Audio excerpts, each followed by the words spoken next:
Greetings, PUBG Mobile players! The long-awaited Frost Festival is about to commence. In the new version 2.9, we'll be introducing battles filled with a frosty atmosphere. Snow Battle is coming to town. Furthermore, you'll also get to experience updates to World of Wonder and Classic Mode. So let's dive right into it.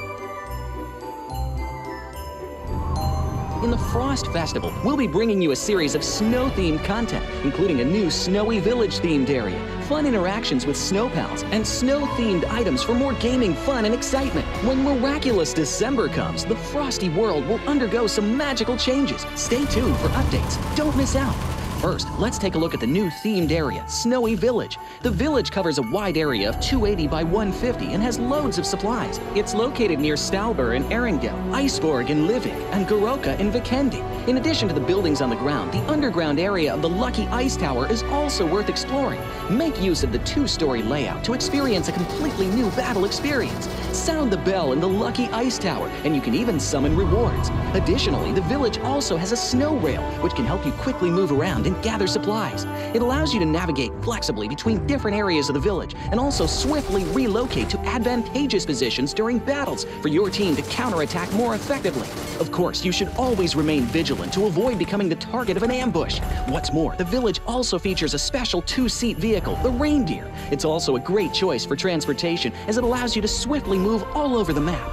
For intense battles, we've also prepared festive and practical battle equipment for you, the Snowball Blaster and Snowboard. The Snowball Blaster can be used in many ways and has loads of functionality. When you aim it at the ground or a building, it can create a snow pile cover for you. When used on enemies, you can temporarily transform them into lively snow pals to restrict their movement.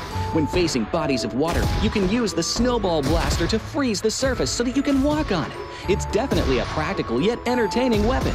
After transforming into a lively snow pal, you will be unable to use firearms to do battle. You'll only be able to rely on basic actions such as walking, running, jumping, and swimming to evade enemy pursuit. It takes some time before you can revert to your human form. Let's build a snowman together. The snowboard will also bring you a whole new experience. Apart from helping you glide and move on various surfaces, it can also be used with the Snowball Blaster. Explore the many possibilities and use these two items to have all kinds of fun. We've also designed various interactive mechanics, such as searching for snow toddlers, lucky ice, and the snow blast zone. When you encounter a lucky snowman on the map, don't be in a rush to leave.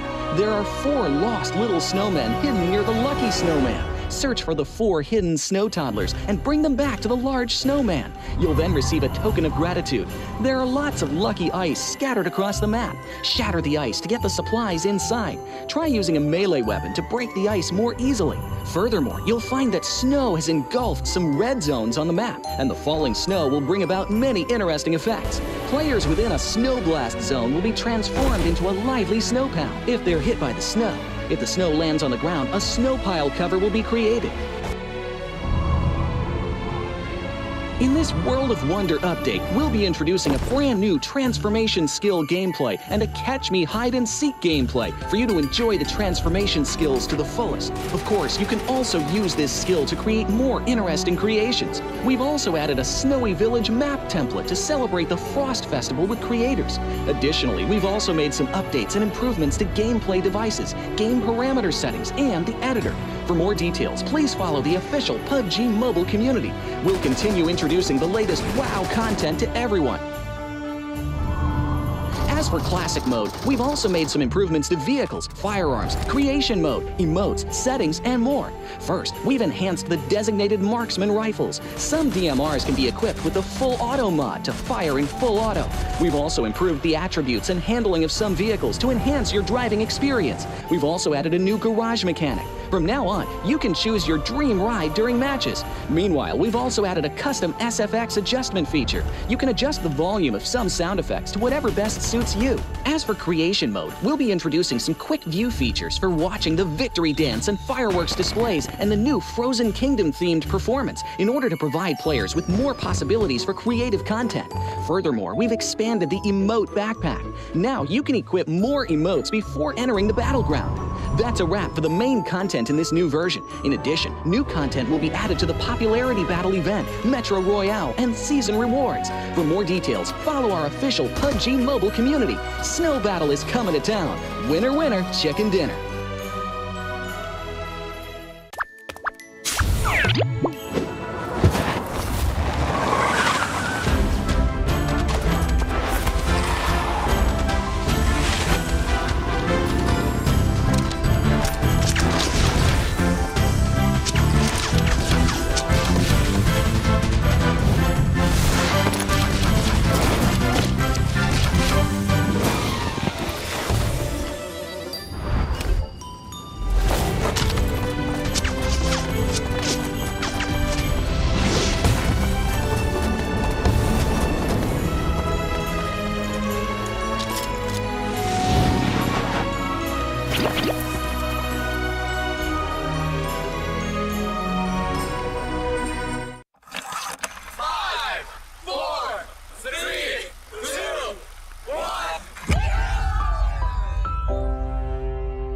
past 5 years, we have witnessed the birth of countless excellent teams and players in all 5 major regions.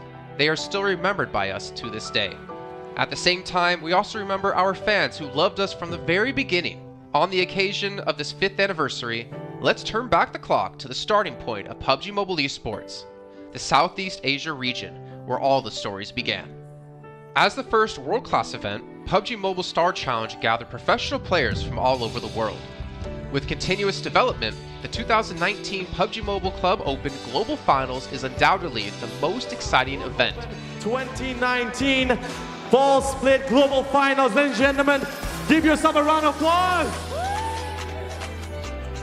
Among the countless rising stars, one shined particularly bright. Bigatron Red Aliens, a team from Indonesia, Bigatron Red Aliens!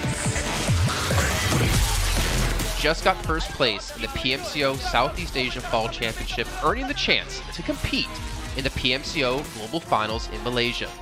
In the subsequent prelim stage, intense competition kicked off immediately.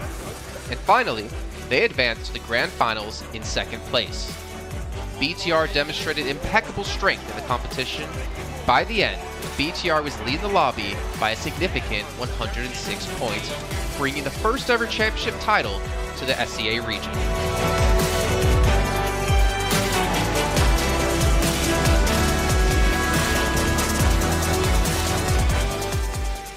Di saat itu siapa yang nggak kenal dengan nama Bigatron gitu? Tim yang punya segudang prestasi, mereka juara dunia di PMCO Global Finals tahun 2019. Mereka banyak banget melahirkan pemain-pemain berbakat, Zuxi, Luxi, Ryzen, Microboy. Terus habis itu Zuxi, Luxi juga saat mereka menjadi juara dunia, mereka berada di masa prime-nya mereka banget.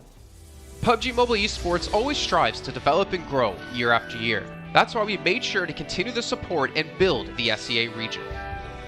In 2020, the improvement of the competitive schedule introduced the World League, which later became the World Invitational. We also launched the PUBG Mobile Pro League, where even more outstanding teams joined the competitive stage. In the 2020 PMWL, BTR once again clinched the championship in the East. This had given Southeast Asia the title of the strongest region in the world. They hoped to continue their legacy at the PUBG Mobile Global Championship, the pinnacle of PUBG Mobile esports. However, BTR was not able to repeat the performance from the previous year. Top 2 teams is going to get those this round. Winner with a chicken dinner, Nova XQL. With the rise of Team Nova, countless brilliant moments were had, but this also left many players with regret. After BTR Red Alien won at the Global Championship in Kuala Lumpur, we thought C region was the best. We thought nobody could beat C region except maybe RRQ Athena, maybe Illuminate the Murder, maybe Mega Conqueror, but C region was the best at the time. And we get to the league. We heard of a team called Nova. We thought maybe this team is not that good. On the contrary, they owned all the teams. They were very good. Let's move forward to the year 2021. With continuous efforts, more teams and players joined the Pro League. For example, Xavier, who placed 3rd in the 2020 PMWI East League, also secured 2nd place in the PMGC East League. FaZe Clan also made their debut on the world stage. Có thể nói 2021 là năm thành công nhất của Dingo Xavier trên đấu trường quốc tế, khẳng định vị thế và tên tuổi của Việt Nam vô cùng mạnh mẽ. Còn với FaZe Clan, đây là năm đầu tiên họ đặt chân đến với giải đấu cao cấp nhất của PUBG Mobile, nhưng lại khiến tất cả những đối thủ khác đều phải dè chừng và e ngại. Undoubtedly, the year 2022 has brought the greatest changes to the SEA region. Vampire Esports emerged, dominating 2022 PMWI, winning both the main and after-party tournaments, while also setting records for most chicken dinners, most eliminations, and more. They were not only facing competitors from the SEA region, but from all over the world. Everyone was talking about VPE and wondering if they can maintain their performance at the Global Championship or if it was just a stroke of good luck. On the last day of the 2022 PMGC Grand Finals, VPE won 3 chicken dinners alone, moving from the bottom of the table to 6th place, achieving the best result for the SEA region. They pulled off another miracle, but sadly, it was not enough to win it all. In 2023, BPE continued their impressive performance. They once again won everything at the 2023 PMWI. 2023 PUBG Mobile World Invitational Champions, Vampire Esports!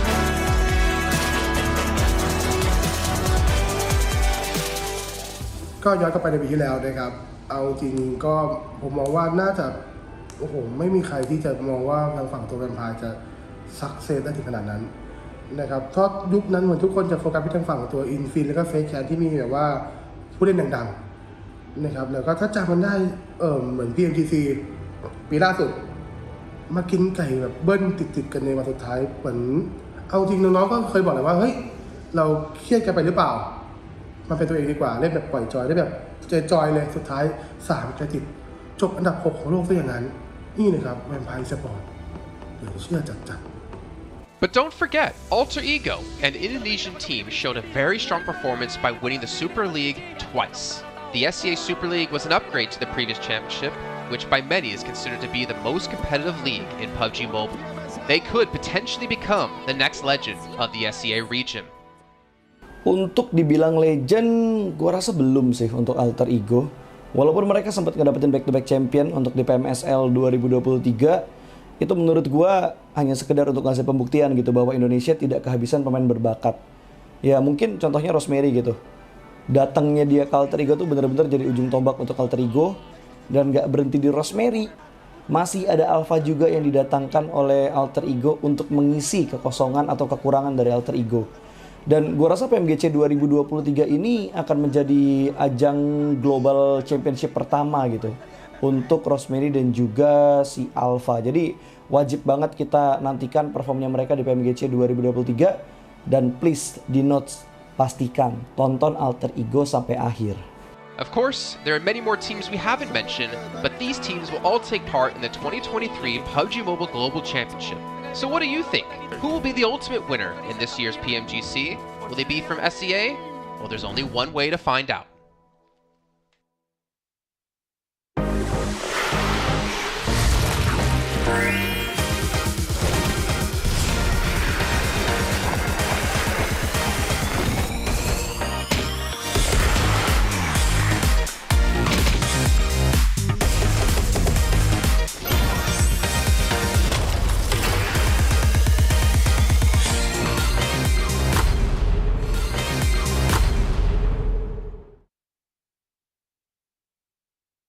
이제 한국에서 잘하는 팀이기 때문에 네, 이렇게 나오겠습니다.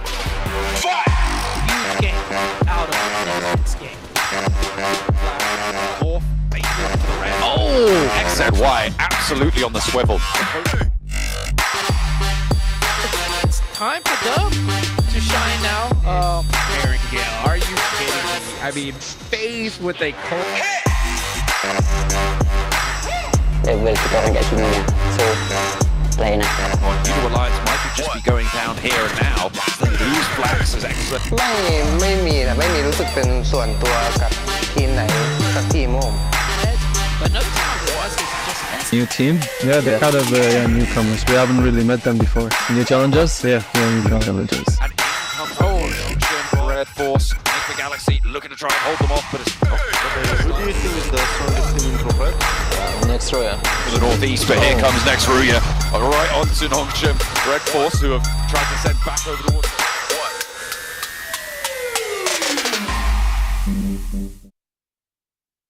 In 2020, while the eyes of most PUBG Mobile viewers were focused on Southeast Asia as well as other regions, there was one region in particular that went under the radar, the 2020 EMEA League. Numerous teams from different regions were fighting for a spot in the 2020 PMGC. Among them, the teams from the EU region were the most dazzling. Kanina Power, which had previously won 3rd place in the 2020 PMWL West League, managed to break through and eventually won 6th place in the 2020 PMGC. Class Dilge Athletics from Turkey also successfully took 8th place. For the entire EU region, this was a great start, and in the future, the EU region would grow into an even stronger region. The EU region seems to have endless potential. They always have a number of astonishingly talented newcomers. In the 2021 PMWI, in addition to the veteran team Kanina Power taking second place, the newly reorganized team in 2021, Next Ria, Xenox in the smokes, the solo by themselves, surprisingly won third place. The EU region seems to just have endless potential. There's always a number of astonishingly talented newcomers coming up through the ranks, developing their skills, and in 2021 at the PMWI, you had some of the veterans there for sure. Kanina Power taking second place, an incredible performance coming through from them to get that second place. But not only that, you had the reorganized team for Next Ria in 2021 who won PMPL Turkey. They came first in their region and then were invited on the back of that to the PMWI West to take third place. So these new talents working as this new roster at the time, a phenomenal resurgence there, and there's so much more left in the pipeline, I'm sure, for this region. I'm really excited for what the future has, and I can't wait to see what they've got. In the 2021 PMGC, teams from around the world gathered once again. First of all, worth mentioning is that among all the participating countries in the Grand Finals, Turkey had the most with 3. Among them, teams like S2G and Next Ria finished 4th and 6th respectively. This was a massive achievement. The efforts of the EU region are constantly bearing fruit. Now they just needed an opportunity. 2021 yılında Dünya Şampiyonası istediğimiz gibi başlamıştı. Çünkü West aşamasında 3 takımımızı birden ilk 6'ya sokmayı başardık ve büyük finallere 3 takımımızı göndermiştik. S2G 4. olarak buraya katılma hakkı kazanmıştı ve kadrosunda Rip7, Timber, Kalse, Silas gibi isimler vardı. Büyük finallerde ne yapacağını çok fazla kestiremiyorduk temsilcilerimizin, çünkü dünyadaki takımların iyi performansları söz konusuydu. Büyük finallerde temsilcimiz S2G 4. olmayı başardı, Nexu'ya 6. olmayı başardı. Maalesef Fenerbahçe ilk 8'in dışarısında kalmıştı. Ama bu takımın ileride çok iyi şeyler vaat ettiği konusunda herkes hemfikirdi. Next, let's go directly to the 2022 PMGC. At a time when everyone was focusing on whether Nova could win 3 consecutive championships, a team that was not originally a favorite to win was about to become the focus on the stage. S2G performed consistently in the first 2 days of competition, always maintaining a position at the top of the leaderboard. And on the final day, S2G changed its conservative tactical strategy and sought to gain more elimination points in the last few rounds. And in the last round, S2G secured the championship with 15 elimination points. Champion of 2022, it is S2G! They finally broke through and made history for the EU region. 2022 Dünya Şampiyonası bizi büyük zaferler getirdi. Tabii ki Dünya Şampiyonası başlamadan önce bu zaferlerin geleceği konusunda çok bir fikrimiz yoktu.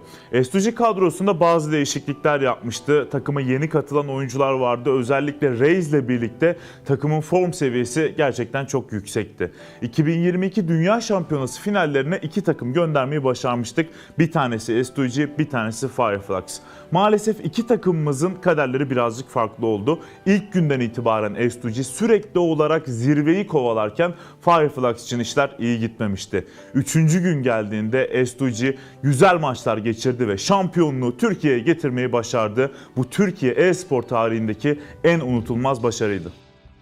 This year, the EU region has continuously produced even more strong teams. First of all, G Gladiators won first place at the 2023 PUBG Mobile Pro League Spring Regional Championships and third place in the 2023 PMWI. Veteran teams like Next Ria and Kanina Power have been performing better and better this year and successfully qualified for the 2023 PMGC. Subsequently, hot recent teams like Mad Bulls, BRA Esports, Major Pride, Elise Esports, Demorte, among others from EU, have also successfully gotten a spot in PMGC. They all look forward to continuing the success of the EU region in 2023. There are many questions surrounding PMGC. Will S2G successfully defend their championship? Will another EU team lift the trophy? Could it even be a team unexpected to win it all? Let's witness it together in Turkey.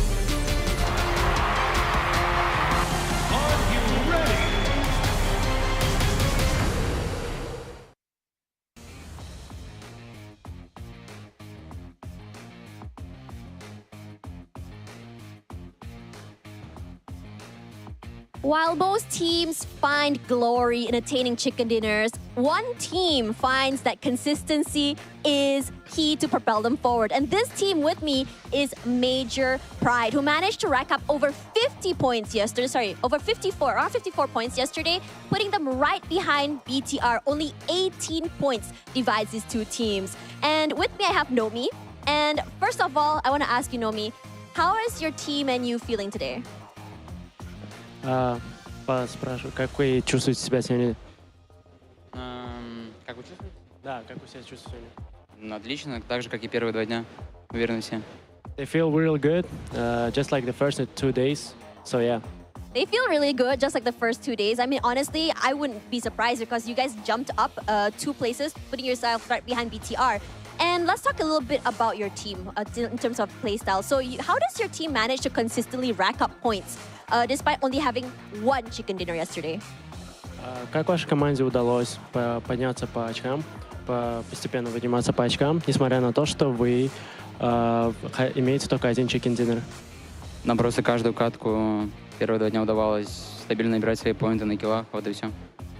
They just keep getting kills, you know, that's how they constantly get the points. Yeah, that's how it is.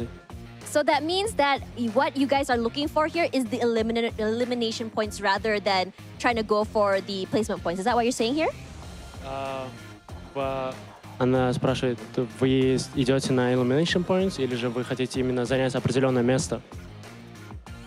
Определенное место? Да, определенное место в таблице. У вас какие есть? Но ближайшие цели у нас это пройти в топ-3 в гранд-финал с этой группы. Это ближайшая цель. The closest goal they have is just to be the top 3 of this tournament, of this ranking. So yeah, they're going for not elimination point, the other points, yeah. The other points as well. So rather they're trying to find that nice balance through it from aggressiveness as well as survivability, which I think it's really good because you guys have been very, very consistent throughout the entire day yesterday. So let's talk a little bit about, you know, your secrets. Is there anything that you guys changed in terms of your playstyle from day 1 and number 2? How did you adapt to the other teams? Давайте поговорим о ваших секретах. Что у вас изменилось по сравнению с первым днем и как вы адаптируетесь по другими командами? По сравнению с первым и вторым днем практически ничего не изменилось. Максимум построились под определенные команды, которые вокруг нас лутаются. А секреты, на то и секреты. So, secrets meant to be secrets. There's no actually. They're not supposed to tell. But in terms of compared to the first day, they just adapted to the other teams. That's how I did. That's all. Was there like a lot of changes, like a lot of adaptation needed from day 1 and day 2? Были ли много изменений по сравнению с первым днем? Многие ли адаптации по сравнению с первым днем по другие команды? Или же вы просто, у вас была определенная тактика, и вы шли по этому?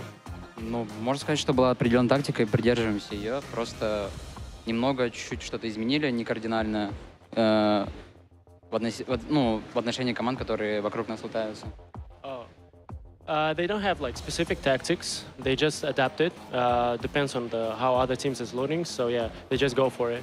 All right, just going for it. I think it's really good that you guys have a lot of pages in your playbook when it comes to adapting to these other teams. Okay, let's talk a little bit about what you guys have on for today. You guys are on 2nd place right now, 18 points behind BTR, which honestly, if you guys can maintain this today and tomorrow, you're practically already on your way to Turkey. So, what are your team's expectations and goals for the 2023 PMGC? Какие ваши ожидания и цели на этот турнир? Вы практически на 2-м месте, всего лишь остаетесь на 18 очков от 1-го места, и вы уже, считаю, практически в Турции. И вот какие ваши ожидания и цели на этот турнир? Ну, ожиданий у нас никаких нет, есть только цель. Это вот, как я уже повторяюсь, пройти с этой группы в топ-3 в гранд-финал. Поздравлять нас еще рано, что-то пройдено только половина пути. They don't have expectations, they have only the goals to be top 3 of this tournament and be on the Grand Finals. So it's too early to say because it's not the last day. Yeah, we still have to go. And I like that mindset. Honestly, thank you so much for spending time and answering these questions because that mindset is really important because they're kind of focusing on the now instead of thinking too far ahead. Regardless, this is still Group Yellow, the group of death dubbed, and there are so many strong teams on board today. So now I'm gonna toss it to our panelists to really just rack up and just give us the predictions of today. Which team do you think will be able to end the day strong? Will BTR continue to be a number one?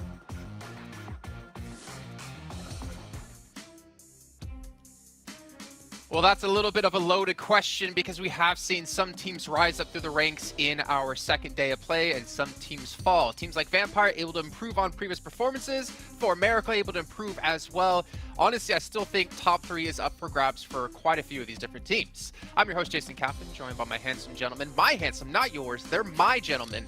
Seven Worlds Gaming and Cameron Davis. Seven, man, we're into day 3. Things starting to heat up just a bit. How are you feeling about the day? I'm feeling great, man. I'm actually glad that we got to interview Major Pride. I'm looking forward to seeing how they perform today. Is the pressure going to get to them on being top 3, or are they going to continue on this performance and maybe go after that first place from BTR?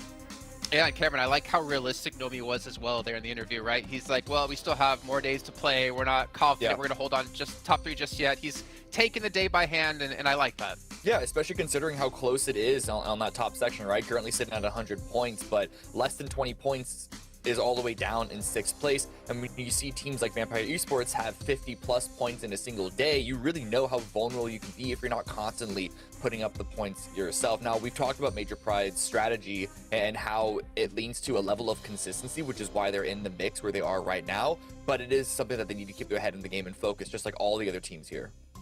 Yeah, focus is what today's going to be about, especially if you're Bigatron, who had their ups and downs and tribulations yesterday. But before we fully hop into what's all happened yesterday and, of course, what's coming today, I got to remind you again about our lovely little sponsors, Infinix GT10 Pro, our official phone here for PMGC 2023.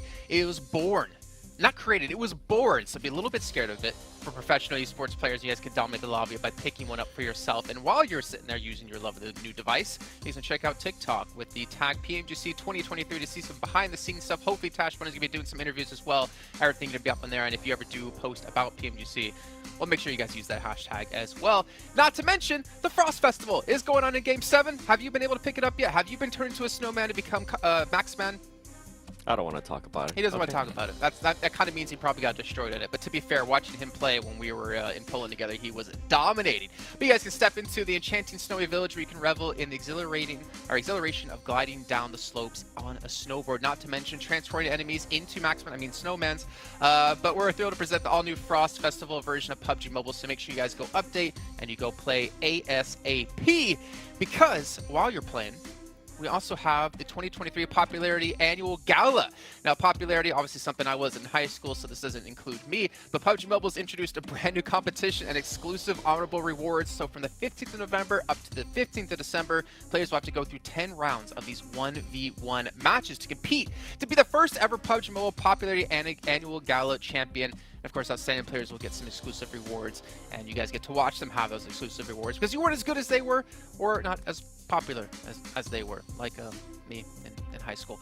And then the Pagani collaboration is going on in PUBG Mobile. I know you guys want to pick up your sweet vehicles. We've had so many collaborations so far, but make sure you're ready to rev up your engine with the iconic Pagani Amola and Zonda R models. But just try to not be run over, because I know, Blank, if you're out there watching, I remember our times playing together. I remember the times you run me over. Maybe a little bit more, be a little bit more fun being run over by the Molo this time. But that is going to round out our lovely sponsors as we can kind of focus ahead in towards what's coming up today, gentlemen.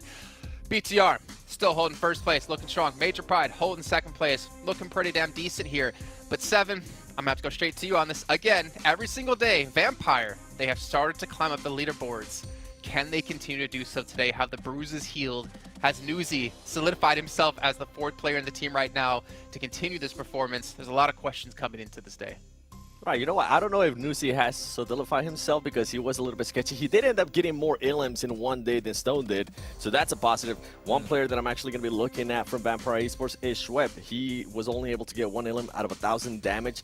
That's not going to be able to cut it, especially depending on what his role is. If it's support, only 1,000 damage is not going to be good enough, especially after 12 matches. And for Vampire Esports, there is a lot of stuff that I'm liking out of this team. They've been able to at least adjust on their scouting. They're still a little bit too heavy hectic at times. They do send it in. They rely too much on that fragging power, but they are starting to scout more. And it's Tony K actually leading the charge when it comes to scouting, and they are being able to rotate it. They're doing some wonderful 2-2 splits, and I'm hoping that continues on today because the team was setting themselves up perfectly. We kind of saw flashes of Vampire Esports from PMWI. And the main thing, too, when we go to Erangel, they changed their drop location. Instead of Melta Power, now they're going back to that Primors, and I feel like it's working out wonders for them. They are starting to rotate a little bit faster, and they have more freedom to work with. Well, we can see here, Cameron, our current overall rankings right now, 12 through 16, potentially going to be knocked out the entire event. Yep. What teams are you really focusing on here going into today? I mean, I just want to see what teams from the bottom 5 are going to have a big moment. We still need to see something strong coming in from Venusaur. They looked good on Sandhawk. I was saying that they were looking better at the very first round yesterday, but then just zeros across the board, essentially, all after that. So I still need to see if they can't hit into another gear. Same with Genesis. All the other teams down there, we've seen good moments from all of them, even a couple of victories. I mean, 7-9 and Queso on that, but they're not far from the bottom 5. So really, it's just about teams trying to find some level of consistency, and that's including Vampire Esports, because even though they got a whole bunch of points yesterday, outside of their one win with 16 elims, they were getting very low elims. Even their second win only had 5 eliminations.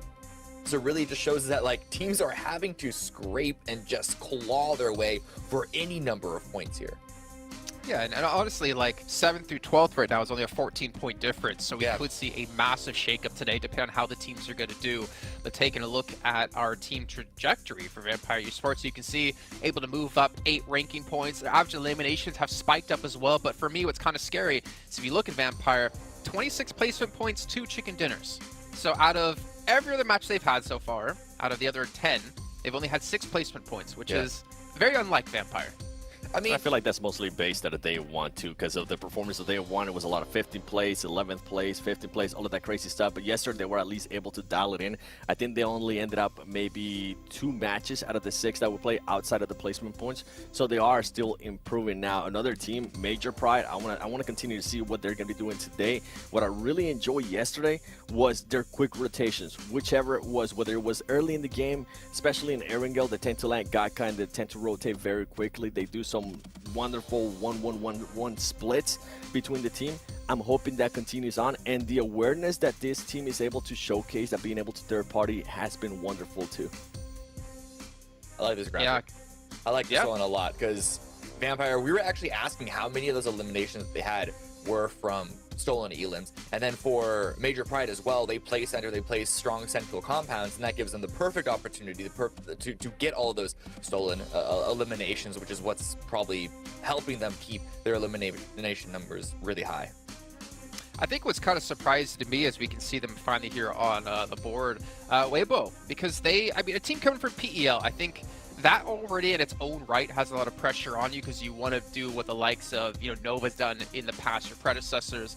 But I feel like a lot of the times we've been just kind of let down by PEL teams coming into these big PMGC events. Obviously, it can be quite a big change, especially when you haven't really played on an international scale quite so much. But I expected a little bit more out of this roster, especially when you have the veteran of Suk on the team, which we can see is #1 in assists at the moment. Yeah, for this team, they give me a lot of Tiamba vibes, at least at the moment. They are performing a little bit better. Yesterday, they were able to follow up their chicken dinner at the end of day 1 with the chicken dinner on Sandhawk. Maybe we'll end up seeing another win out of this team, but it's just the inconsistency that we're seeing out of them, right? The good thing from this team is that they are almost able always to get eliminations in every single match. And then when we go to other teams, you were talking about Bigatron, if they're going to be able to maintain that first place. It comes down to how they're going to be setting themselves up for a lot of the fights. Yesterday, when they ended up getting eliminated super early on, I wasn't seeing any off angles being held by Janfoss or any of the other players like what we were able to see on day 1. But when the team was actually able to perform really well, which was during the chicken dinner on the final Erangel that we played, Janfoss was holding up those angles. Janfoss actually ended up getting 4 eliminations out of his 5 eliminations for the whole day on that chicken dinner. So I want to see that more out of BTR. I want to see those off angles. I want to see them being a little bit more ready for those fights. I think for me, Cameron, is that Lepar, as we saw the top eliminator at the moment, I think he's been kind of one of the biggest standout players so far in Group Yellow. You think of High Boy, I think of him as being a star player. Genfos the same, but Lepar has really been putting in the work. Oh, yeah, absolutely. And it wasn't even just a day one thing. There's always a chance when you have 2 seconds and then a first in a row that it's going to elevate one player's stats for the rest of the run, at least for a little bit. But he was getting those numbers consistently throughout the day 2 as well, even with a slightly, marginally lower performance overall for the team. So really, this is a player that you really have to look at and say, this guy's going to help carry them, I have to assume, to victory all the way to the very end, at least into the Grand Finals, because 118 points, it's possible to fall out of the top 3, but I have yet to see any sign that makes me really particularly worried about it. Sure, yesterday started off a bit slow for them, but they got a couple of really good rounds under their belt, and they kept a disaster from occurring yesterday, so, you know, I don't know why that wouldn't happen again today. And I mean, at least the silver lining for them is the fact that with the amount of points they have built up already, they should make it into the survival stage no matter what. Like, they still have that second chance if they don't qualify for the Grand Finals here in the next 2 days. But we'll see if they continue this pace. We take a look at our top Sandhawk performers. And Influence Rage, we haven't talked too much about them, and I know they were one of our most consistent teams yesterday. But Seven, we haven't seen that explosiveness, I feel like, out of this team. This domination that we know they can pull off going back to America's region.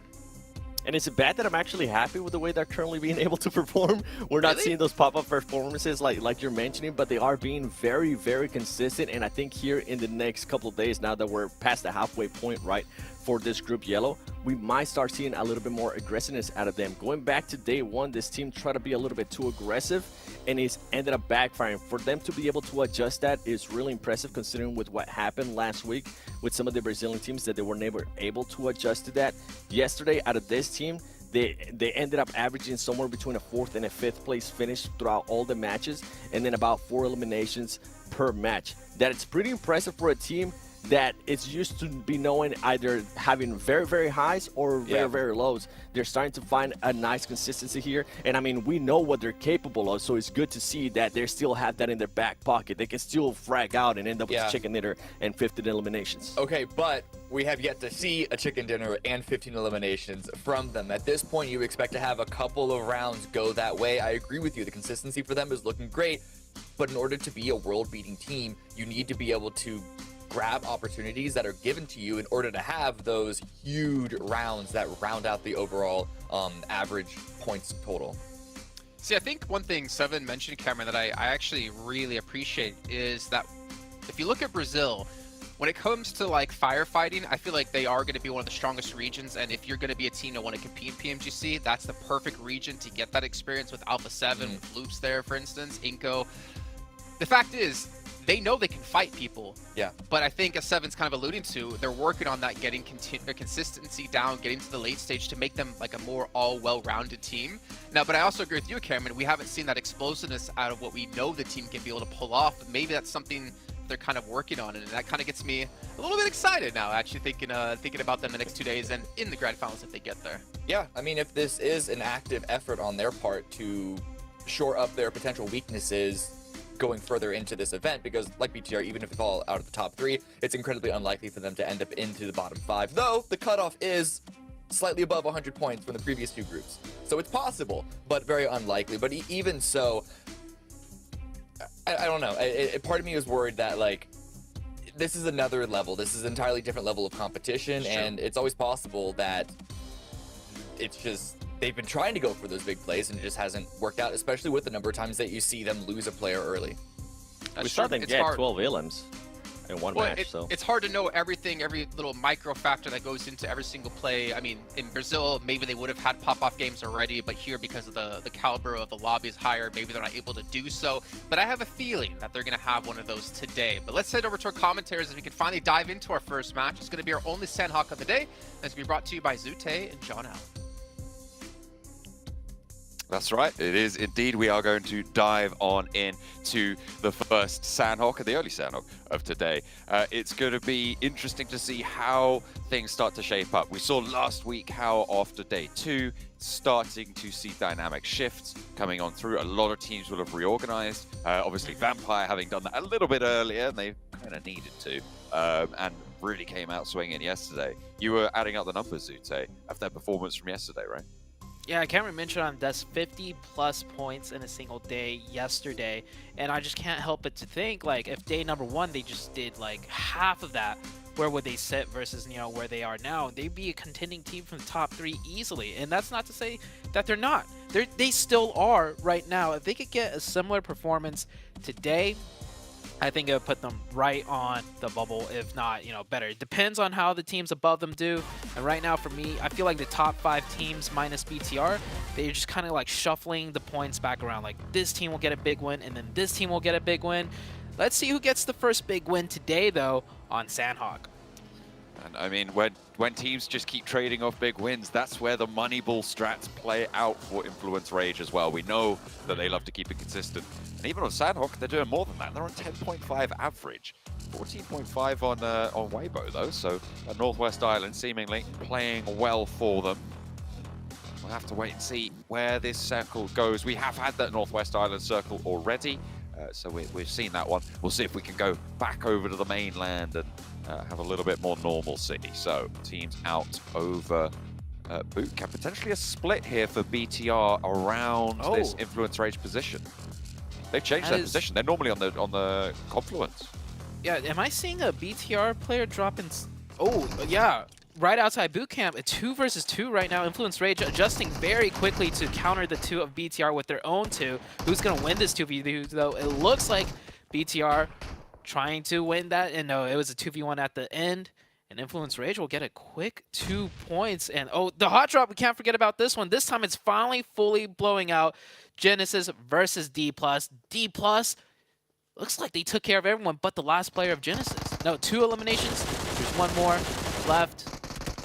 Trying Master Chi, trying to do his best with the UMP. Gets 1 knock, switches to the M4. Doesn't get the knock, though. He really needed that one, and he will go down. Coming into day number 3, looks like the pace has quickened on Sandhawk. Finally, we are seeing those hot drops, and it is playing through.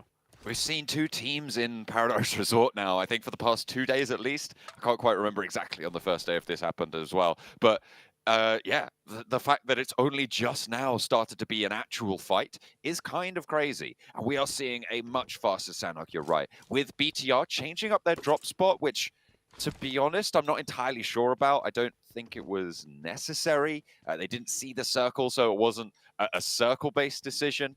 Having that confluence position is really, really valuable. So, yeah, I'm not entirely sure about that choice for Lapar and Satalis to go north of boot camp. I think, given the circle as it is now, they could have rotated south down to that walled compound just north of Painan. Had a great position.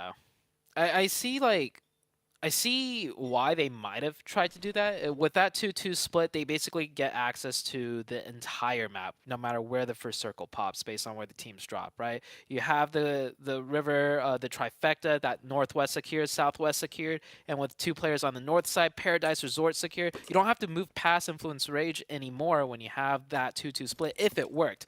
And you also surround Influence Rage in a way, so they're kind of like pinned in.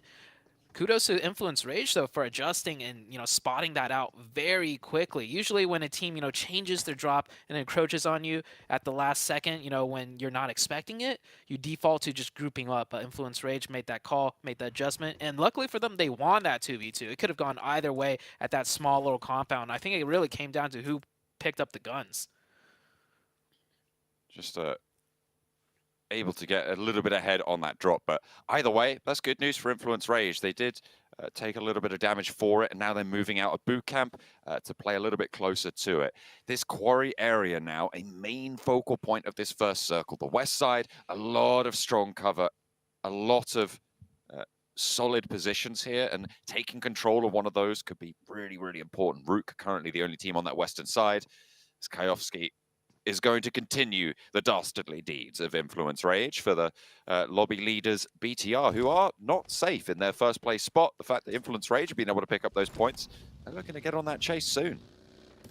I didn't quite catch BTR's average points per game on Sandhawk, but maybe Sandhawk hasn't been, you know, up to their performance standards, so they elected to do that little kind of change and drop. Certainly has not worked out.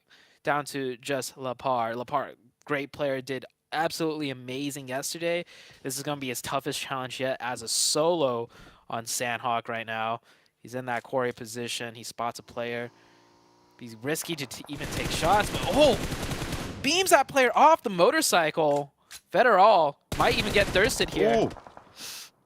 Lepar swaps windows. I mean, he just wanted to confirm that flush and gets the point back. I mean, absolutely, he's just able to open up through the window. Really, really solid stuff to pull a player off the bike as well.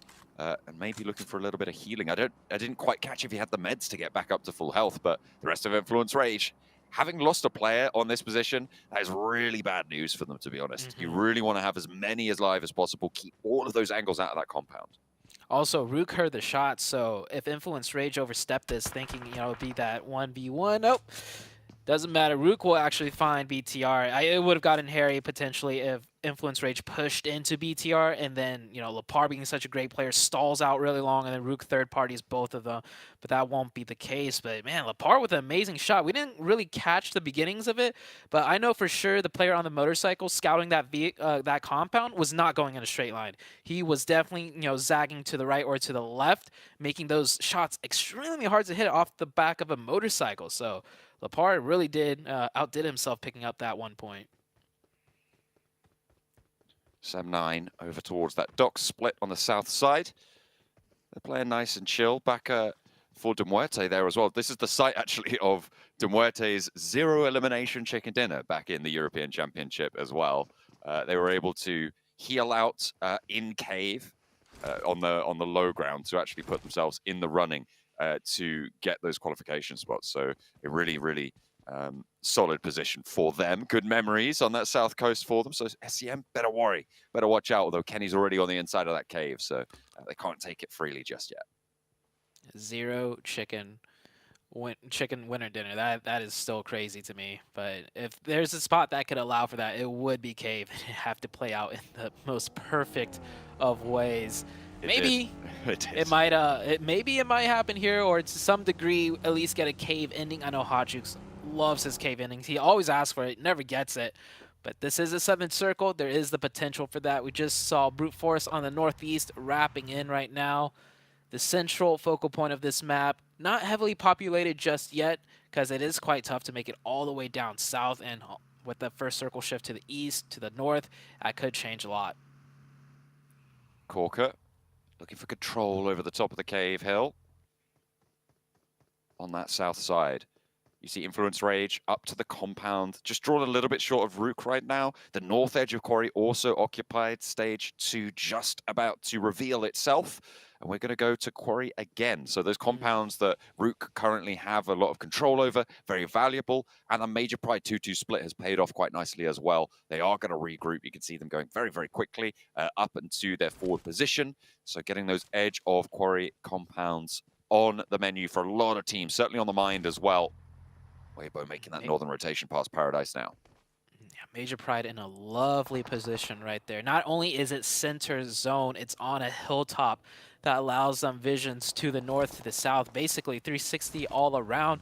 And there's pathings that they could take wherever the circle shifts, so they set themselves up in a great position. Brute Force on the northeast has met some opposition in the form of IHC. They have lost 1 player. Sam9, ooh, blown up vehicle.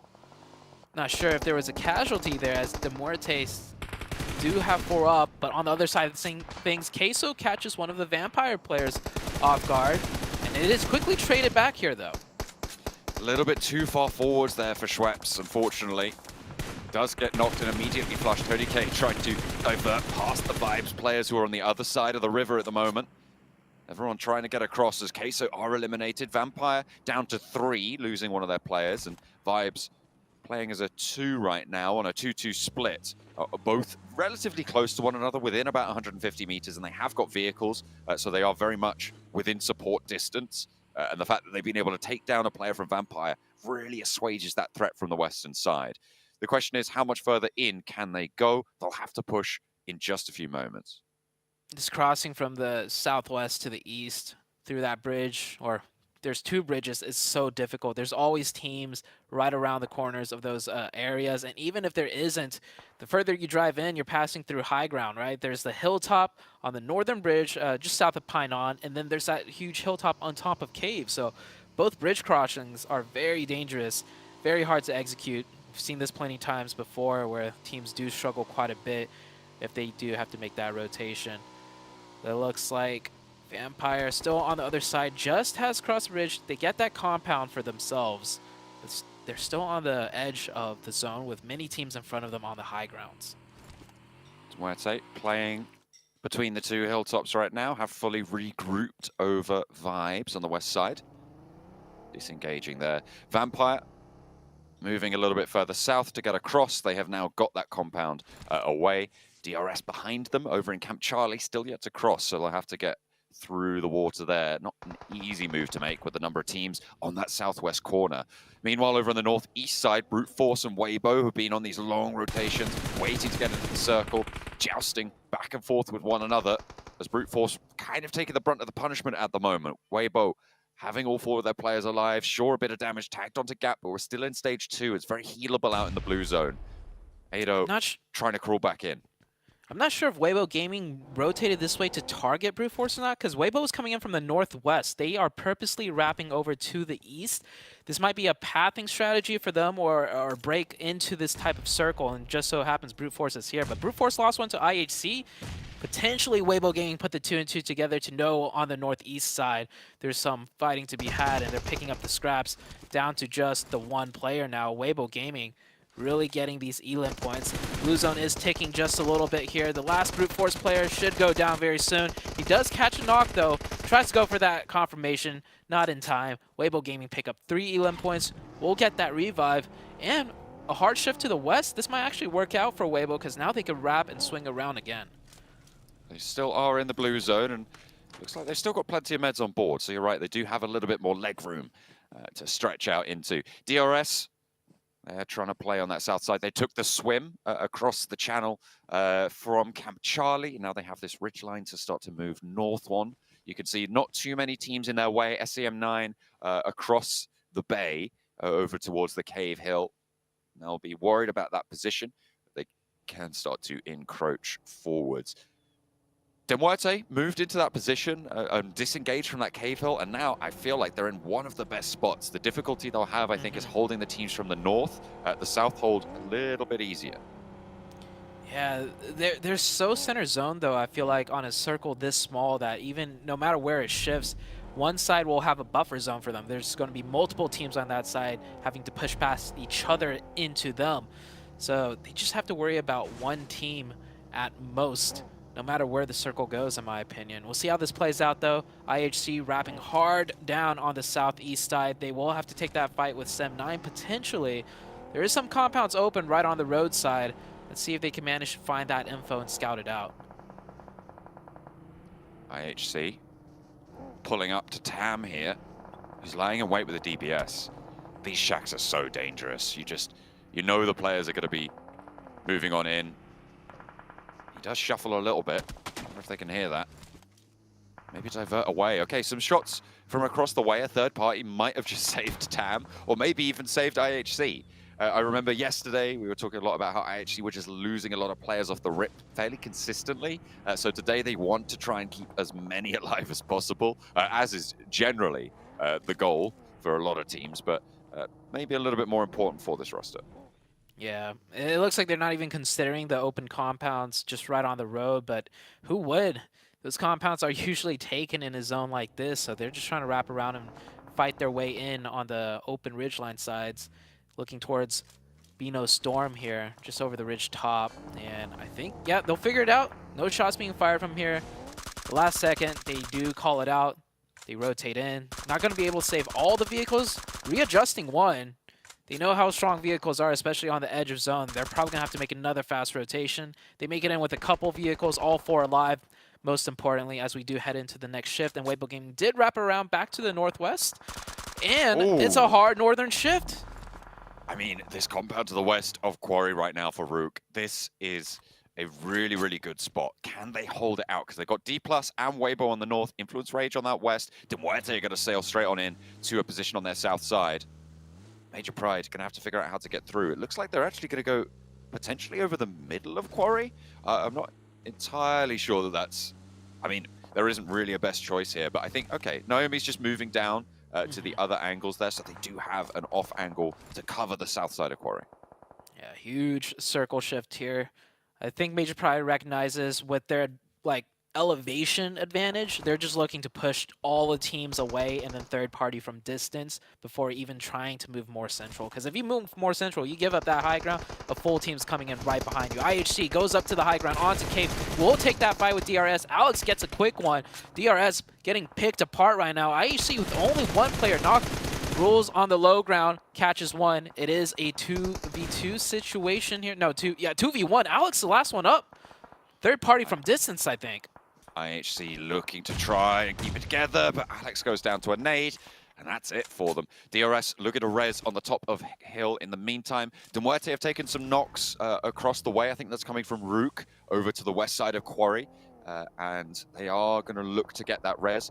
Seems to be going quite well. Major Pride regrouped up to the position that Naomi moved to in the meantime over the east side of Quarry, and Bino Storm will take the shack just up the hill from them. So playing on the east side of Quarry, you're kind of locking yourself in to trying to play survival here.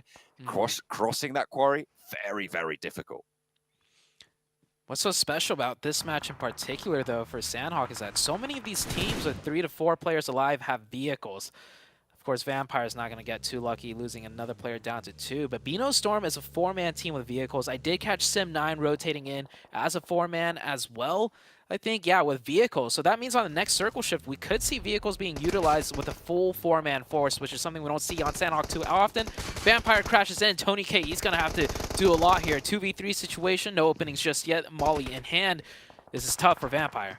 Kayovsky trying to hold the door frame, and Tony K has no chance against that. Kayovsky able to put him down there, get the flush. Now it's just Newsy. They know he's behind the rock. He's got that DBS. He's taking shots from the third party, and he has to peek out. That's Weibo to seal the deal. Vampire out on the western side. Rook still in that central position. Next shift goes back to Quarry. Rook in a commanding spot still. Yeah, Rook definitely in a very favorable position. I don't think anybody's really going to contest them for this in this zone. Weibo Gaming's going to have to push in, but you have D+ on the north that's going to be looking at them. Also Influence Rage as they're running in. The Vibes team right on to the backside of Demuerte. That's going to be a huge fight right here. They get the opening. 3v2 situation. Demuerte with only 2 up goes for that quick revive. Vibes with 3. Time's ticking. They need to push down before the revive goes through. Try and get that one back together. Try and keep everyone in the mix. Demuerte on 3 players alive, 3 players active here. Trying to fend off against the Vibe squad out the back who have managed to get up into the wall. It's a 3v3. Furia cooking the nade over towards East, who puts his nade back in the pocket. Just a solid time on the reposition there from East to be able to get away from it. He's cooking another one. Apex trying to move, and that's a third party. It's Law from Influence Rage, who are moving in on this western side as well, trying to get ahead of this. They want to conclude it. Doorway sprayed down. East opening up the path for these nades, but no one's stepping out. No one's getting too big for their boots right now. As Influence Rage takes shots from Rook, trying to move on in. Maybe they're not going to engage on this as a third party. Bino Storm trying to move past Major Pride. It's just not going to happen. Major Pride has fought on the eastern side. They're still in. Probably one of the better spots, but Duerte, they went down to a couple of nades from East, who was able to get 2 with 1. Goodness me. Furia holding the door frame, and he will go down as well. Really well handled by East. Yeah, East single-handedly did that, and you can see how many times he baited out the first few nades. The game sense, the mechanics on that guy, no wonder he's always showing up for the Vibes team. That was beautifully played out from the side of Vibes. East leading the charge there, breaking in, and that was a tough way to break into that zone too. I'm surprised they managed to pull it off. Weibo Gaming now on the north side contesting with D+. A huge nade right there. Another opening, 3v4 situation. They bring it down to a 3v3, and look at the ground Weibo Gaming has made. So aggressive. Needs to be careful though on that ridgeline side as one player does get caught, another goes down. Weibo Gaming had a chance, but that chance is not going to be afforded to them. Sook last one up. Third party by another team. I do believe that was Rook, and Weibo Gaming are out in 7th with 5 elims.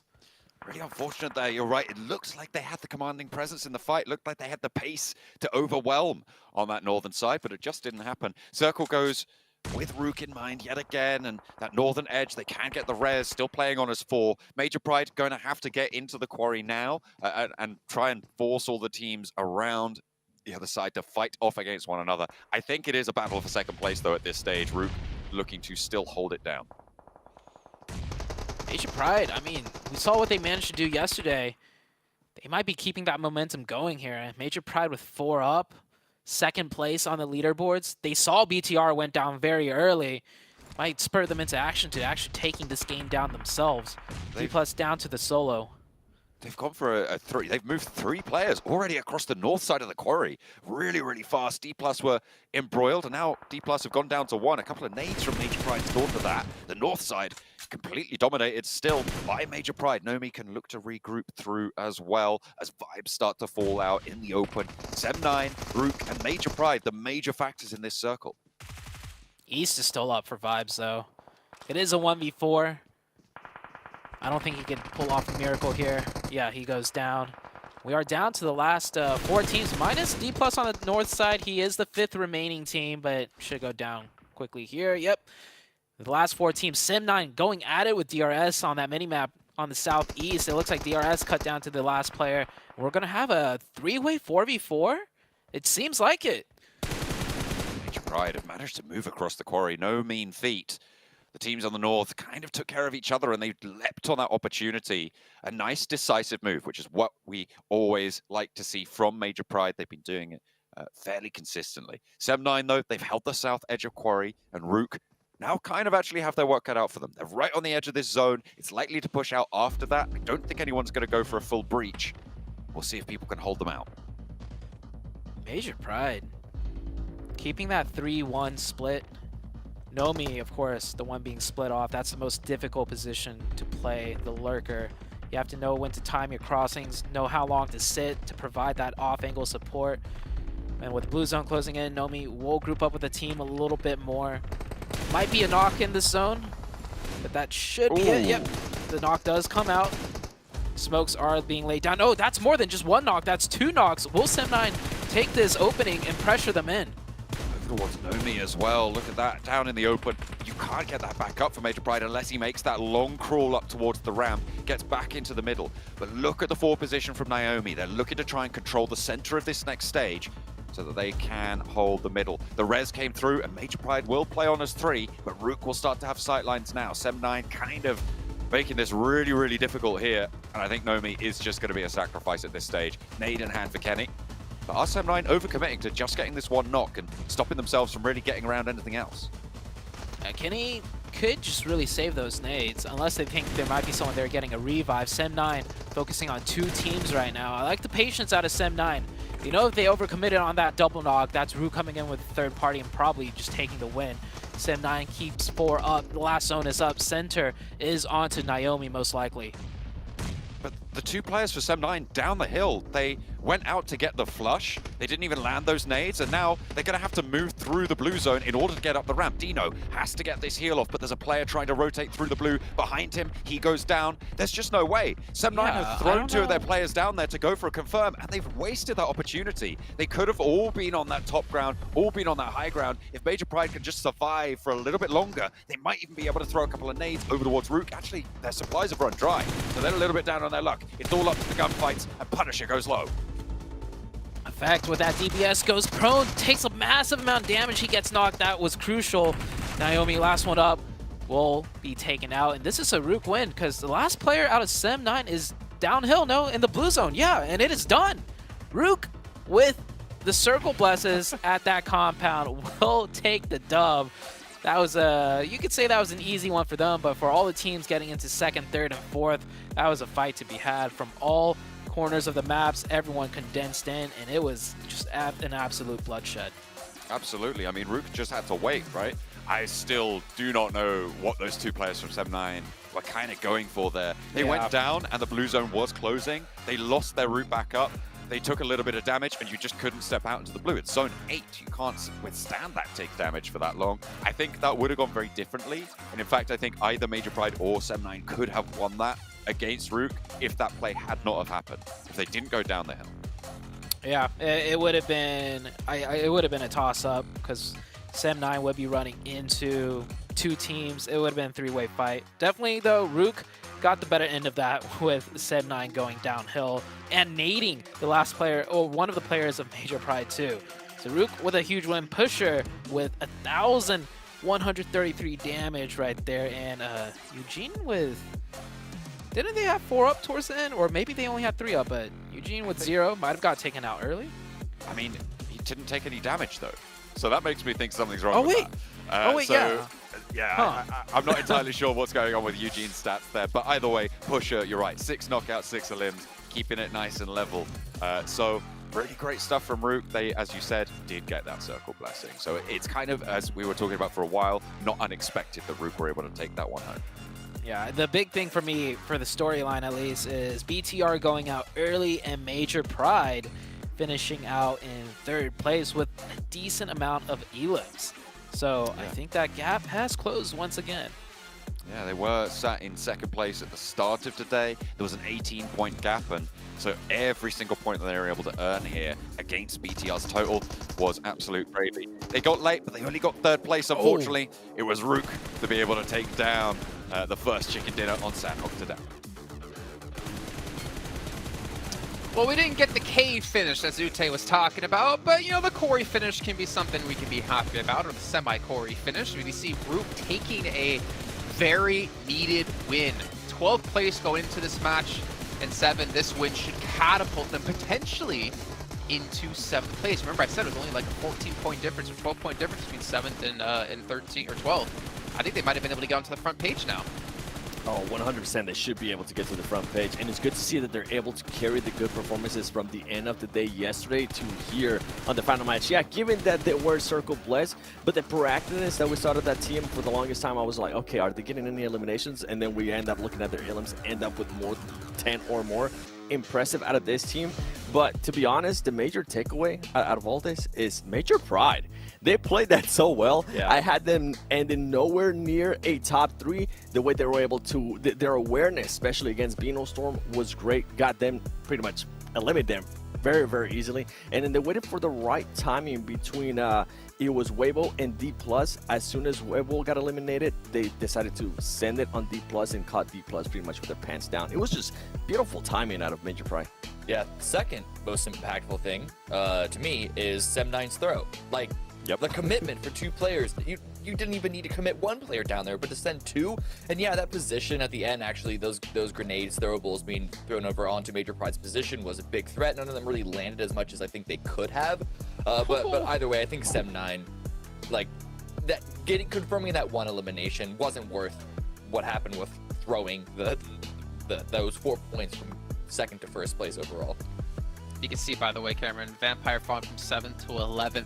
But I'm going to go one step further. The 3rd most impactful thing about that game for me, D+, man, Paradise. They finally took the fight against Genesis. They wiped them out. They finally looked more confident. They got a lot more eliminations than we see on average for them. It's nice to see D+ have some life back in them as they're currently up to 8th place now as well. I think a lot of teams, Sem9, D+, Rook, even Major Pride, to kind of solidify their spot in 2nd place, had a very important match for them to either help, maintain a position or to move themselves up the leaderboard finally. Yeah, and for D+, it comes down to what you said. They were willing to take the fight. They were actually, I think Cam said it perfectly too when we were watching the game, is that we're willing to actually play to win the game. They weren't being too passive, and that's what we want to see out of that team. Yeah. As soon as they ended up getting the knock, they decided to actually fully push onto GE and make sure they eliminated them. And the way they were able to do it without losing any players works out wonders. Yeah, it really was just the amazing timing of the cross from Major Pride that cut that run down. So I'm curious to see if they would have gotten, how many more eliminations after that they would have got if Major Pride didn't just swerve right in front of them. But going over to Erangel, we see the top performers here. This is where you really kind of want to expect Bigatron to unlock themselves, because the start of this game for them was not good at all. It was just, warming up the fingies. That's all that was. Getting a little warmed up. I know how John loves that. His fingies, which he hides in his sleeveys.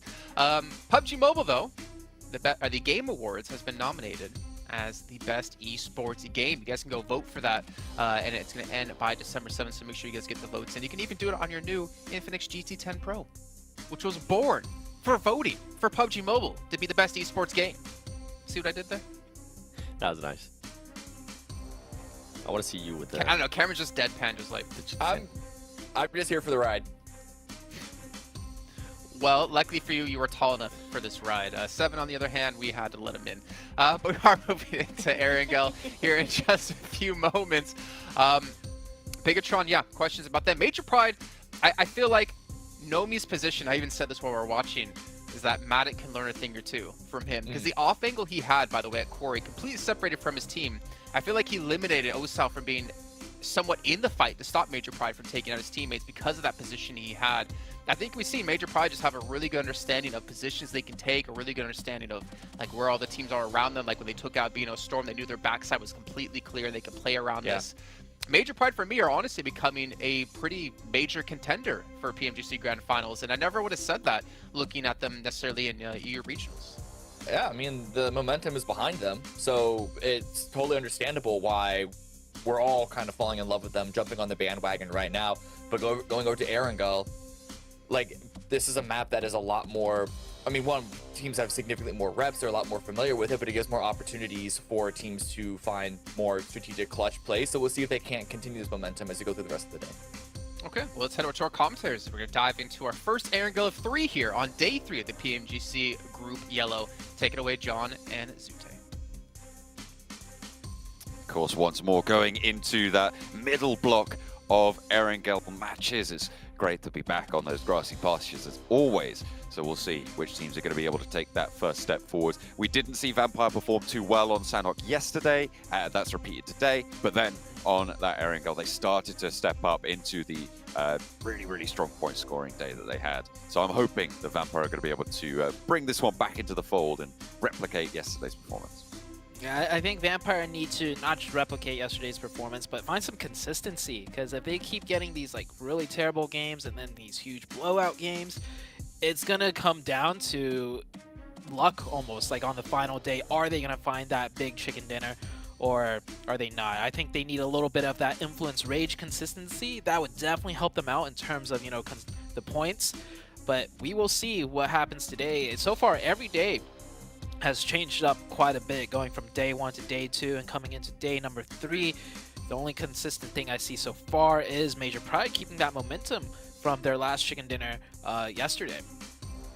They are keeping up the pace, which is good, but it's only been one match, and you know, we can always find it within ourselves to forgive a single match. The question is, multiple consistent matches need to be kept up to pace with. Influence Rage, sure, they didn't have the greatest match in that previous game, but they still got 5 points, so they still managed to get that one up. South Plane Path on the first Erangel. It goes from Primorsk up to, I think, just south of Lipovka, and so it's going to cut out a lot of places towards that northern side. Potential for some vehicle hot drops, as you will always see on plane paths that lean directly to one side. Yesterday we had a reversed plane path of this. It came from the east to the west, but similar, very south. And we saw a contested hot drop, not even a hot drop, just like a scrap, just north of, northwest of Quarry. It was like 2 teams dropping out of compound, probably for vehicles, and then forced to engage each other. I think it looks like the teams have adjusted now, though, because right now it's just Vampire and one other team. IHC. Yeah. Yeah, that is IHC indeed, and Vibes going towards the military base. Queso sticking with their split drop right outside of military base towards the bridge on the main island. Doesn't look like much hot drops could happen on the west, but towards the east, that just means more teams will be dropping out towards that eastern side and stretching north. We should see something happen here. I'm counting at least 4 different teams moving in that central group over towards Shelter, and the circle does go east, keeps a lot of the military island in, but mostly on that mainland. Could always go south, but we'll have to wait and see. Still, that area around between school and up to mansion is really hotly contested. It looks like they have just about managed to extricate themselves from one another, but I'm still looking at Genesis over on that west near to D+, near that school and apartments area. Still could be a little bit of trouble in that spot. That's 3 teams really close to each other in that area, but hold on, Sem9, not towards school. This is just straight down that middle, catches Influence Rage. This looks like a flash from the past, but it was BTR last time chasing down these eliminations. This time it's Sem9 onto the most consistent team, so that's definitely going to put a damper on that consistency. Influence Rage down to 2 members, and they might even find that other player in law hiding in the shack. Influence Rage. I mean, they did it to BTR. Have to yeah, they're have coming. a taste their own medicine. They will scout this one out. And Law trying to hide. He can't quite get it done. Tries to slash with the knife at the door frame, but the DBS is ready and waiting. And it will bark plenty loudly. Law will fall. And now just one player left. I think it's Federal for Influence Rage and Yasnaya. The only player in Yasnaya, actually. Rook might be able to divert in. Yeah, Federal, the lone survivor. Influence Rage, finally, well, the game's not over yet for them, but, I mean, this is definitely going to be their worst performing map, most likely, or performing match, most likely, down to just the one player. Weibo Gaming, Vibes right below them on that leaderboards. They might drop out of that top 3 here in this very game. Could be dangerous. Vibes have to cross, though. And I feel like a lot of teams are going to be on that south coast, so it's going to be a treacherous maneuver to try and make. The question is timing, as I think it will be for Vibes. When do they go for the crossing? It's most likely... I mean, they haven't gone for it yet, which indicates to me that they're probably going to wait for maybe even next phase to make that move from that South Island before they can mount on up. Vampire, they're looting through Primorsk. They're split up towards some of the quarry compounds as well, with IHD going a little bit further north on the west coast. So they haven't had much trouble to start things off, but they're going to have to move east as well, past Major Pride, past Weibo, and Team Queso. Yeah, IHC out here should not be looting here. They should have gone for vehicles and just gone up to, you know, their usual spot in Georgepol. This is... I don't know if this is a primary loot location for them. I mean, the loot's not terrible here. Could be better if you just drive up a little north, and it looks like they are doing that now. Or they might go for a fast rotation, but with the circle so far east, I don't think they really have any circle priority in getting into a favorable position. And yeah, it looks like they are going to go north and continue looting up in Georgepol. It just took a while for them to find a vehicle, maybe not finding any over that stretch as they were jumping out of the plane. Weibo Gaming rotating out of Pachinki already, going to a more central focused position. The teams around the bridge still there, so Team Queso, DRS. Well, DRS isn't on the bridge, but just a little bit off of it. The military base crossing, like you mentioned, will be difficult, especially with the circle being this far south. It does prompt a lot of teams to hover around the bridge locations. Weibo shifting on through. Nice and liquid in their rotations right now. On the south side, nothing much in their way, so they will just be able to flow through past Farm. D+ on the north side of it, moving down from Potato Hill. Got to get a little bit closer to there as well, but draw up a little bit shorter and players 4 together. I haven't seen a punished split from D+ recently, so I'm not sure if that's been fixed fully, but it hasn't certainly punished them as it has done previously. We'll have to wait and see for that to be confirmed, though. I think it definitely has been addressed to some degree within their team, with just how disastrous the splits have been. So with D+ playing a bit closer together, I think they are performing much better. And plus, if they had those, you know, splits condensed in those games, you know, where we saw it fail, it was always towards the late game, and they were in great positions. That's why those splits were so dangerous and failed, because so many teams would prioritize at least one of those spots that D+ was playing. So we'll see coming into today how well they do. They are in 9th place, a bit far down in the leaderboards for my taste to try and make that top 3, but if you look at the points, it's about a 30-point difference, and we are just starting today so far with only 1 match played. So a lot can still be done for the D+ side to make that top 3. Yeah, we are starting to see that gap for the top 3 start to stretch away a little bit. That 10-point drop from 4th to 5th has started to be a little bit more ominous as time draws on. Of course, you've only got 2 days left of play, and we're already into one of those, a match, so you cannot waste any time at this stage.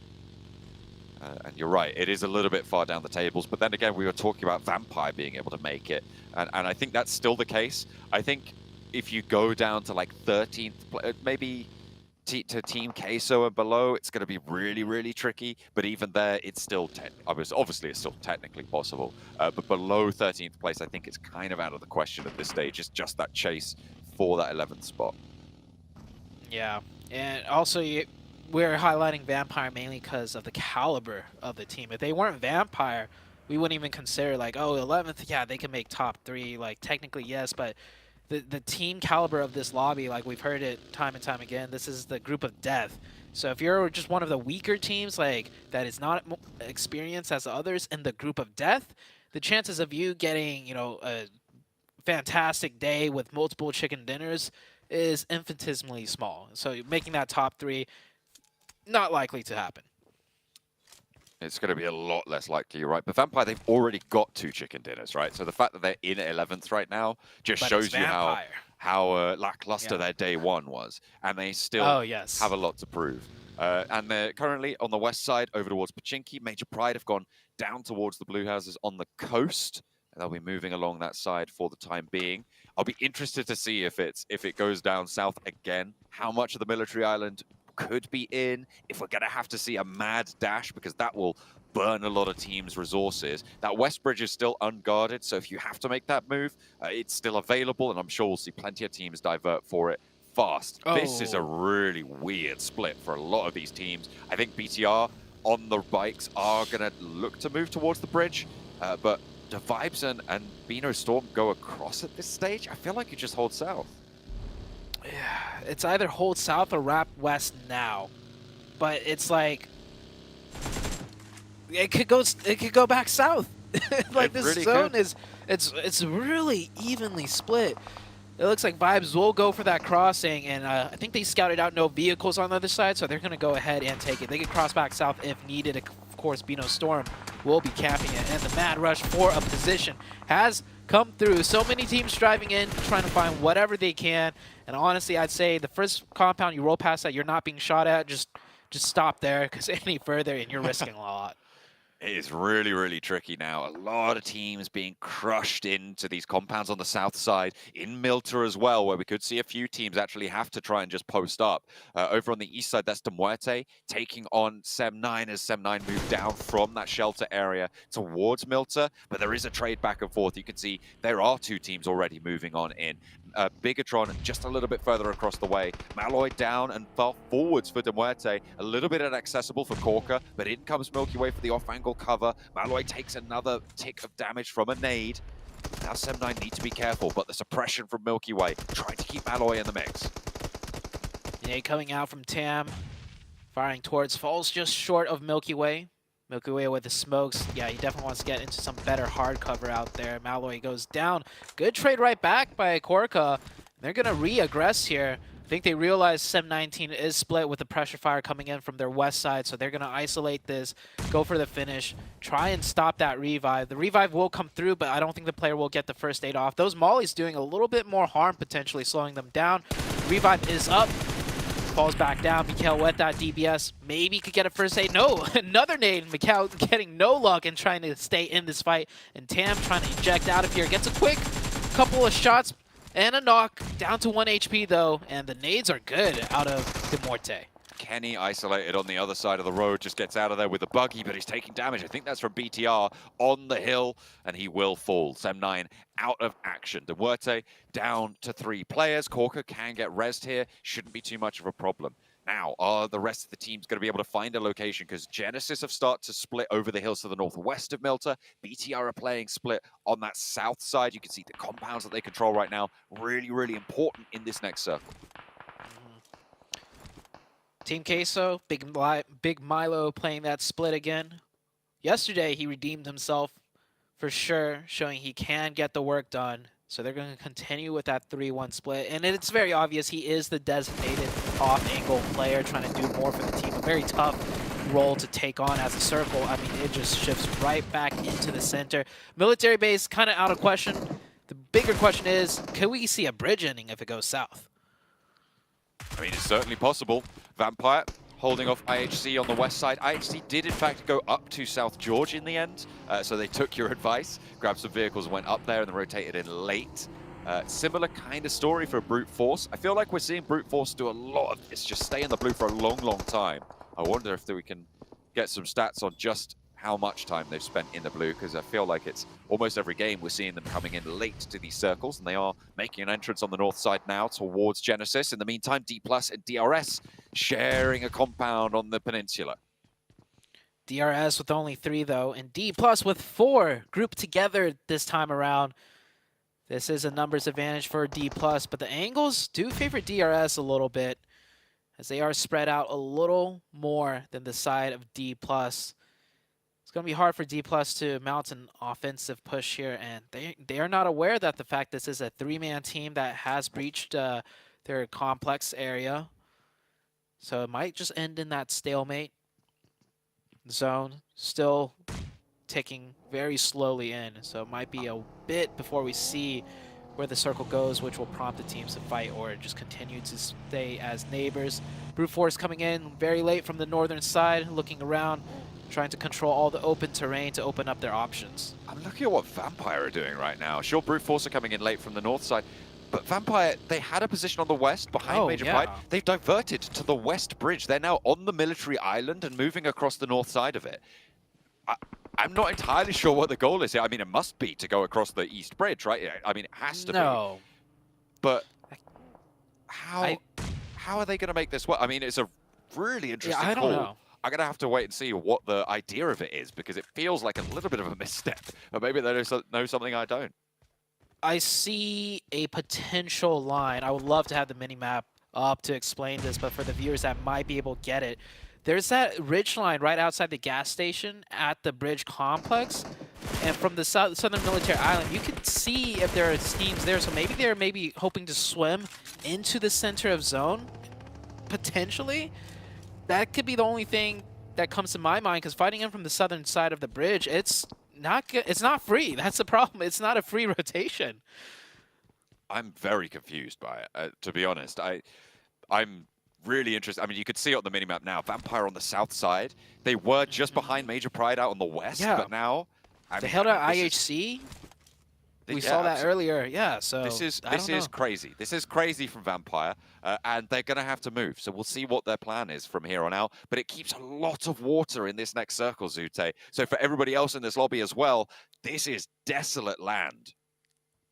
Yeah, and treacherous waters too, because we're going to see teams elect to go for that water play. Look, Major Pride already doing so. They might go for that swim up to that gas station ridgeline that I was just talking about. That's the only viable play from the west side in that water now. And it could work out, because the thing with D+ and DRS right here, they're kind of just barely enough in the zone where that better position, further down, they might not go for it. No, D+ spots it out. They are going to elect to take the superior positioning. Great choice out of D+. All on bikes. Just that little ridge on the beach side will give them enough cover to make it here.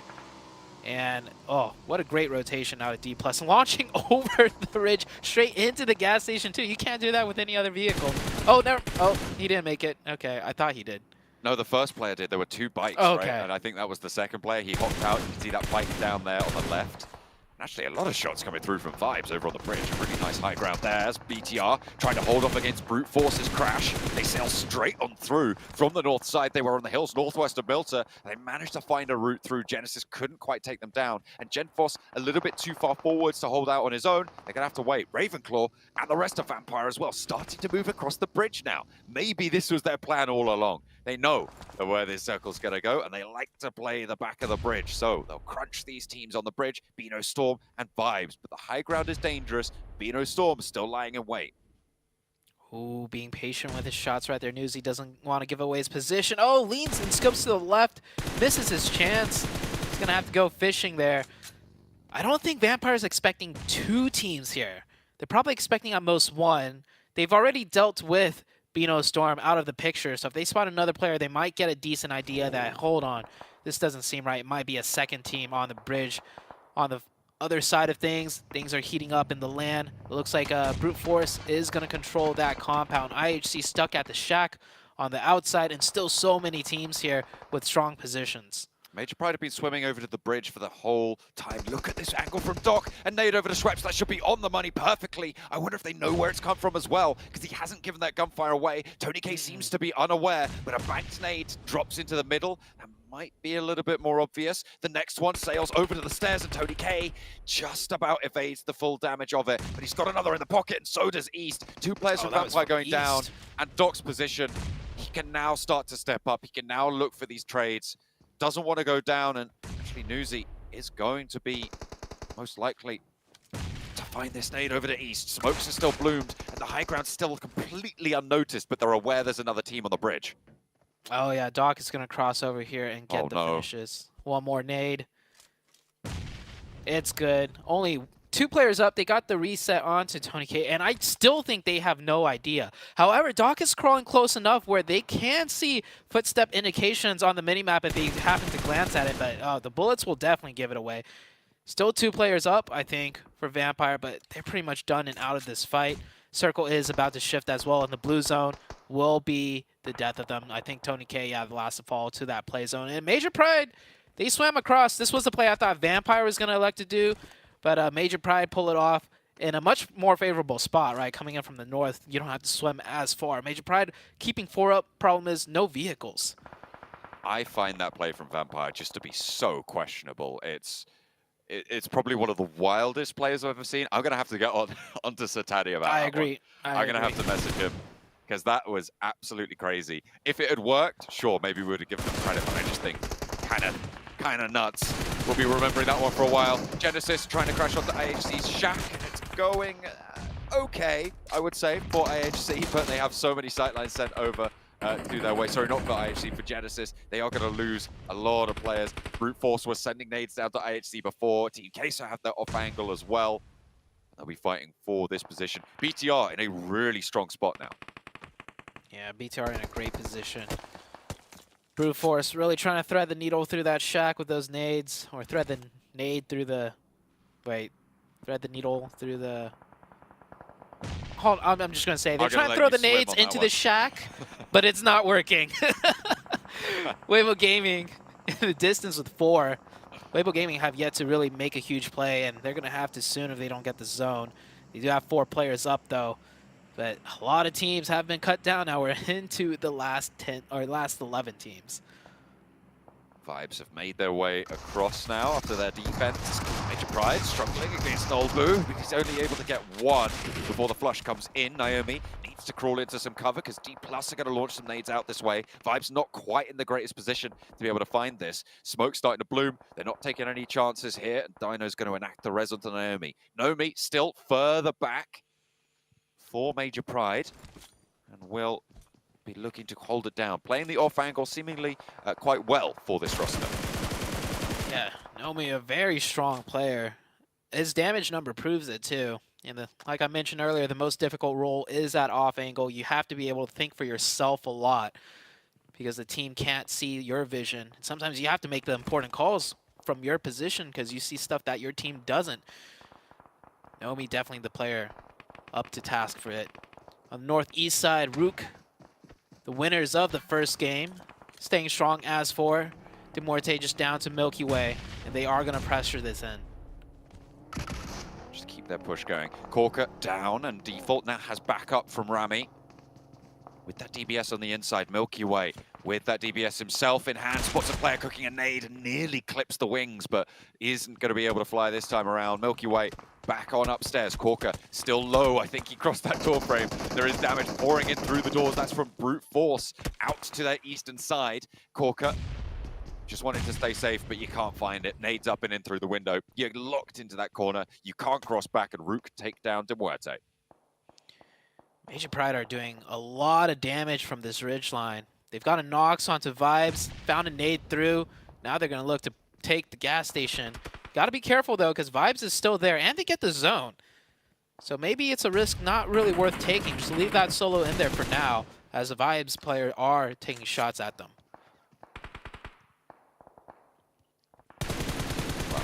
Trying to survive with Fabian in the gas station. Major Pride still taking knocks out on their western coastline. And Team Queso and Bigatron, really the 2 teams in these really strong positions up to the north. Team Queso 4 players, Bigatron with 4 as well. Major Pride have been fighting through. And Vibes, by the way, climb up these tables over these last couple of matches that we've seen from them. They're in 3rd place right now. With Influence Rage taking that dip, they're on 6 eliminations. They're really keeping up the pace with Mongolia. Yeah, Vibes doing great for the region. Of course, STE being such a strong team, Vibes also stepping up to the plate. Weibo Gaming getting caught in a tough spot. This back off angle from West Carry is doing great for Genesis. Because if Genesis was all in the shack, this is an easy breach in for Weibo Gaming. And Genesis had no real fighting chance. But Carry really dampening that push out of Weibo Gaming. Trying to get a confirmation. Weibo Gaming looks like they could be reset to 4. Rook now having to make their mad dash. And oh, this is one full send if I've ever seen one. They're getting cut to pieces. It is a tough move to make, and it will not be successful. Rook eliminated. The shots from Brute Force just a little bit too much to bear. Weibo trying to cross from this western edge as well, over towards Genesis.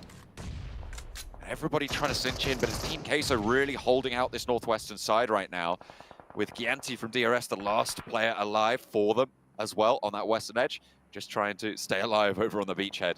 It's going to be really, really tricky stuff. Ming crawling around out there. Not having the best of times for Weibo. So taking some long distance shots for that mini, running extremely low on that mini ammo too. He's got to be careful because Wyman hasn't been able to make that cross yet, and I don't think he will. So if Sook gets knocked, that is not going to be a likely revive. But Wyman also not in the zone. He's going to have to make that cross, and that smoke he threw earlier is starting to dissipate. Does manage to just make that mad dash. Finds himself on that tiny little ridge line that you can see that buggy and both of those players posted up behind. Brute Force now from the northern side, taking nades over towards Genesis and looking to poke their nose in towards that Bigatron hold on the eastern edge. Will be pretty important to make their next move carefully, concisely. Need to be accurate with their play now. About to head into circle number 7 here. Fabian staying alive.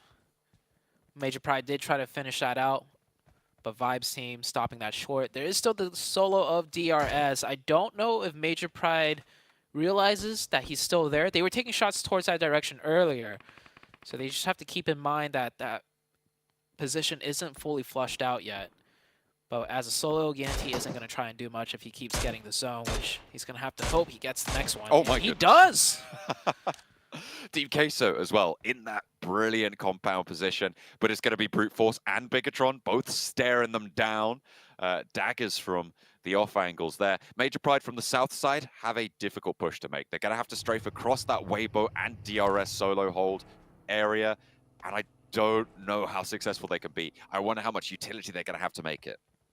I think it's doable because there's that ridgeline on the beach. If they could get there, I mean, Ganti is the only real opposition. Of course, crossing over towards that ridgeline is going to be risky with Queso. But Queso, if they wait it out, Queso's going to be concerned about BTR and everyone else on the northeast. This is very doable for Major Pride if timed correctly. The big thing for me is all the teams with the most amount of players all lost the zone.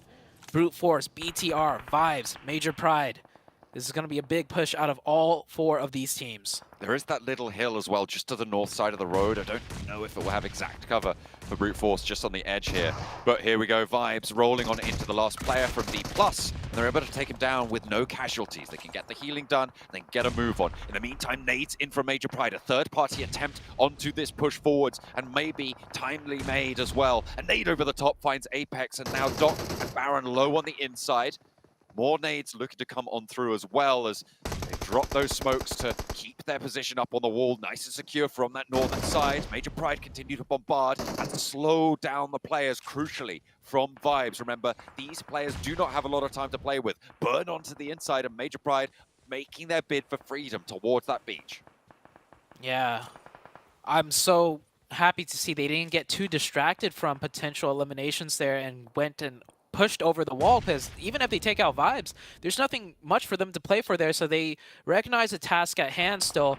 They will go down to the southern beach side. Sook with a nice knock from distance onto Effect. With enough smokes, Effect can crawl down and get revived, but Sook has eagle eyes looking over here. This is the most likely point for Sook, so he shouldn't be looking anywhere else. More shots coming in, and ooh, I don't know who that was from. Effect down to just 1 HP now. Gianti came through with a nade over onto Naomi on the forward position for Major Pride. They're being split apart. I don't know if they know he's there. Apex able to get that nade. That's from Vibes up on the top of the ridgeline, finding that shot. Naomi very, very low. Dino gonna have to make a mad dash to try and save him, but Major Pride down. In the meantime, Bigatron rolling on up to Team Queso. Zatalis goes down first on the crash. Artur's low on the back line looking for a heal, but Bigatron playing with two. Superboy the next to fall, and Lapar left last to stand in the face of Team Queso. Has got that auto shotty, but it's not going to work out. Brute Force cut apart in the meantime as well. Nobody's been able to make this cross towards Team Queso, and it is their game to lose at this stage. Oh, Major Pride down to 2. They had a chance with 4, but now down to 2, and the zone not favoring them either. Also, Queso will have free reign over the entire sightlines of the south side with 4 players up. No one going to be able to contest them either. And it looks like Vibes are hopping over and going downhill. Just trying to get the points now. That will get confirmed. Dino, the last one up, and he realizes, I'm going to take this 1v1, get a placement up, and maybe the 1 point. Gianti still holds strong. Actually, a lot of the players from Vibes are down. Gianti, if he finds a nade on the body here, or anything really, he might be able to find something, but no, he's going to use that last first aid. Maybe have time to dip back out, but no, he's going to have to move forwards over this ridgeline into sight lines, and this is now no man's land for him. I'm out with the angle right out this way, but there's a little bit of bush cover. His Vibes are going to have to crawl forwards. No nades in hand means that it's going to be difficult to make. Gianti's still going for DRS. Yeah, DRS staying strong, but finally caught out by YML. He stands up, gets the shots in. We're down to the last 4 teams. Queso just looking to get as many points as they can. YML trying to steal some of those away. Didn't get that one. There's still the solo of Brute Force on the north. He's not going to do much, though, I don't imagine. But there is 4 different teams in play here. Looking at Vibes total, and right now they've got 11 eliminations, Zute. They have a massive dent put in that lead that they have been closing from that Sandhawk as well. Going into this match, they are looking to put up a lot of points. Even if Baron goes down here, this is a very, very significant shift in the tables that we've seen so far today. They started on 87 points today. Their Sandhawk was good. Can they get even better here? It's Team Queso looking to burn out onto Neos. That damage will tick away. That's Brute Force going down. That's YML falling as well. And Vibes have laddered up into second place with 11 eliminations. Sits down in the blue, denies the point here. Team Queso will be able to take this one down from the compound that they were holding on that side. They didn't have to leave it. They did get a little bit of a blessing, but they played for 9 eliminations on that chicken dinner and a really, really solid position coming through for the team. And once more, they're looking at T-pose on us. They did it yesterday when they were able to get a chicken dinner, and they're going to do it again today. Yeah, get the pictures in. And honestly, Queso did have a very far rotation to make to get to that center spot, so they risked it and they got rewarded. It's not like they just started off right around there. So good job to Team Queso. Also, holding that compound might, you know, seem easy when the circles keep shifting around you, but it's not the strongest of compounds. A lot of sight lines. You could get knocked, another team could push in, so they had a great job at defending as well. Queso with a major win. Vibes, though, for me, just rising into that second place position with a lot of elims is one of the bigger stories for me. Really, really strong performance coming through from Vibes to be able to play over towards that bridge side as well. And I think, speaking of the bridge, the one thing that we are just going to be continually questioning is the vampire play in that map. Yeah, everyone blow up Sir Tanny's DMs right now. Yeah, absolutely, because what was going on there, I mean, you were trying to piece together the puzzle, but I feel like I was certainly floundering to try and justify that sort of a play. I don't know if you were as well. I wonder if the desk has any ideas as to what happened, but for me, it's just a misstep. I don't think we'll see that happen again on that sort of a circle. I mean, if you think the circle's going to go to the military island, sure, it's a great play, I think, but I just don't think there was any way it was going to happen. Yeah, and to keep things fair, fighting in from the northwest would have been hard, right? But the thing for me is they had 4. Like, if you have 4 players, just do your best, stick to the fundamentals, pick up what elims you can, and then go out. But to commit 4 for a Hail Mary, you know, crossing to the south, I don't think that was the play. But what was the play was going for the very very early rotation center, which Team Queso did, and they absolutely got that chicken dinner. Yeah, well, close things out here. A massive victory for them, and as Seven was saying while we're watching the game. And Team Queso holding the compound, not necessarily the easiest ones, as we heard Zute mention as well.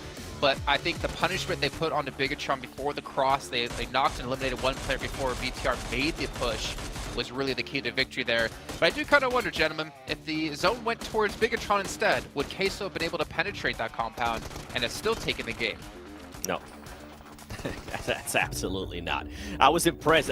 I mean, you heard me talking about it. I was so impressed that they were even able to survive that, the push from the compounds, and they also got kind of blessed a little bit that a lot of the other teams were not focused within that compound because, like Sute was saying, that compound is so hard to hold. There's so many windows, there's so many angles that you can actually get shot from. But overall, honestly, for a team that needs a good performance at a Team Queso, 11 Illims, they're able to take advantage of that circle bless.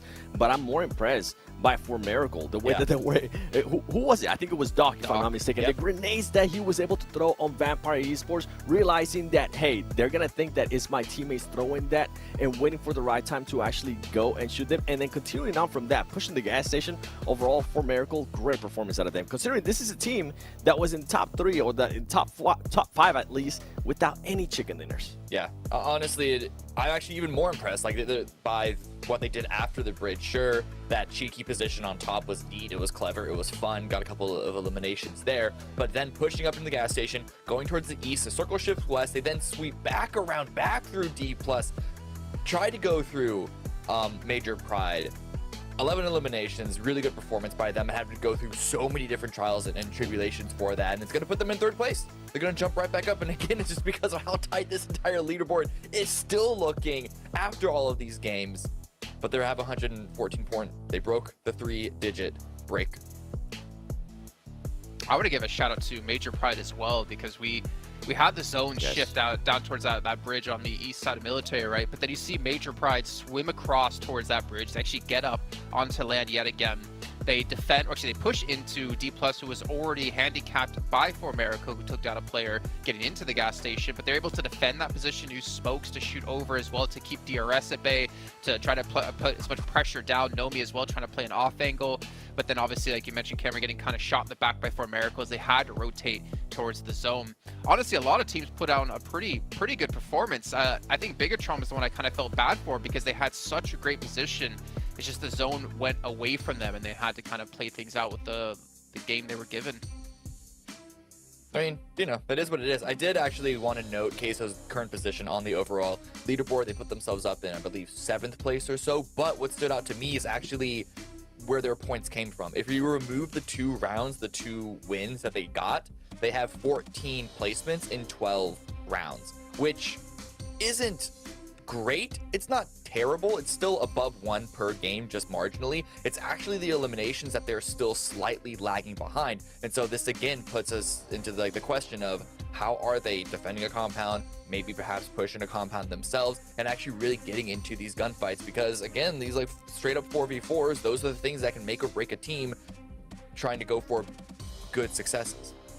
I'll say this though, still better than Vampire, who only has 6 points outside of their 2 victories when it comes to placements.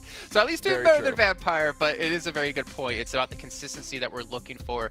And speaking of consistency, I gotta be consistent in my sponsor callouts, because Infinix, the GT10 Pro, you guys can pick one up, which was born for esports professionals. You guys can pick one up for yourselves and dominate the lobby.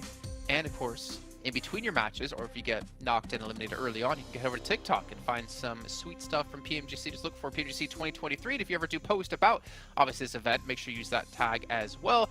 Not to mention, on that, while you're playing, we have the new Frost Festival happening. You guys can revel in the fact that you can ski or snowboard down a hill, pop a 360, turn someone into a snowman, take them out, and then look for other players and potentially make 70 a little bit more sad, as well as he just doesn't seem to have the same luck without a Raging Berserker on the map to get looted up with. On that as well, we do have the Popularity Annual Gala, which we do have 10 players to win 10 1v1s to potentially be called the best, and of course our champion of the gala on top of that, with exclusive rewards they can get for themselves and they can show off to all their friends. And on top of that, the Bugatti collaboration is live in PUBG Mobile. If you guys don't have a sweet vehicle, if you don't have a Tesla, you can pick up one of these bad boys and potentially show it off to your friends. I know Zute's significant other is probably sporting hers as I think she got a few days ago, if I'm not mistaken. We have the Amola, we have the Zonda R available for you guys to pick up and potentially get some road kills with. But in the meantime, we're going to head to a short break while we get things ready to go for our second airing of the day. It's going to be our third match overall, and we'll see you guys in just a few.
Well, we're about to head into our second airing of the day, our third match overall, as mentioned before the break, and we do see the leaderboard still being mixed up. It's still insane to me to see that we're in day 3, we're about to hit the halfway point of day 3, and things are still so close. We could easily see a team, you know, from 8th, 9th, 10th place potentially shoot up into top 3 in just 1-2 matches.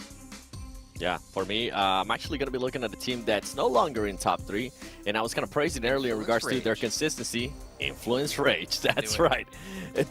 The two performances that we've had at the start of the day, yeah, they were able to get some eliminations in Sandhawk, but kind of backfired there in Airgill. Please show us something here, Influence Rage. Yeah, had consistency in day 2, and well, they've had some consistency in day 3 of not performing well. Let's see if they can turn their tide around here. So you head back to our commentators of John and Zute. Hopefully they can start to step up, because losing that top 3 position is going to be a little bit of kick up the backside, hopefully, for them. Maybe give them a little bit more firepower into the remaining Erangels of the day. Obviously, Vibes playing really, really well. I liked Cameron's breakdown of their set of rotations that they were able to achieve over on that eastern side. I really enjoyed watching it unfold as well. As much as I was kind of rooting for Major Pride to be able to clinch it out as the European representatives, but it just wasn't going to happen in the face of Vibes and their strength. Yeah, I think Major Pride and Vibes did the absolute best they can with the situation given at hand, and they maximized the amount of points that was possible in the match. A team that didn't maximize any points at all was Influence Rage that Seven was talking about, but we saw what happened off drop. They lost 3 players off drop, so it was going to be a given that they were going to get knocked out of the top 3. Question now is Influence Rage going to kind of switch their gears now and go for a potential big chicken win versus a nice consistent placement until they catch back into the top 3? So we might see a gear change now out of Influence Rage. Maybe not this game, but maybe the next, depending on where they are in the rankings, as we do get a very nice playing path going straight down the middle, north to south. We are seeing a little bit of a development in the bubble positions as well, right? Because third place now 114 points. The drop-off is now to 97. That's fairly significant. That's up to 17 points total difference between third place and fourth place, which is starting to become a lot more ominous. As I said, time keeps marching on. It will not slow down. So a lot of teams are going to be looking to try and keep up that pace. And even beyond that, it's only really down to 6th now that I'm kind of counting in for the race of top 3 as we get another hard south shift over towards that military base. This one's a lot more down to that island, so crossings quickly potentially on the cards. The rotation I'm going to look at, so I'm going to ramble on for a little bit longer, is Vampire. Making that rotation down south on the boats. Our Team Queso going to be able to guard it out again as they did in the previous military circle. Yeah, and we saw on day 1 a military zone hard south, like 100% confirmed military zone. So many teams rotated onto military base very quickly. We actually had all like 63 players alive with more than half the lobby onto military base. But that was with a really hard southern circle, like dead onto military base.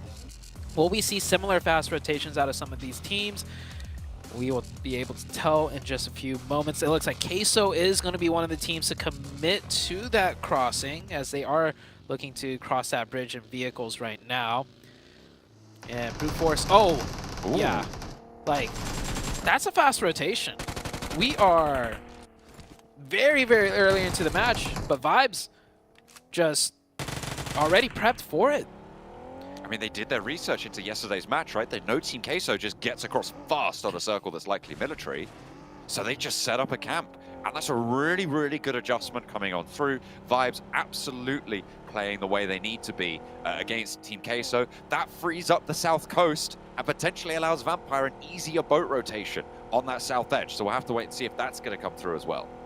Yeah, because last time Vampire lost their boats to Team Queso, who was camping the ridgelines, and Vampire had to just swim in, and it did not work out too great. They actually made it kind of far into the game on that match, but not the points that they definitely wanted to try and get. Vibes with a nice adjustment, like you mentioned, and I'm kind of surprised they went for it. It's because this zone isn't that far into military base, so there's an off chance Queso would instead, you know, camp the bridge on the north side and then take the crossing, depending on the shift. But Vibes, they did a little bit of a gamble. They said, if we're going to camp the bridge, we're going to have to do it very quick and particularly right against Queso. So that was a very set play, and it paid out favorably. Very, very nice stuff. I mean, I always find that it's easier to get back from Military Island than to get... Hang on a minute, that was a BTR player going straight on through as well.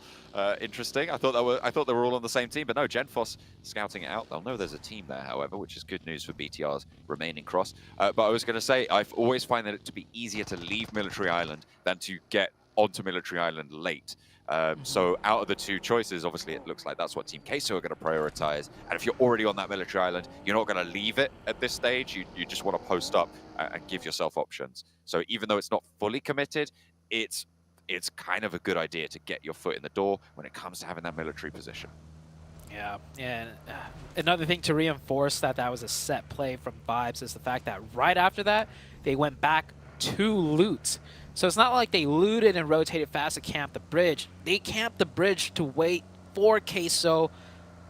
If probably like 2-3 more minutes passed, they're like, okay, Queso isn't doing that fast rotation. We'll leave, we'll go loot, and then we'll see what happens. But they waited.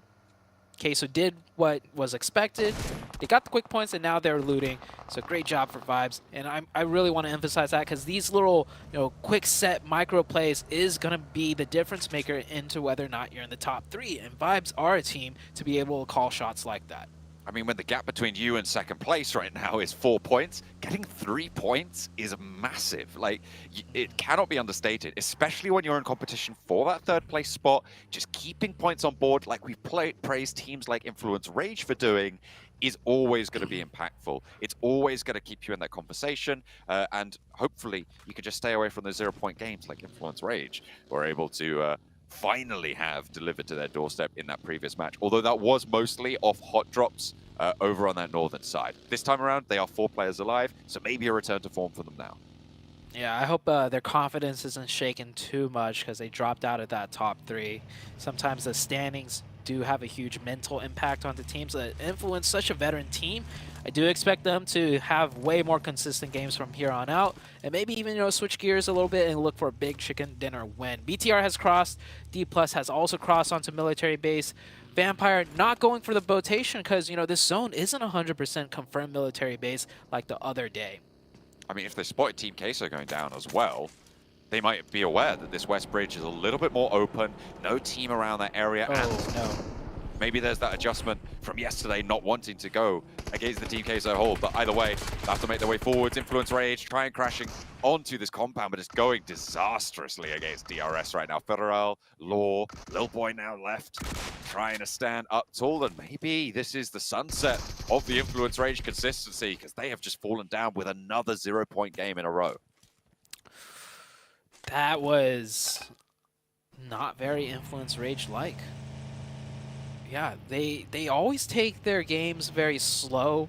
We see them around the edge a lot, taking their time. If they're making a hard rotation, it's very early where the chances are the compound's going to be open. But this compound they tried to take DRS, this is a prime location for zones like this. There was very, very likely a team there, and they did no scouting, and they also pulled up in a way where it's like they assumed it was open. One player pulled up to the other end, another just crashed onto the wall. It was like, they didn't account for a potential fight whatsoever. So Influence Rage don't know what's going on. Vampire, they have moved over to Ferry Pier. And they're kind of isolated. No one really on that west coast is moving in. IHC and Brute Force late to the party as per usual on a south circle. Major Pride just about to start their rotations down towards what I expect to be a position near that western bridge, if not going all the way across it in the meantime.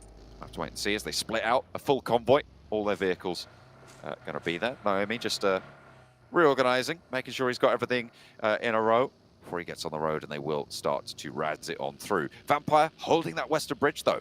They're going to be coming into conflict with Major Pride. They'll hear those vehicles. They need to post up quickly. Where's the circle going to go, though? That's the bigger question. Before the fight breaks out, it is going to be military base. I think we'll see Vampire just rotate across the bridge now. Definitely want to be a little bit careful, scout that area, because there was that bridge camp. But they'll soon realize it's clear. They'll take it across. And I don't think any team is going to look to bridge camp unless if they're one of the later teams across the bridge. Vampire should look for a nice position more central here. Weibo Gaming looks like they're going to just swim across and then play from the beach side. Might be able to catch some vehicles too if they make it inland fast enough to secure some on the roadsides. I mean, there's a couple of compounds as well that they can get to, but they have to get there fast. And before teams like Sem9, like Genesis, who are crossing on that bridge right now, to be able to get on through.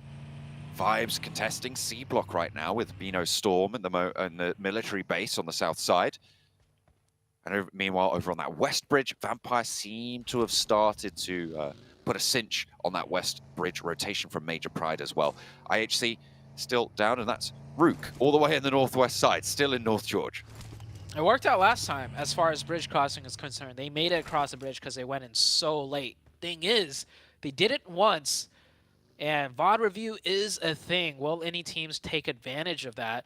Last time, IHC also crossed extremely late, and they definitely watched the game back there to see, to time their crossing, how good it was, and they would have noticed there was still one more team behind them in the form of Rook. We might see IHC set up a trap play here if they're not going to be able to make it across the bridge anytime soon. Still a couple of teams on that mainland, but they are becoming fewer and further between. Major Pride holding up short, but they're going to have to cross, so an opening pick would be brilliant. Vampire taking the top of the bridge. They know how effective that could be. They learned their lesson last time, hopefully.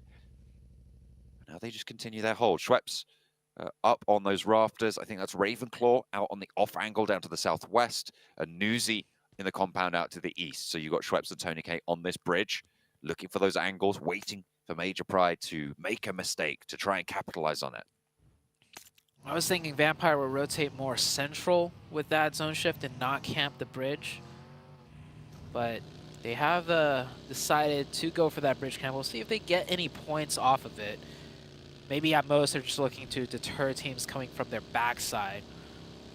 If they did their VOD review, they'll realize teams will still take that bridge even way late into the late game in the blue.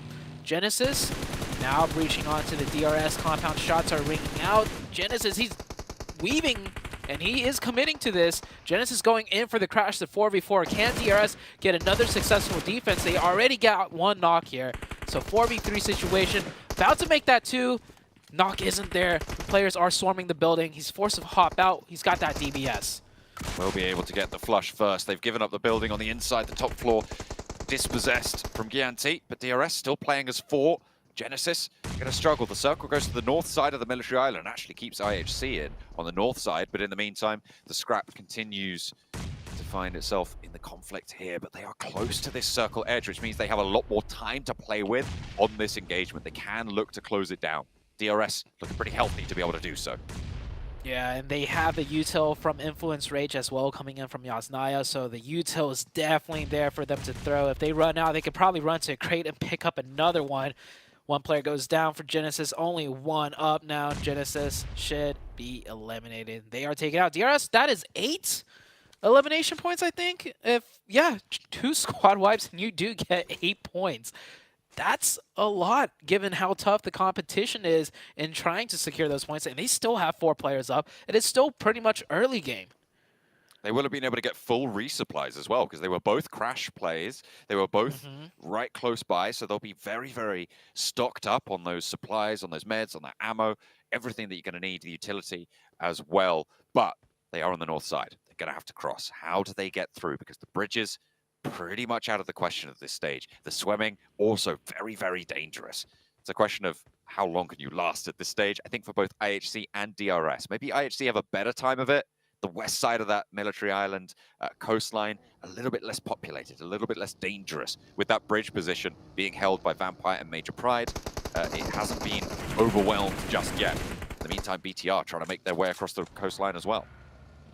Sem9 arriving at the perfect time just as BTR was leaving.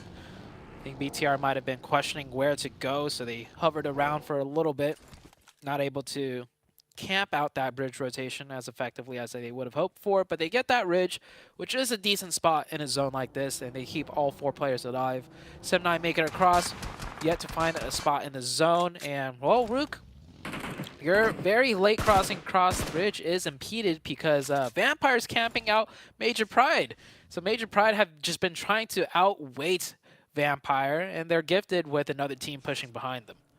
Rook probably not going to send their other 3 players over, but Major Pride are going to pull the trigger on this rotation. They're going to go forwards. I'm imagining we're going to see them tumble out one side of the bridge.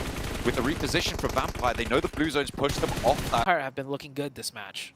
They've been looking a little bit better than the last match, certainly. Tony K close, hits the deck, dodges all the damage from Gap, but not from Sook, unfortunately. That's a quick flush out as well. So Vampire down on 3, trying to fend off this aggression from Vampire. Sook goes down. Schweppes lands the nade onto the target, a little bit far forward and out of the zone. Kind of going to have a tough time here to try and go for this res. You've got IHC to worry about in the meantime as well. Demo is still there, and Weibo cannot fully commit here. Demo does go down, and that is going to allow them a little bit more breathing room, but Nuzi has taken the opportunity to move up to Gap, get this knock, and Weibo are starting to suffer now. Vampire take the high ground away from them, and Ming tries to repossess it, but it's not going to go well. Ravensfall goes right on over, but it's just taken down in time. Ming is there to save the day. Into the smoke he goes to try and crawl away, to try and survive, but Schweppes is low as well, and the duo from Weibo trying to piece it back together. It's looking good. Vampire on the last legs. Vampire still with 2, though. They could easily turn this around. 1 nade, and the numbers are matched. Nuzi's on that higher ground. He could have the sightlines for the nades, the DBS in hand. A little bit long range. That nade could have been disastrous.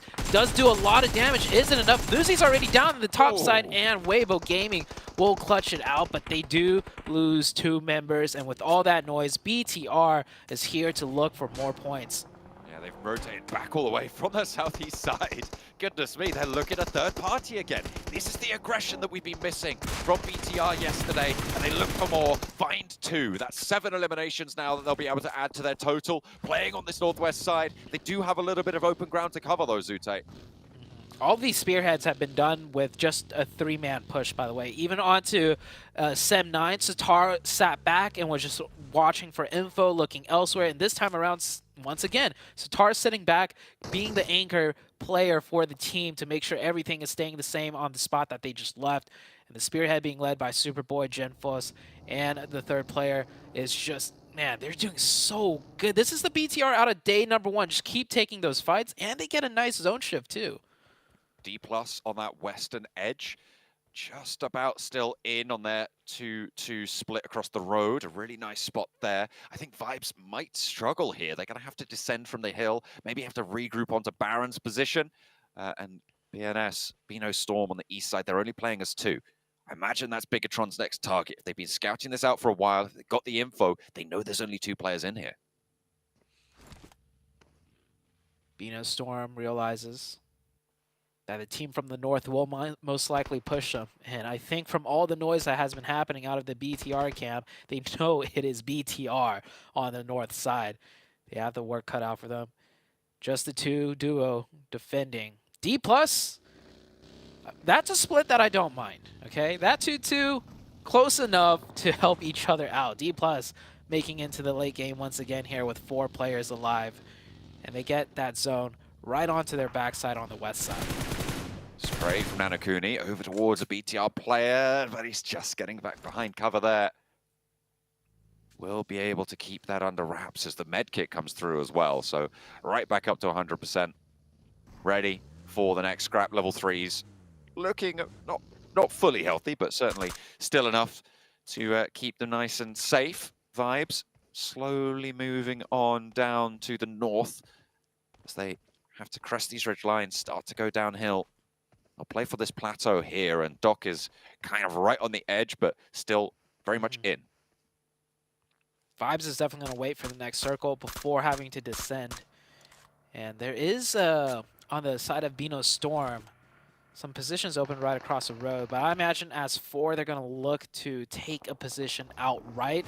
But just as I say that, one of the members gets caught, and that's not even in the zone. I don't think that's going to be revivable. Vibes, if they go quickly, they could maybe pick the player up and then carry him into zone and get that revive, which it does look like what was trying to be done here. Vibes definitely wants to keep all 4 players up should they have to crash in. The numbers advantage will be a huge factor as to if they're successful or not. And they got that revive, and they are going to reposition onto the safe flat hills on the top. Zone slowly closing still. I'm taking a look at the teams that remain alive right now, and look, it's all of the top 3. So that bubble is going to move upwards fairly significantly in this match. It depends really on what Major Pride can do, because I feel like Vibes probably going to have a better time of it after they've got this res. They're going to have a little bit more power on the south side, but there is a difficult descent ahead of them that we've been talking about for a little bit now, so maybe they're going to be curtailed here with only the 4 eliminations in tow. D+ out on the western edge. Have been in this 2-2 split for a long, long time. It hasn't been punished, and to be fair, it is a very reasonable 2-2 split. I think you go for this more times than not, certainly. Arturus has been surviving for Team Queso for so long. Yeah. Surprised he's made it to top 6. I was surprised when the camera went onto Arturus. I was like, wait a second, Queso, how did they get here? And then I remembered they lost 3 very early on, the very first team to cross the ridge. And he has still somehow navigated his way up to a top 6.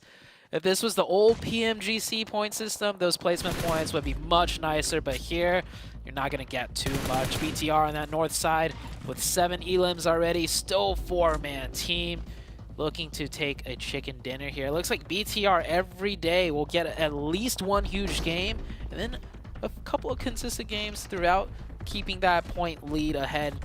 Even though Major Pride, Vibes, Weibo Gaming, they're trying so hard to catch up. BTR is going to try and definitely secure that first place by the end of the week. I mean, it's excellent to see BTR back on this sort of form, so proactive in this circle. They are making decisions and committing to them. Really, really good stuff. Very dynamic. A sense straight across the middle here for Vibes. Oh. They have joined BTR on the northern side of the road. It's interesting, they've made it to the dip, but have they exposed themselves a little bit too much? You've got D+ on the west, who have angles out their way. You've got BTR, who of course are going to be spotting this one out. D+ are going to make their move in the meantime. The Major Pride wanting to hold this out. Nades on through, sent to the back of the rock, and that takes a lot of damage off Forest, but doesn't get the knock. And won't slow them down as much as maybe they would have liked, but it is still a little bit of a hold. And nade on back, and Fabian goes down next. Can they weather the storm here? Because the fire is in on that ground floor. Naomi lobbing another one out. Bobbles it short. Forest goes down. Noel Boot close. It's 2v2. Naomi wants to get the heal off. He's looking to commit for it. And on the outside, it's Vibes. D+ struggling to get on in against Major Pride, but they get to the top floor. But at what cost? The burn is there. 2 players fall, and now it's just the 1 to try and move on through. Major Pride with 2. Hold on in the middle, and will be cut down. Major Pride hold the tower. What a defense out of Major Pride. I thought they were done for. 4v2, they hold it off. Meanwhile, on the other side thing, Vibes is up with 4, and take a look at how many BTR have. BTR is actually down to a 2-man. Vibes with a decisive game-winning play. This is that risk versus reward I was talking about. Influence Rage usually goes for the more consistent play. Vibes, though, they want the chicken dinner. When they have 4, they'll go for the risky play, driving across the battlefield, across so many sightlines, across so many players to take on the other strongest team on the north side, BTR, and they're out ahead. BTR down to 2. Same with the other 2 teams. It could be a Vibes chicken dinner.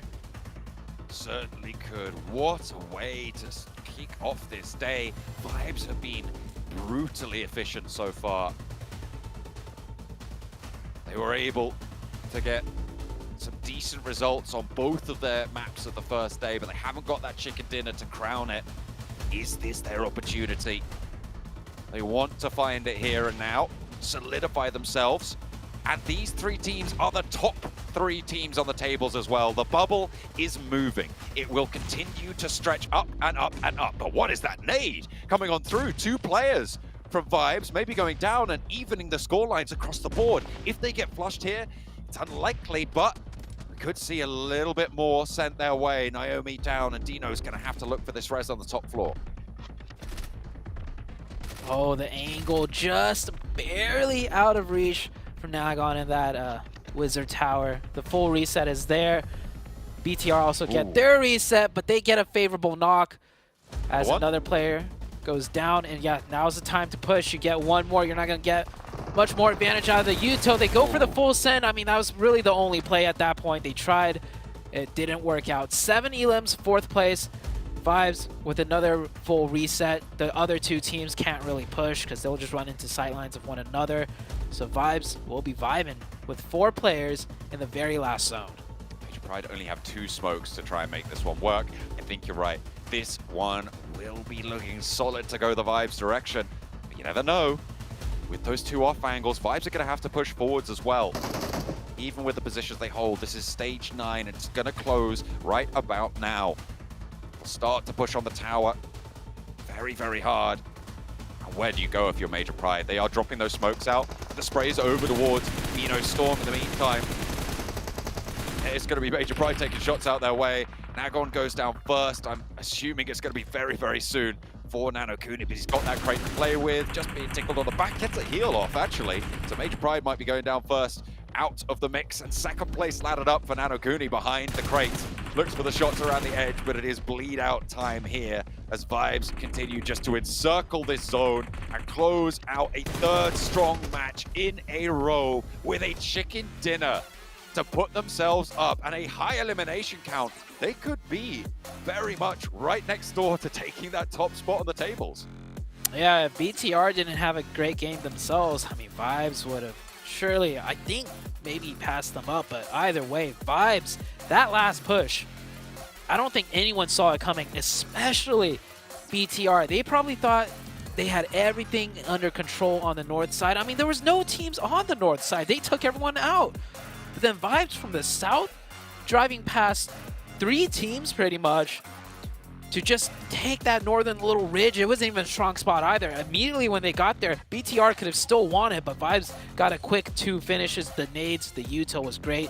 East, his name keeps popping up for me, and for good reason. The MVP of that match for the side of Vibes.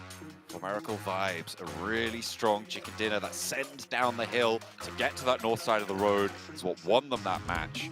I absolutely loved that hold from Major Pride on the tower as well. Off against, I think it was D+. To be able to play 2 players on the inside, those nades, so well placed from Major Pride. They did incredibly well to survive. They racked up a couple of points for that as well. And the fact that BTR, Major Pride, and 4 Miracle Vibes all alive late into this game moves the bubble higher. I've noted it a couple of times during the match, but I feel like it cannot be understated how impactful that's going to be as 4 Miracle Vibes put not only their chicken dinner crowner on today's performance, but their first chicken dinner on the board. Oh, I'm lagging really bad.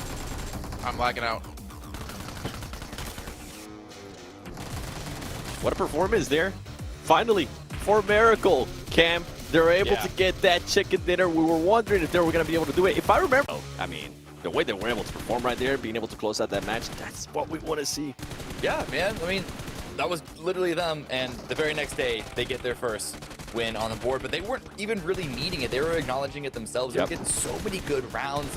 I'm just quickly scrolling through their previous performances. Second place with 9 elims, third place with 10 elims, second with 6, 2 with 11, 4 with 8. Sure, they have a couple of stinkers in there, like a 15-0, a 12-1, which is why I think why they're only just now probably going to be reaching more routinely into the top 3.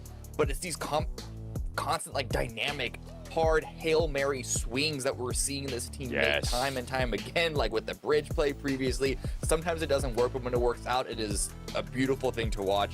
Absolutely destructive to the lobby. Yeah, and something that the casters were pointing out that I really enjoyed too of that bridge camp that you're talking about. They barely got any chance, any time to loot. They decided to just go hold that bridge camp. Team Queso decided to push up. They were able to finish off 3 players from Team Queso, and then they went back to looting. So great awareness out of them, and that, yeah, I mean, the the final push there at the end. I really enjoy what I see out of them. But another team too, if we're talking about those rotations, right, and those crazy swings, Major Pride. How did this team even get a chance to get 2 players into the middle and then take on D+?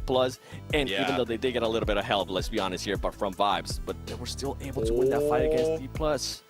There it is. And there it is. After game 1, game 2 of this entire group, finally, Bigatron are upset as the leaders of the lobby as Formerical Vibes takes over them. Only 1 point lead, 1 point gap. But this is what we were talking about this entire time with Bigatron. They were slowing down, not by a lot, but just enough that they're now overtaken by the explosive Formerical. Yeah, we've been talking about, are they going to be able to survive with those just 1 good matches a day?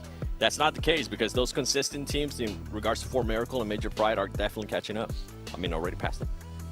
I mean, it was bound for Formerical to have that win finally, right? They were putting up such great performances, you mentioned before, Cameron.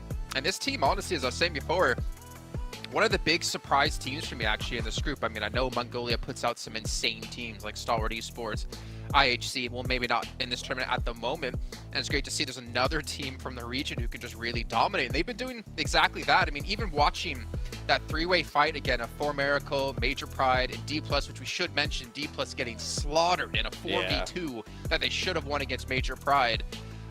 It's just, we keep repeating these 3 teams over and over again, I swear. Yeah, I mean, for some defensive D+, it was a 4 versus 2 on the initial run. And so you would hope that a couple of more of those frag grenades would end up inside the bottom floor where Major Pride were.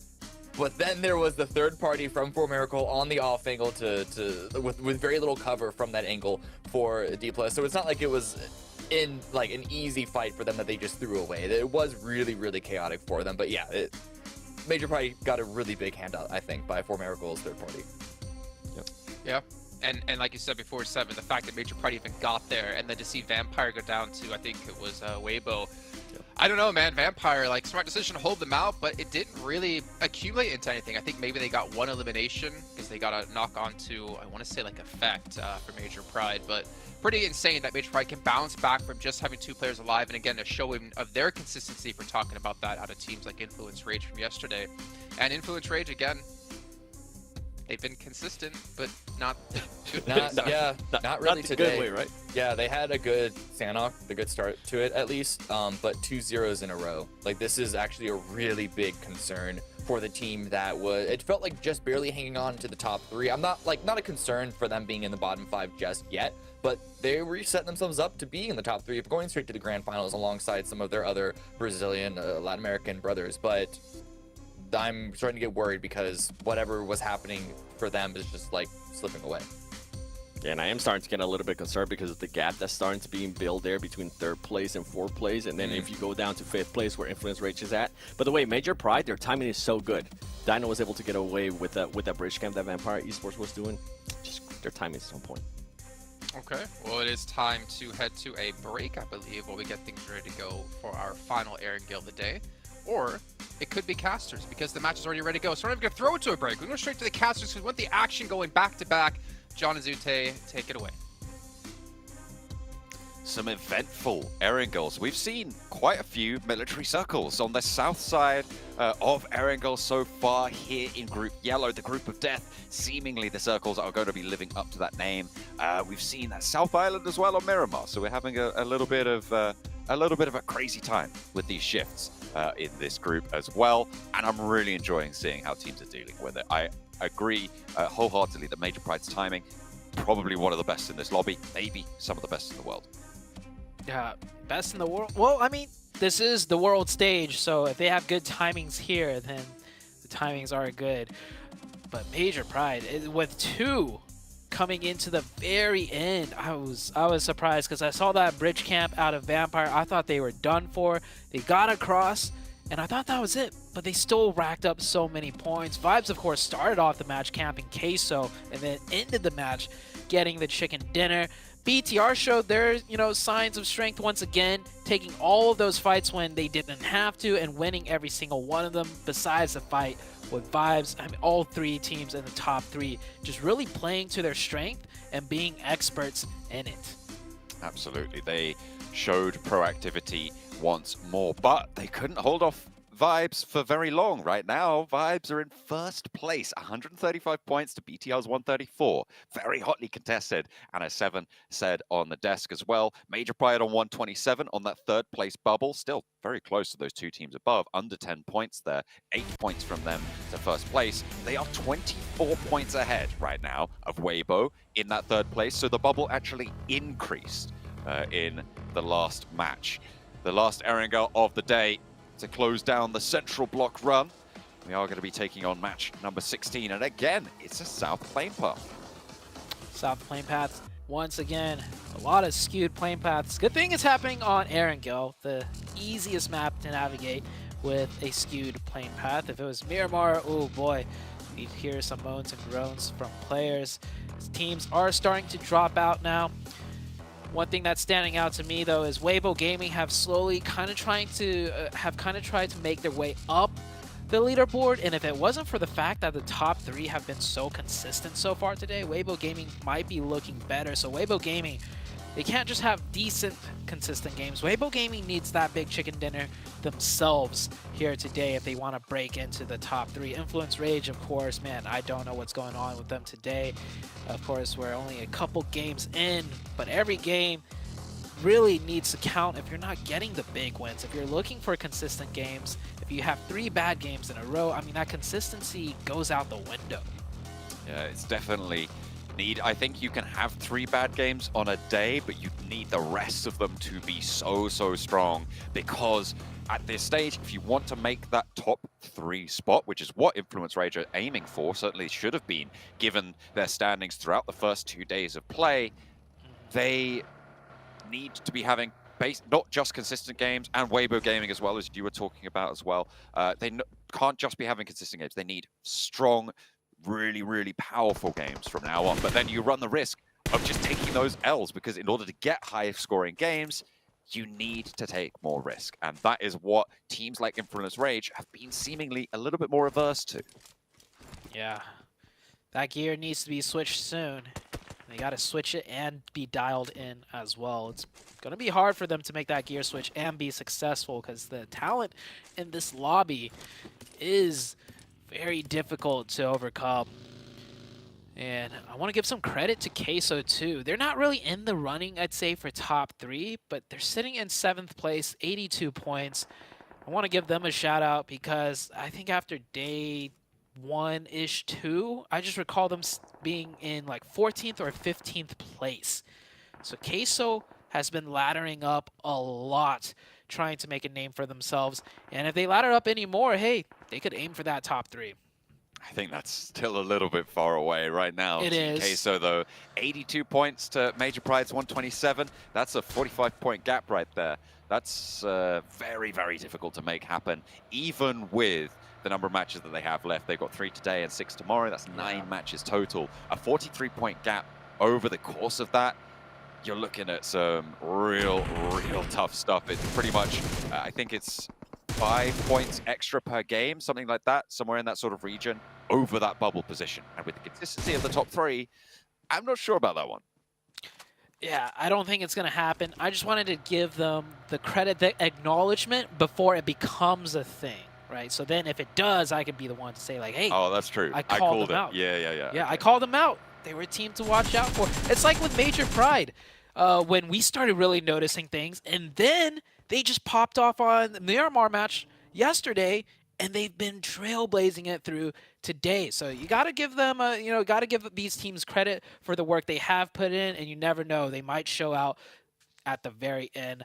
Of course, it is tough. It is going to be tough for Queso. Major Pride in a much better situation. And so far, we've seen a lot of shooting, no knocks just yet, as that circle has popped up. You see some teams rotating in. Influence Rage making a fast rotation. I don't know if that's typical of them, but I think that actually fast rotation was towards their loot spot, towards Yasnaya. Yeah. I'm taking a look at it now. Okay, yeah, they're just trying to get to Yasnaya.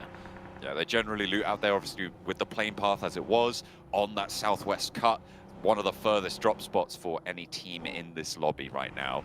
So they are just still making their way over there, but they'll be nice and safe for the time being in this circle. They've got a lot of time to play with, so I'm sure we'll see them plenty later on. The question is how much later on, because they haven't had the best of luck today. They've had their worst run of the tournament so far. They're still looking pretty healthy to stay in the top 11, certainly. I think I would be very, very surprised to not see them in the top 11 and into survival stage. But this is a team that was kind of a lock for most people's top 3 predictions coming into the Group Yellow. And honestly, they were not a lock-in until today. But that's just because of their abysmal performance and the teams right around them all popping off today.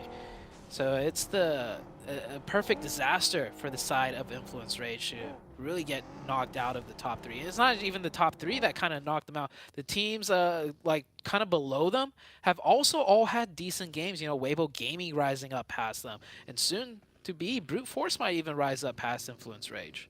And Team Queso, as you highlighted, have that potential. They got that firepower.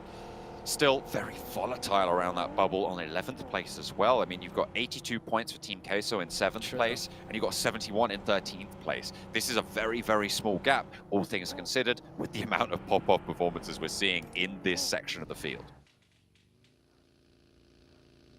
And one of the most notable gaps, as mentioned earlier quite a few times, is that top 3. It was so close, but now 3rd place, creating a decent lead over 4th place. And coming into the last day, the top 3 now may be the top 3 at the end of the week, but in what order? That's definitely a guess I would not want to take. All 3 of the top 3, man, so strong in their own unique ways, right? So I think it just comes down to who's feeling it more that day and which one gets the circle favor just a tad bit more than the others. Be waiting for it. We're waiting to see it. BTR, we felt their power a little bit once again. The old dog learned a new trick or two in that last Erangel. They're rolling around that circle, happy to take those fights, and that's what you want to see from this BTR roster. Day 1, they said aggression was their game plan. They said they were going to keep it up for day number 2, but that proved to be false. Today, though, maybe a return to that form. Day number 2, they still did decent. It was just that they did so well day 1 that expectations were high. They didn't have a terrible day 2 if you just look at the points gained alone. They held in there. I mean, they came in today 1st place still, right? So if they had a terrible day 2, it wouldn't have been the case. But right now, just 1 point behind Vibes. And looking at the map now, teams are rotating in. The Vibes team, they're still coming in from military base, and so they'll wait for that 2nd circle shift to make that big rotation.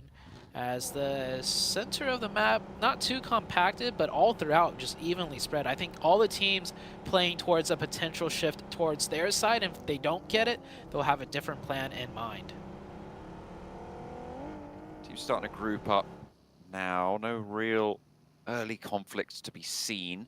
Looking at the split from D+, are we going to see another punishment on that angle? The circle goes very central here and isolates the south side of the central river. A lot of easy decisions to make. Difficult executions, though, will be happening on that central set of areas. You've got a lot of open ground just to the southwest of Rozhok, to the east of Ruins, where Major Pride and Vampire are. And you've got some difficult compound fights as well, more central on that area. The north side of Potato Hill's involved as well. There's a lot of interesting dynamics going to happen, and I think it's going to be a lot of teams struggling to execute on them. School could be a major factor in a zone like this. We'll see if it keeps centering up right here. Many teams are going to be compacted now. How many teams are going to take the school apartments? Thinking at least maybe 1 to 2. Potentially even a third team might just crash into school apartments here now with a zone like this. I mean, this is circle 2. This is a big circle. Things could change a lot from the center as we are now getting casualties. One player going down here, and that's Major Pride losing a player and picking up a player as far as the points go with the 1v1. Good pre-fire though, and we'll get the finish. IHC getting the better end of that one. Major Pride down to 2 players. Hey, it's the bubble team as well. They are looking to try and back up their teammate, and actually Divine steps a little bit too far forwards and is clapped back. But there's an off angle from Genesis as well. Potential danger for IHC. Nomi, potential to get rezzed here, but I think it's going to be really, really unlikely that you actually manage to make that happen. The crawl is just too far. Ziol not keeping an eye out for it. If Nomi is able to get to the next building, it's going to be way more possible, but no, he's spotted. Ziol steps out. And it looked like maybe he was hidden by the barrier there, by the little railing on the side of the building. But no, Major Pride down to 2. Actually, Naomi very, very low. Sunken playing relatively poorly for them. And this is the bubble team, so potential for that gap to close. It might happen. But last time, Major Pride was also down to 2 in the Erigo match we just played. And they salvaged it very well, finishing in 3rd with a decent amount of eliminations too. Could happen again. Could not. I mean, from this position on this side of the zone, very unlikely. But that last match, they lost a player crossing the bridge. They were deep in the blue zone. A military base was heavily occupied by then, and they made it work. So you can never count them out. Next circle about to shift here. As you can see, only one team taking the school apartments so far, just BTR committing to it. The circle condenses once more. BTR should look to group up. D+, no more splits from them. Glad to see it. Might see a full-on crash of school too. And they're going to need the numbers. Vibes on the far southeast, just playing the circles right now. Trying to get closer. And again, a very central circle. It is right on top of school as well. Weibo in that compound, currently 2-2 split. Potentially dangerous if Team Queso decide to move up there. Also, Vampire out on the western side of it could pose a threat over in their compound as well. Nuzi scouting up towards Sunken, trying to get a hillside position. Maybe a couple of down shots, because IHC are still locked in there. Influence Rage making that big rotation now. They found a compound on the northeast. Are they going to stay there as BTR? Wait. I think BTR shifted away from school to take this position, and they run into Dormorte. 2 down for the side of Dormorte. BTR looking good here. They need finishes quite quickly, though, because this is a hotspot. Third parties could happen. Player of BTR goes over the top side. Superboy just finds the angle instead. Dormorte down to just Malloy. He's behind that car. Hasn't given away his position. He is found. Could get one knock here. Tries to go for that quick confirmation. Get some damage in. But it doesn't come through. BTR could get this revive. Superboy, very low. Revive coming through. My question to you, John, is did BTR get a knock from inside school apps and push up here in ridiculous aggressive fashion? Or were they looking to play there and ran into a team? I don't know if you caught it. I didn't catch that either. No, that was really, really fast. I mean, it was aggressive from BTR, right? But this is another one of the top 3 teams taking a little bit of punishment early into this match. Sure, they've gotten 3 points for it, but maybe we're going to see a little bit more of a crunch back around that bubble, right? Because we've seen that bubble now extend to 24 points. So the question is, can Weibo, can Influence Rage, can Brute Force even start to eat into that point differential? Because vibes are still going. They are on that south side. They swung from that southeast side, and they're pushing up the Pachinki Hills on the east side, just to the west of Potato Hill, and they'll vie off with Team Queso.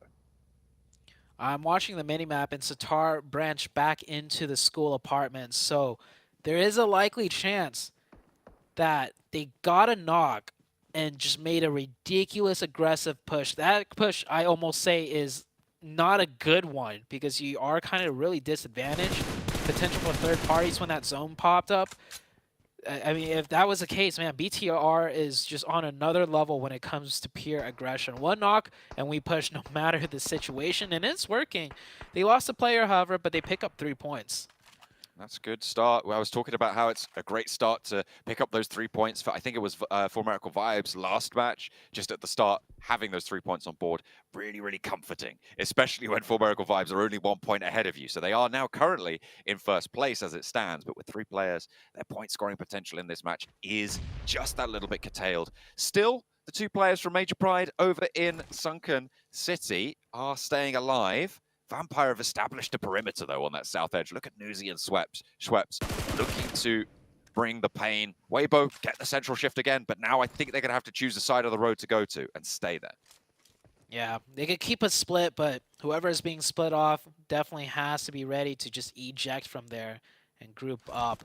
This could be Weibo's chance to not break into the top 3 because there is a point gap, but definitely catch up because Major Pride down to 2 players might not be able to put up many points here.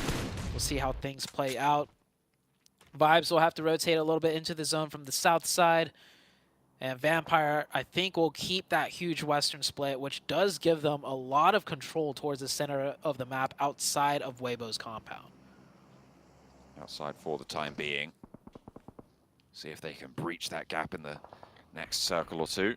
DRS trying to move out and deal with SM9. Just looking to put a little bit of pressure on, but they're going to have to move forwards fairly soon. DRS also looking for that rotate. Oh, SM9 saw them caught in the middle of 2. Looks like Brute Force has taken the dips just north of Weibo Gaming's compound. And IHC trying to make a play, but not able to. One of their players is down. Actually, Major Pride with only 1, so no, Major Pride with 2. The other player has rotated in. Effect is here to hold off the backline, and Effect is good. Holding off 3 players right now of IHC. Demo's last one up. He's got that DBS in hand. Effect pops off the first aid, but Demo with a nicely timed shot around the corner. We'll get that full reset onto the team. Major Pride with only 1. Fighting all around now as Rook pushes onto Genesis. Major Pride out now. IHC going to have to leave, and that's going to be a tough task ahead with Vampire right in their way.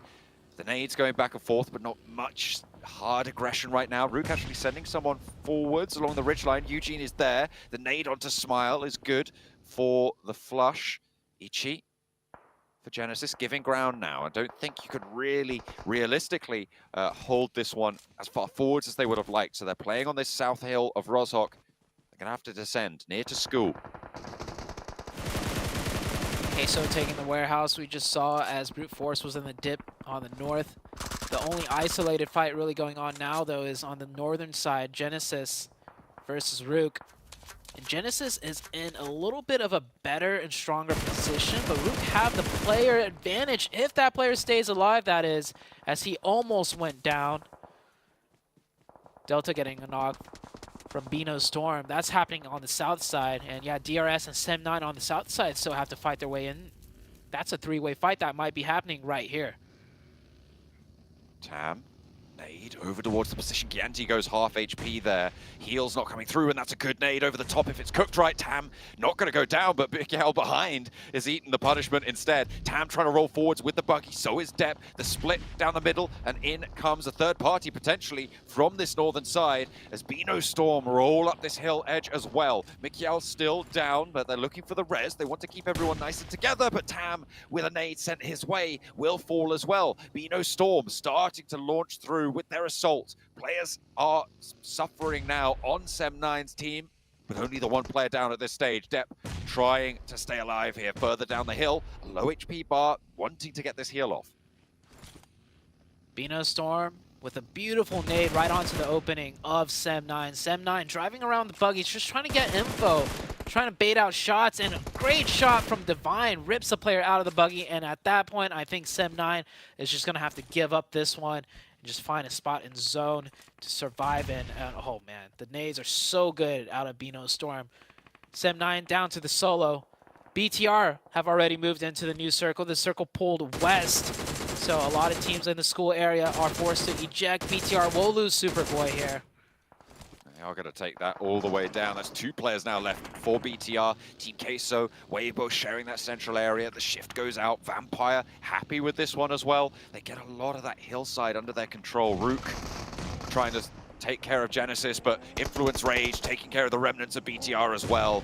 2 players go down to a nade and a third as well. It's disaster strikes as they try and take down the final member of BTR. Just the one left remaining. It's Genfos. He gets that heal off, and now it's just Little Boy up on the high ground. The spray downs are there. That's actually D+ stealing away a bunch of those eliminations. But 4 points are in, and that is so sad for Influence Rage. It looked like they had a good time of it, but D+ roll in and ruin the day. Genfos on the off angle now trying to move up onto the high ground, spots the player, looks for the nade, launches it towards Lil Boy on the cook. Can he get it right? It's right on the ridgeline, but it doesn't quite tag the full damage. Instead, it's only a little bit. Genfos puts another one forwards, tries to scare him. The nade is cooked. Lil Boy with the DPS gets cut down, and Genfos claims victory.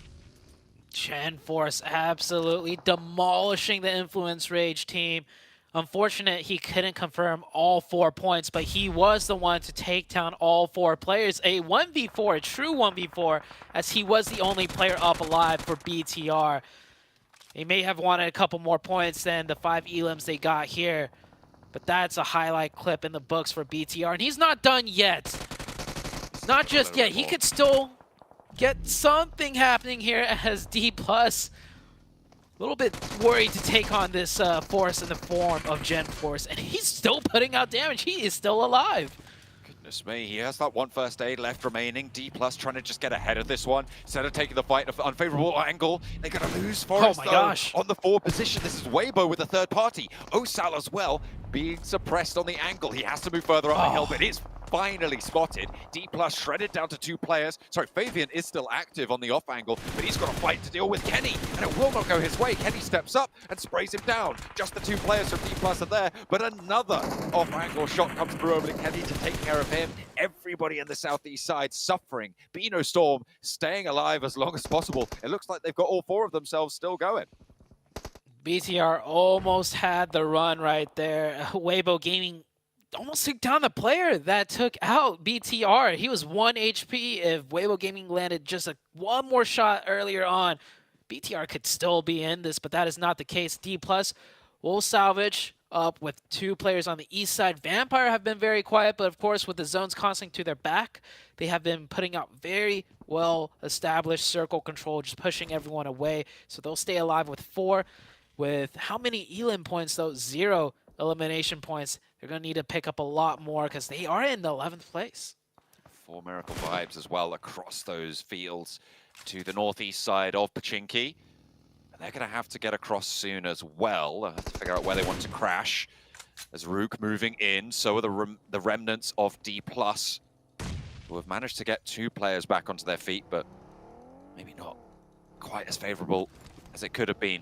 Into the smoke, they're repositioning, they're just trying to find their way in with these vehicles. Genesis trying to hold the angle, and Forest goes down to it. Mernat's there, Weibo maybe unaware of their neighbor. I think they should have known at this stage. Maybe they were just willing to give this one over, but Mernat will be burnt away by this Molotov in the corner. If it spreads correctly, I think it might have just missed on the tag. I mean, the concrete keeping him safe there. Osal with a nade now cooked. Beano Storm trying to move in. In the meantime, Mernat does go down. Now Forest can get rezzed on the angle if Osal can make the cross. He does. Osal with a nice execution with the molly first to stop the potential push. Follows up with a nade. Here's a nade from Team Queso. Reyes with a good one to just stop the team of Rook pushing in. No knocks, however. And Queso, they have 2 more stronger compounds to fall back to. That might be the case here, as yeah, they will concede the warehouse and let Rook push up a little bit further. Ooh. A 1-for-1 nade trade. You don't see that happen all the time. But that's Queso with 1 player down on the left side, which is the isolated side. Weibo Gaming chimes in with a distance knock the third party. Vampire, I see them in the distance in the back. They're looking to see if they can wrap around and maybe get some third party action going on. Get a position out in those headshot hills to the north of this compound.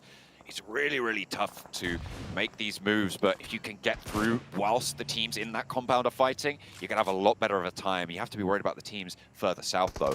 Look at the high ground that they've got. This is the compound out to the west that that Vampire have been holding for a long, long time. Nobody else has contested it, and with the roof position, they have such great oversight. They folded back in, not taking control out to the hills that Schweppes was trying to scout. Also, I see Tony K on the south side outside. Oh, I think we might have lost you a little bit there, Zute. Tony K on that south edge. going to be looking to try and hold down the angle. Vampire still just holding those sidelines. A nice shot over towards For Miracle Vibes to try and keep them together behind the tree. Still damage sending their way. Nino Storm trying to move on down, and they are falling to the sidelines of D+ as well on the east side. 4 teams currently in that central compound, just all of them vying for position. To leave that compound is got to be so difficult. Everybody just looking to try and clean out the surrounding area, but you just can't do it. A shift out to the west gives Vampire and Ravenclaw crucially that that rooftop high ground angle. It is going to be a bloodbath here, and Vampire are looking to slurp it all up. Those points desperately needed at this stage to try and secure themselves, probably at this point, just into the survival stages. But everybody in the compound out to their east is going to have such a tough time to make this one work. It's going to be so difficult for them to leave this position. Vibes take a knock up the top of the hillside, and it is just a tricky rotation for them. The vehicle's providing little to no cover right now. Tony K on the high ground with that Mini 14, staying out closer to the blue and slowing them down time and time again. Shot through the windows. They've got a buggy, they've got a vehicle, but immediately you try and hop in that, the Mini 14 just lands and tap, and there's very little you can do about it. It's going to be such a tough aggression push. Push is still going on here. Vibes now forced to push in, and wow, shooting across the center zone, not able to find any cover. And this time around, the full send across the map from Vibes did not work. It might have worked that last match, not this time, as we are down to the last remaining 5 teams. Weibo Gaming hanging in there with 3. They lost one way earlier on. They could have 4 up, but with 3 is what they'll have to work with. As Sook goes down to the nade, Osal is the last remaining player for the side of D+. Can he push in here and take out the entirety of Weibo Gaming, or will he go for the reset onto Forest? Eliminated through the window, but there's the cross and there's the spray down across the way. So many teams in this compound. I was saying it's going to be such a bloodbath to try and move on out. Osal on the inside, last player to stand, and from underneath, Guaimao with the DBS puts it to sleep. D+ eliminated. 3 teams still in this position, and Vampire have got this position on lock now. This should be the big one for Vampire. And Vampire, they're a strong contending team, but I don't know how I feel about them, even if they get the chicken here, because their points are very low on the points table. And with that bubble gap being created on the top 3, it just kind of nullifies a big game out of Vampire. Of course, if they're shooting for that top 3 still, every chicken dinner that they could get will be a good one. And the zone blesses them here, blesses them heavily. I don't think any of the 3 teams outside of this zone stand a chance, as all 3 will have to be fighting each other on the way in. I like to see Vampire posture up here and take some more aggressive angles potentially. Difficult. I think the 2 players up to the north are playing on a ridge line that sort of slopes just a bit away from this compound, and that's sort of the furthest forward they can go with the cover that they have, but they still have such controlling position. I'm looking, as you mentioned, at the top 3 right now, because their top 3 teams, For Miracle Vibes, BTR, Major Pride, didn't have the strongest of games. And Weibo, who are the 4th place team, are still in this one. A chance to close that 24-point bubble gap that sat at the start of this match.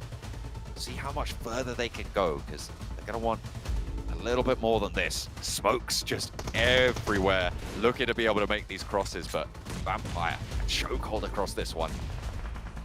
Weibo Gaming, the first casualty on this insane push out into the open. Queso and Rook going at it. Weibo Gaming just need to survive up to 2nd place. I think that's the best they could hope for. The compound fight is blazing. Rook seemed to be getting the better end of it, as Queso's down to just Big Lump Milo on the top 4. Weibo Gaming fully taken out there. They went for the cross. They went into the sidelines of Vampire, and here comes Vampire. They are straight up into the wall. Tony K wants a piece of this pie. They know they need points, and this is exactly how you get them. They have so much utility. Look at that, 11 smokes, 20 nades still in hand, and there's a double nade coming on through for Tony K. He's on the outside and under pressure now from Default. Where's the rest of Vampire? They've careened across this open ground, and they are looking to close it down. Tony K will hop on up, and that is everybody falling in their face. I wonder how many eliminations they were able to close down towards the end. They're happy with it. Well, maybe not elated, but to be fair, they were just waiting this one out, trying to get the maximum value here. Vampire will close it down as we kind of expected, given those final circles. there's a relief to find a performance today to try and climb further back up those tables. Yeah, you can tell from their reaction that they wish they could have gotten more. But with the way the circle played out, they had to play it that way. If they got any more aggressive, it would have just been unnecessary risk that more than likely could have ended badly for them, as Tony K, the MVP, once again. They have had 3 chickens so far, and I swear, every single time Tony K has been the MVP. I mean, he is, absolutely. This guy has been Oh, wow. a force to be those reckoned numbers? with. A force to be reckoned with. I mean, that was, I think, a lot from that nade that he was sent on forwards. There were a couple of eliminations that happened earlier as well for them. But yeah, absolutely. Such a great pickup to this roster. Came on to the Vampire team at the start of this year for their season. Performed exquisitely at PMWI. Obviously, with Vampire's performance so far here, it hasn't been as maybe noticeable, but this guy's a terror. You cannot discount him no matter what Vampire are doing.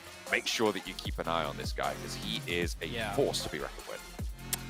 I think the team sets up really well for Tony K too. I think every time there's an off angle to be had, they trust him to take it. And whenever a push, a spearhead needs to be made, the other 3 players are there to support him if things should go wrong. And man, what a match out of Vampire. They need a lot more of it though, but hey, starting it off strong on this one with a few more matches to go, Vampire could still bring it back.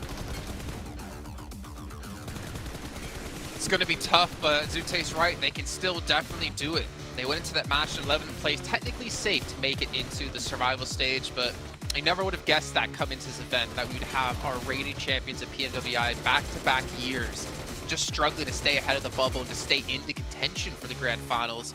But this is definitely a victory that they needed, not to mention gets them in a little bit of a safer place overall. Being that 11th place, as I mentioned, with Demorte being in 12th, DRS being in 13th, and those 2 teams going out early, that gives them a nice little buffer here. But obviously, as the casters mentioned here, Cameron, Vampire kind of wishing they got a little bit more, but honestly, they should just be happy with the victory right now. Yeah, you're not going to be upset with the numbers that you got. I do appreciate that Tony K saw an opportunity to rush forward and get a couple more for his squad. Yeah, you can see here, they're not super elated at it. They know that they were essentially gifted that win. They just had to make sure to not throw it at the end. But you know, you take what comes to you. In 7 eliminations, we've seen worse. We have seen lower elim wins. Yeah, whenever you see some of the other teams. Are you seeing that though, Rook, with the 11 eliminations? You were talking about this when we were watching the game too. This is another team that kind of wanting to create a bit of a cushion too, away from that 11th spot. Good to see that out of them. And going back to Vampire Esports, this team has had 3 chicken dinners now, and for them to just continue to be in the spot of, are they even going to be able to make it to survival stage? Are they maybe now going to push towards 3rd place? There's just too much inconsistency for me out of this team. I want to start seeing a little bit more consistency. I mean, if we even went back and look at their wins, they're never able to follow it up.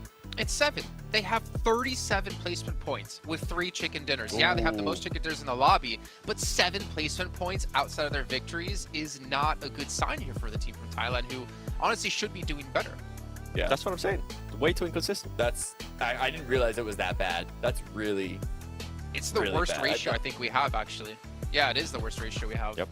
Yeah, I mean, yeah, look, even at the bottom, Genesis have 8 and 16. Wait, they had the lowest placement points outside of chicken dinners. Yeah, Genesis with 8, they have 7. Like, not good. Yeah, I don't know. I don't know. It's we sort of been hounding on them this entire time. I think that they should make the decision that the second it hits phase 3 to stop using vehicles, because that's usually where the trouble arises, right? But it's so hard to like count them out though, because you'll see rounds constantly, and honestly, so much of it is on the back of Tony K. You'll see all of these rounds where he'll just create something out of nothing, and it's unfortunate that those sorts of rounds only happen every once in a while. But there's it's like there's this like level of magic that we're starting to really like see there. Okay. I do like a little bit of magic, especially when I'm watching some PUBG Mobile. I mean, we're gonna harsh on Vampire. We're gonna hound on them because, I mean, if Michael Jordan, was putting up like 5 points a game, of course they hound on him. One of the goats of, well, I was gonna say the goats of all time, but that's saying like rip in peace. One of like the best ever. You got to be able to perform when it counts. But either way, I mean, Vampire. Yeah, I know, right?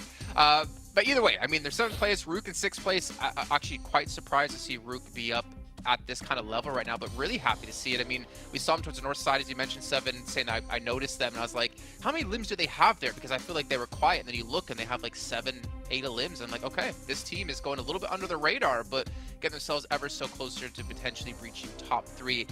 For you guys who are potentially looking to breach top 3 in your own way, you can go vote for PUBG Mobile to be the best esports game. It was brought up by, or nominated by, the Game Awards. So make sure you guys check that out. Voting's going to end on December 7th, so make sure you guys get your votes in. Seven, did you get your votes in? I haven't. I'm going to. Cameron, did you? Oh, instantly. Yeah, thank you. I already had a Cameron's on computer point. set. I already had a bot set up to do it for me. Oh, okay. Well, Seven, if you are going to go vote, make sure you do it on your Infinix GT10 Pro, which was born not only for professional gamers, but professional voters like you, Seven. All right, you know what? Let's talk about Rook a little bit more. Going into Miramar yesterday, yeah, we do. No. Right? To Miramars? Maybe they'll be able to perform again? We have to go to break. That's why I was saying that you can't. But you know what? After the break, Seven, you're just not going to have a chance because you're going to be going to game really quickly. So we'll see you guys in a few minutes here. Seven will have time at some point in the show today to talk about them. And we'll see you in a few.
All right, well, Seven, this is your chance. This is your opportunity to talk about Rook. Now, let's talk about the fall. Yesterday, he was able to put up a good performance. Those 10 eliminations that he ended up getting yesterday. Today, it's not just the fall. Today, we're starting to see some of the other players also starting to perform, and that's what we want to see. That's what we've been seeing out of PUBG Mobile for the last couple of years, not just one player being able to carry. And then another one, that just out of Rook, right? Another one with Vampire Esports. I just want to deep dive a little bit more into this. We need to start seeing some consistency. You mentioned it perfectly there, Jason, in regards to their placement points. Outside of those chicken dinners, they're barely being able to get those placement points. We need to start seeing at least some good finishes because they got the fragging power. I feel like they just keep sending it. Even at the beginning of the day, what was it? They went south and they didn't have to go to the military circle. Whatever. It's all in the past. All that's matter is where they are right now. 7th place, and they're going to look to climb the leaderboards even further. So we head into our first Miramar of the day. They haven't got long left, though. That's the thing. It's going to be weighing pretty heavily on their minds. Securing their position in survival stage is also not a guarantee with the 92 points they've been able to achieve. 83 right now is the 11th place team, although the team below that, Muerte, 72 points. So maybe a little bit more leeway there. But if they want to chase up to the top, you're right. They have to be more consistent. Yeah, the bubble to get into that top 3, also the bubble to drop out of the survival stage group it's just anything could happen to the teams right dead in the middle of the pack. And I'm looking at the scores right now. So many of these teams are sharing similar amount of points, so that's multiple squads that could make it into top 3 and also could drop out and not even make it through to the survival stage. Of course, you know, with 2 more games and a whole day left, we'll get a much better idea by the end of the day as to the fates of all of these certain teams. And that top 3, it closed the gap just a little bit. Weibo Gaming a little bit closer to that top 3 now. I think what's dividing them is a 15-point difference. So little by little, Weibo Gaming are working their way up, and also little by little, Influence Rage is dropping further and further down. Yeah, they are having a tough time of it. I mean, if they continue on this track and they lack the consistency that we were praising them so heavily for over the last 2 days, there's a very real danger that they could be near that bottom bubble as well, remember, to not even make it to the survival stage if they stay the course. The bubble for the previous 2 weeks was 116 back in Group Green, and in Group Red it was 123. This is for the 11th place team. So that's the sort of measure that you're going to be looking to. Once you've passed that 120-point boundary, it's pretty likely that you're going to be seeing yourself up in that survival stage guaranteed, and obviously more than that, you're going to be looking towards the top bubble, which is around that 180 to 190 point sort of barrier. So no team has managed to cross that threshold just yet. We've still got a long way to go. We're having a little bit of a hot drop here for Demuerte. Seems like we might be. Is this IHC? I feel like it might be as well. These guys love an early fight. Demuerte and IHC into the hot drop fight. Here we go. Circle pops up. It is far south, opposite of plane path. This southern circle is on Miramar, just like every single time with this group, it seems. As the fight rages on now, the hot drop, one of the players of IHC, Alex, only with the pistol in hand. UMP for Korka, he's on the outside balcony. I think Demo can see him there from the third-person angle, and oh, that nade almost sails into Alex, and oh, the lean peek out the windowsill, almost. He still gets caught though. Zael from a different angle catches him. With the micro Uzi as well, Alex has got that sawn-off in hand. Pretty dangerous, especially when you're looking for the flushes. Opens the door, baits the shots, but no shots come on through. Malloy here on the high ground with the Scar. IHC currently doing better on this fight. Looks for the cross, Demo caught, and will be behind the wall, but that is a player down, and nade right onto his feet as well from the off angle. Godless keeps it in check, and Milky Way now repositioning. Looks to line them up with the micro Uzi in the alleyway, but he's caught too, and Demuerte looking pretty down bad right now. Furia trying to just get out of there. Milky Way might have looked for the angle for more knocks, but he did find the confirmation instead. So at least 1 point, Furia in a 1v3 situation. The stairs are a good spot to hold a 1v3 though, as he gets 1 knock. Now he needs 2 more, but he swings out a little bit too wide there. The double push is good. IHC pick up 4 quick points, lose 1 player, but at least the fight is finished over quickly, as this circle, there's a decent rotation for them to make still if they loot fast and rotate fast. Team Queso, the only team to have rotated in, but I do believe Queso is a team that loots Los Leones as well. Demuerte, 12th place right now, losing out the scrap. Really bad news. We talked a lot about that bubble, and I don't think we focused a lot on Demuerte since day one. They were able to get some decent performances. I felt like they were going to be one of the better of the 2 EU teams. In fact, I called it out, and it seems like Major Pride took that very personally and really stepped up their game after that point. Demuerte have had that fall off as well, and it has kind of been a little bit disappointing because these players, this team, really solid mechanical stuff. I just feel like some of the positions just haven't been that great. I mean, they're making some rotations that I think could be tidied up, and they are being punished for it. By the way, if you noticed it, the viewers as well, we kind of just witnessed Beano Storm just land. They drifted from the west all the way to the eastern part of the map, just drifting their way in. So I had to do a quick double take. I look back on my mini map. Yep, they just parachuted in. So we were seeing a lot of this on. I do feel like this PMGC this year in particular, teams are employing a very long gliding parachute versus gliding in the parachute for a vehicle and then continuing on.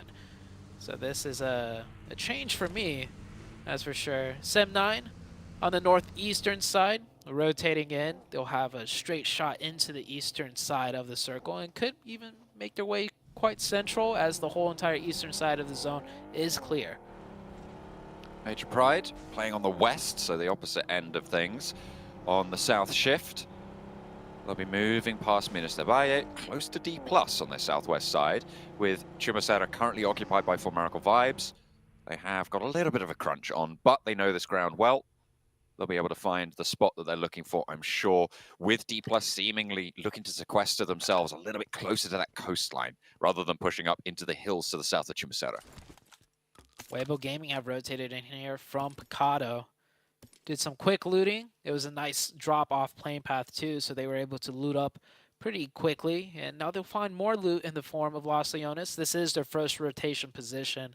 I do remember them playing the same exact spot in a similar zone. So that is one of their favored positions with a southern circle, keeping Los Leones in. Right on the edge of it. So should the circle go west, they do have easy sight lines there. And if it shifts east, they're on the edge and they could wrap back around. BTR coming in from the power grid position. They do also have a straight shot, as not too many teams have rotated center yet. It's just Bino Storm and Weibo Gaming, and Team Queso are actually on the southern side of Los Leones, like far south on Los Leones looting. Just trying to keep up that loot. Still a little bit of time left on this looting phase to look to break out of your position and start to claim territory that you want to hold later into this match. Stage 1 still halfway through closing and teams yet to make that break. Rook all the way up in that north side. DRS just moving past Hacienda del Patron now towards Graveyard. Genesis breaking south from San Martin. And it looks like Brute Force on the west, close to IHC, who were able to win out that scrap early on, remember. They lost a player for it, but they were able to get those 4 points. IHC by Monte Nuevo with Brute Force. IHC did not elect to go for that fast rotation, and I can't blame them with only 3 players. Even if you get towards the center, short on 1 manpower, it could get difficult to hold a spot if a team challenges you. So Brute Force slides right in front of them. I don't know if Brute Force realizes IHC is still in Monte. If they do, then Brute Force's position is definitely more so of a trap play rather than just waiting for the circle to shift. Major Pride on the southwest, outside of the zone. They're going to take their time. Shots ringing out here.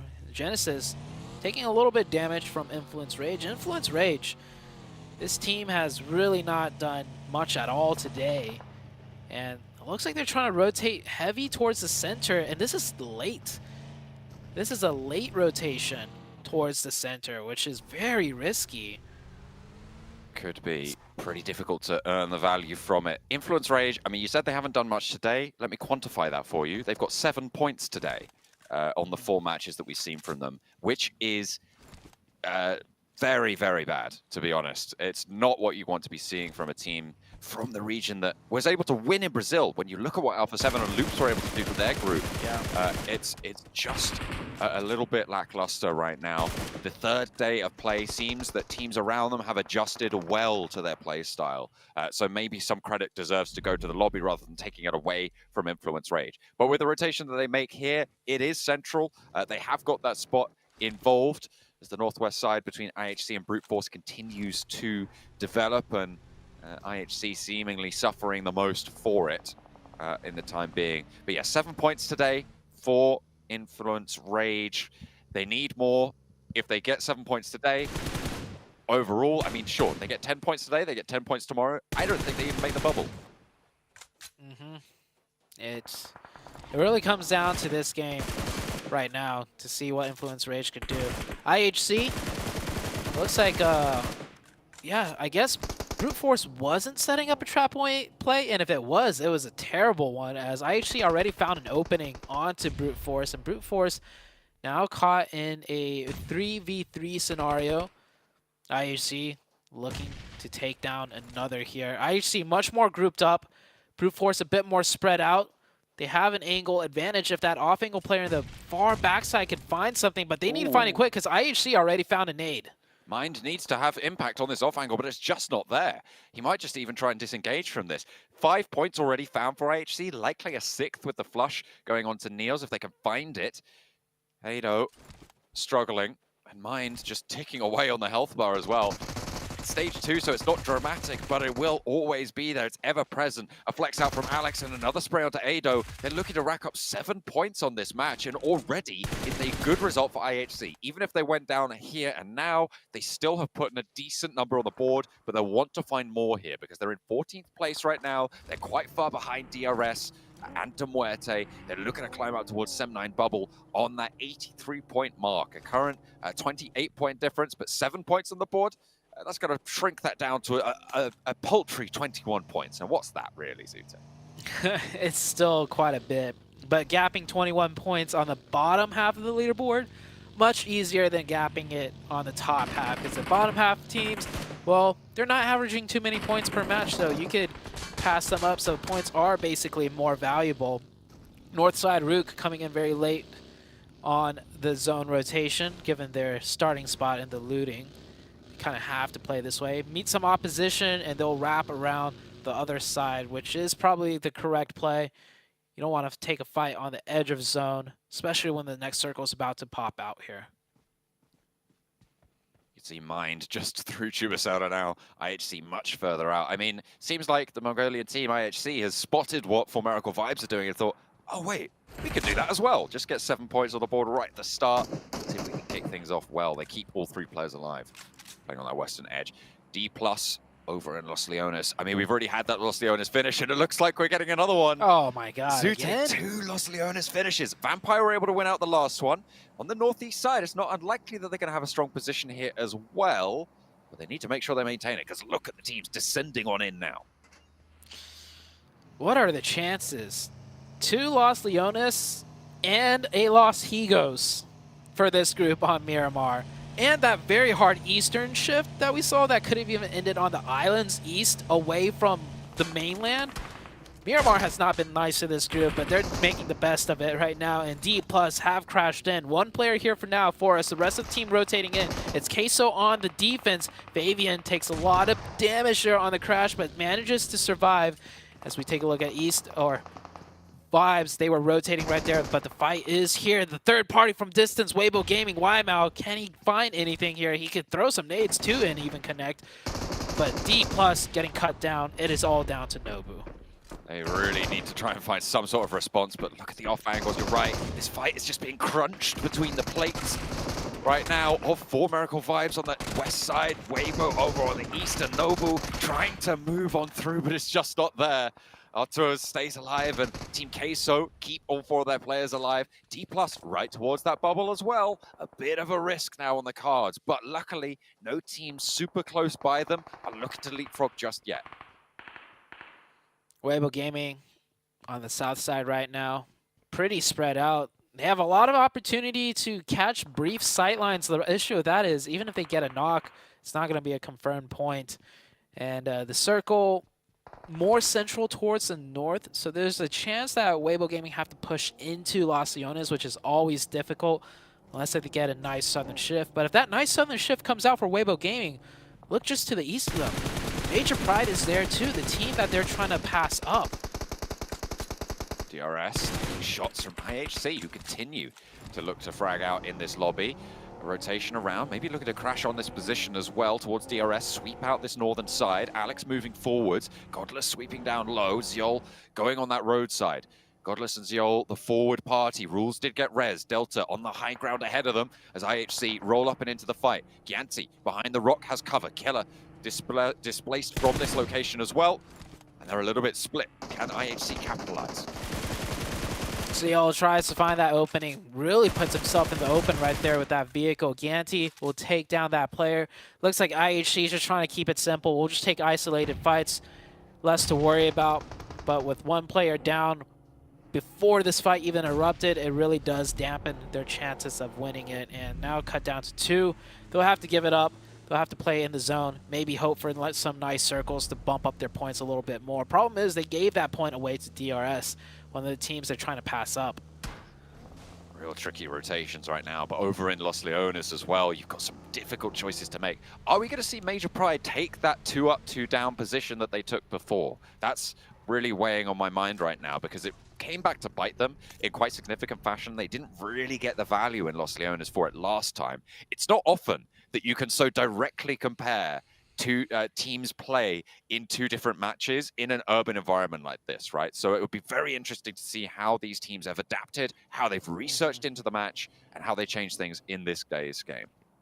Also, this zone might be the same, but the plane path drastically changes things and where teams come in from and the timing of things. Like for this time around, BTR is already in Los Leones, and that might be more so due to the plane path than the adjustment. But either way, BTR don't want to, you know, face the same situation again here. Genesis inside Los Leones, one of them get knocked, and oh, the angle from the side. Murnat will find an opening.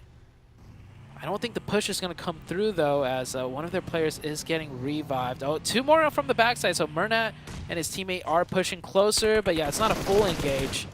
And a re-knock. Sent over to the back lines there, Federal. Kajowski trying to hold down on the angle, but Murnat is still on the sidelines. If they want to keep 4 players alive, they'll need to position for it, but they're more worried about this glut for Genesis on the off angle. Murnat steps out, gets that flush, stops Law from getting rezzed, and in the meantime, the rest of Genesis have all gotten back to their feet. They're 4 players strong, they're playing on the east side, there's no one at their back right now. Effect is on quite a wide off angle for Major Pride, so maybe a chance for that to come into play, but Influence just down to 3. Yeah, Influence taking the position that Major Pride had the other day.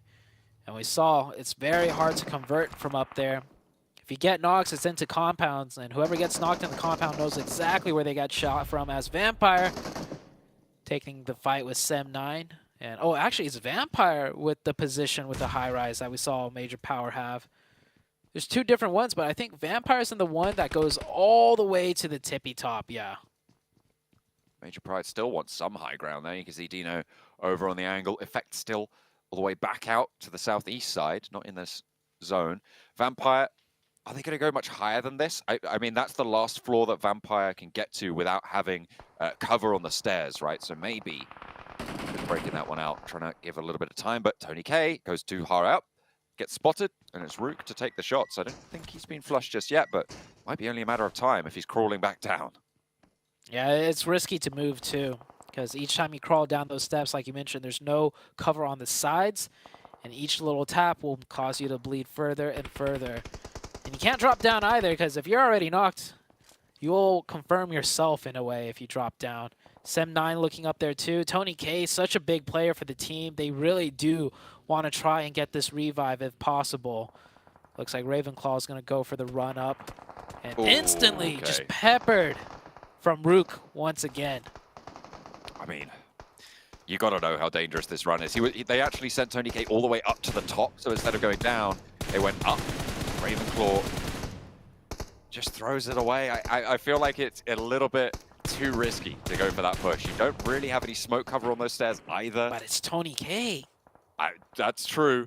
It's Vampire Tony still K. have 2 players alive, though, and that's Shrebs and Nuzi. We'll see if they can do anything to try and convert Vampire's performance in the last match into a consistent climb up the tables, but right now it's not looking super likely. Major Pride will not make the same mistake as yesterday. They haven't gone up and committed to that high ground. They're playing as 4. They're pushing in from this south. Yeah, the circle has been shifting, by the way. It just keeps going into Los Leones, so nothing's really changing besides the teams on the outside having to join the party, join the Los Leones chaos here, as we do see the last player of Brute Force trying to find some way in.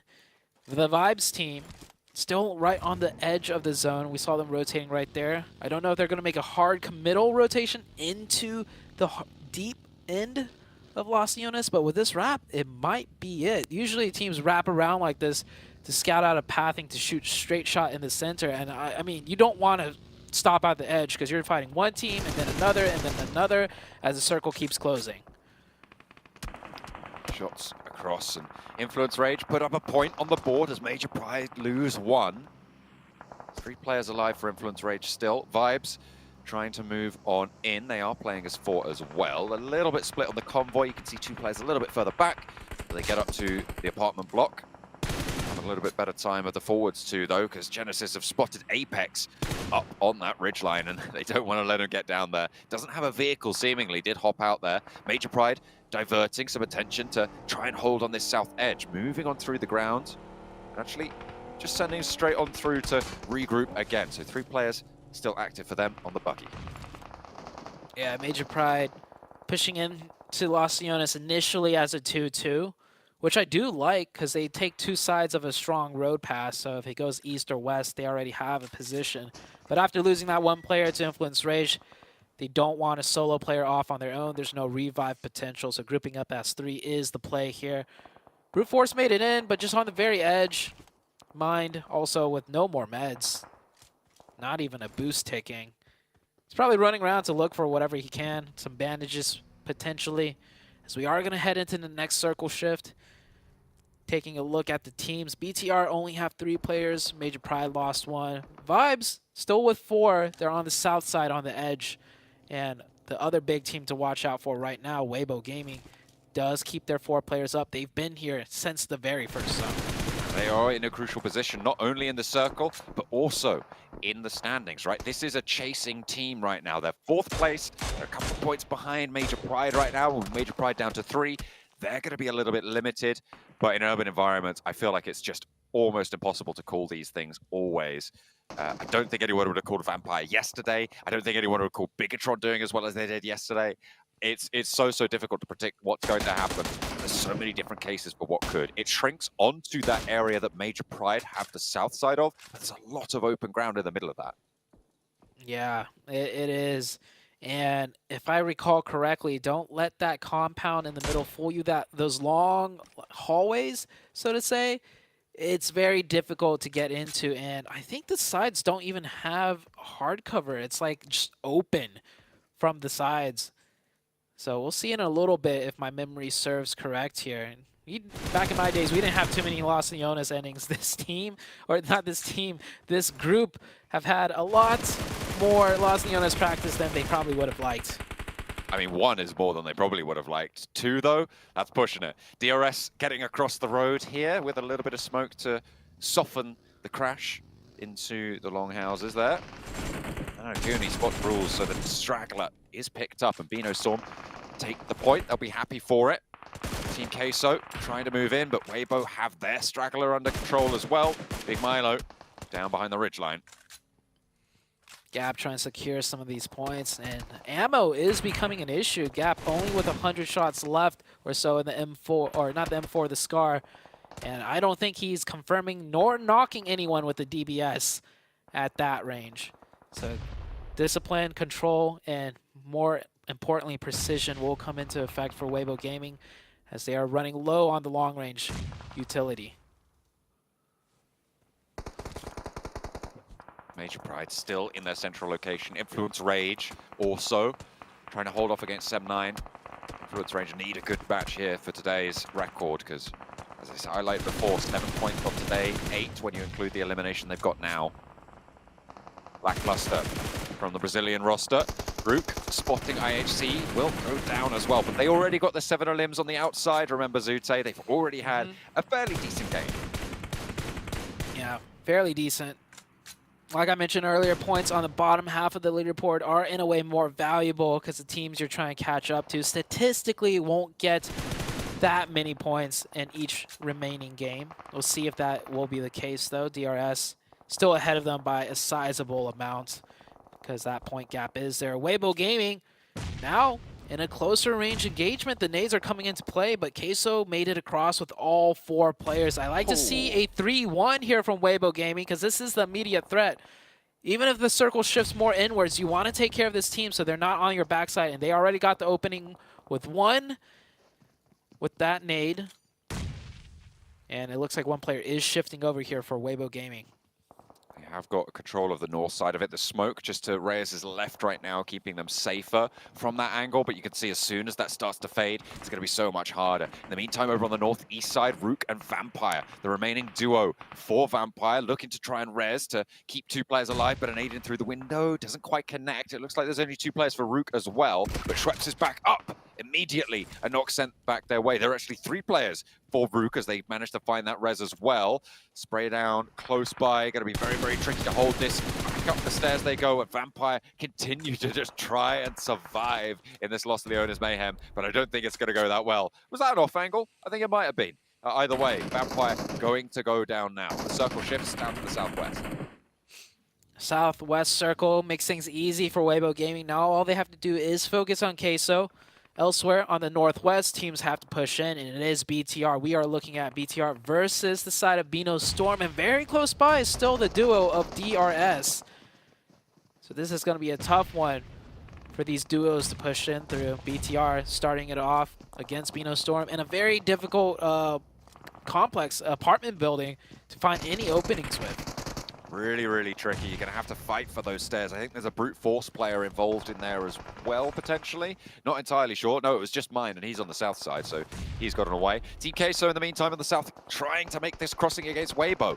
Have managed to find themselves in the building, but Reyes cut down on the sidelines. That is by Gap on the off angle. Weibo still have Meng up on the high ground in the back. You can see that. Maybe a little side swipe coming through, but they'll hear the steps, and Artuz is on the inside as well. Team Queso throwing every trick in the book in this engagement. Stu, unawares, immediately turns around, not quite going to find the second, and Artuz lights them up. Weibo down to just one player in this fight. Remember, the off angle is being held right now, and they need a response. Big Milo finding both the flushes. There's a response, but they've lost two, and this is disaster. Artuz from the inside. They didn't realize he'd got across.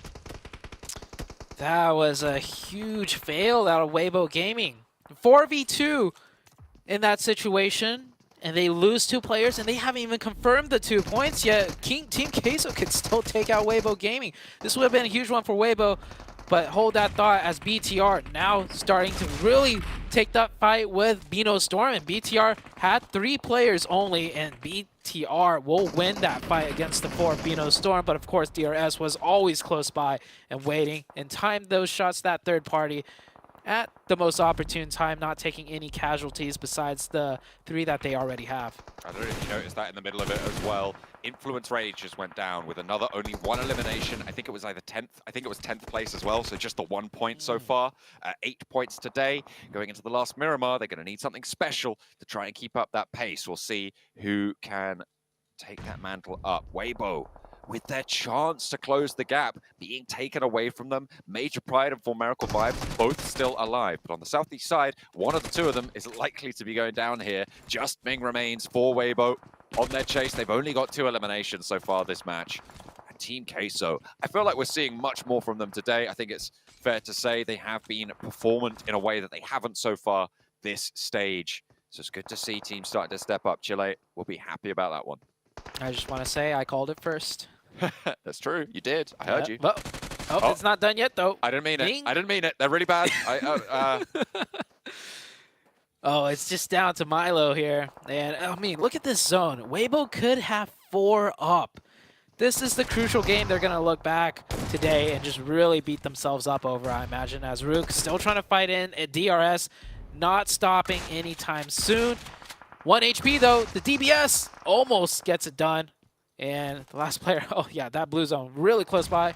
I would advise him not to take any shots and just sneak in if possible. And it looks like he made it in for now, as Major Pride still in the game with 3 players alive. And lighting up Formerical Vibes as well. Contest for the second place spot starting to heat up. Formerical Vibes eliminated. Major Pride adding those 2 to the tally. SCM9 trying to move through those open sides that you were talking about, Zude. 2 players falling down. They're on the bubble right now, so SEM9 have an important match here. A spray down for Murnat, and a 3rd player falls. 2 players alive. Poor Genesis down in 15th place right now. A strong finish here could put them back in contention, and Spile has more to do. Major Pride looking to play a backstop to this engagement, and Naomi finds the last player. Depp remains alive, and SEM9 can survive a moment longer. Oh, Major Pride are going to pick up so many more points here, too, because they're the only team with 3 up. Everyone else are solos. So Major Pride, even if things go terribly for them here and they get, you know, 3rd party from each different angle, because they are kind of towards the center, I do imagine they're going to pick up at least 1 more elim points, if not 2, and ladder up some more on the placement points. And there is a 2nd floor to this building, too. I don't know how effective the sightlines are from that 2nd floor, if there's a lot of windows that could be looked through. But this is the final zone. We're closing down to the middle, and the middle is in the wide open in that plaza. Weibo able to finally get their revenge a little bit, but is it too little too late because Rook is still here? Rami able to get another point on board for them. And now we're on 4 teams alive, but look at the health bars. Brute Force and Rook both pretty pretty lackluster right now on those supplies. Mind trying to survive out in the blue, but he's going to just get crunched. The Molotov there to try and just tick away and get the point involved. The Major Pride, they really want to try and climb up as high as possible. Mind goes down for brute force. SEM9 on the outside have managed to get deep into this game. Top 3 and a good result here. Rami denying the point, and it's just Depp on the outside by the fountain. He does have a decent central position, so if Major Pride make a misstep, could be dangerous, but you've got to imagine with 3 players, they're going to have a good time here. Spray down onto Nomi, can't quite connect the knock, we'll be able to find it. No nades, no first aids either. They know he's here, and actually Major Pride are quite close to the edge here. Naomi goes low, and nade over to Depp, doesn't find what he's looking for. Depp is starting to give them a little bit of nerves to worry about, but Naomi down, and Effect, the last to stand, tags on with a nade, needs to win the challenge, confirming the flush, and SEM9 want the bubble. Effect takes damage as well as he steps forwards. Depp could go all the way. It's the one player left for SEM9. They play through the edge, and Effect in danger. He breaks out with a nade to the wide side, and Effect sprays around the edge, tags a little bit more damage, keeps it under control. Bandage to go, spray around the side. With the bandage, he is going to be able to top himself up a little bit. Depp is closer to the center. He's got control, and it has to be Effect to make it work, but it's there. And finally, Major Pride close it down, but Depp was making it hard for them. They gave those 2 points over to the bubble, and they'll be happy to be able to close that one down. But my goodness, that was worrying. That was one for the history books of PUBG Mobile competitive. A 1v1 ring around the rosy in the middle of the fountain. I don't think we will ever see that again, and what an ending that was. Depp played that so well, maximizing the points too, going for the conversions on those knocks, and he did it in a way where he didn't eat more damage. He did it in a very safe manner, lean peeking out the right side instead of over the top. Very good job for Depp, but honestly, the spotlight goes to Nomi and the team of Major Pride. That is a huge chicken dinner win. The teams ahead of them, I don't think got too many points. All of a sudden, Major Pride wanting to take that first place position. And with Weibo having their power severely diminished as well, remember, by that engagement with Team Queso, their chase is going to be a little bit slower now. So up to 4 Miracle Vibes, they'll try and push up, but I think they're still going to be in 4th place. Influence Rage, again, only 1 point this match. Not going to be a good time for them, but Major Pride have the best, have the pick of the litter. They're able to get a lot of points from this match, and I'm pretty sure they're going to be at the top of the tables. I'm not gonna lie, man, Major Pride has just been massively impressing me. The position they had as well in Los Leones, which obviously is gonna be very difficult to win out from. As we were talking about this match, we were looking at, okay, there's like 12 or 14 teams left alive, and we're probably not gonna see many go out until the final moment. But 7, the position that Major Pride had, with the amount of teams surrounding them, it made it almost impossible for any team to penetrate their defense and to get into that compound they were holding. Yeah, when we were watching you, we were saying, how are they being able to maintain their composure? How are they even able to defend this compound? And I feel like you said it too, them being able to be in the middle and just having so many openings towards their compound, nobody was going to be able to just freely push in. But when teams did start pushing in, they were able to defend it really well, considering that they only had 3 players. Now, good job, Major Pride. But a big surprise to me today has been Rook, once again, being able to put up 7 elimination points, 12 points total, being able to back up some of the performances that they did have yesterday on Miramar. Hopefully, we'll continue to see that in the last Miramar. And then last but not least here, Team Queso. A great push out of this team so far today. They ended up getting a chicken dinner earlier in the day, but they're continuing to at least mark up those points and keep themselves away from that 11th place. Yeah, for just to touch on Rook again real quick, they did have a win.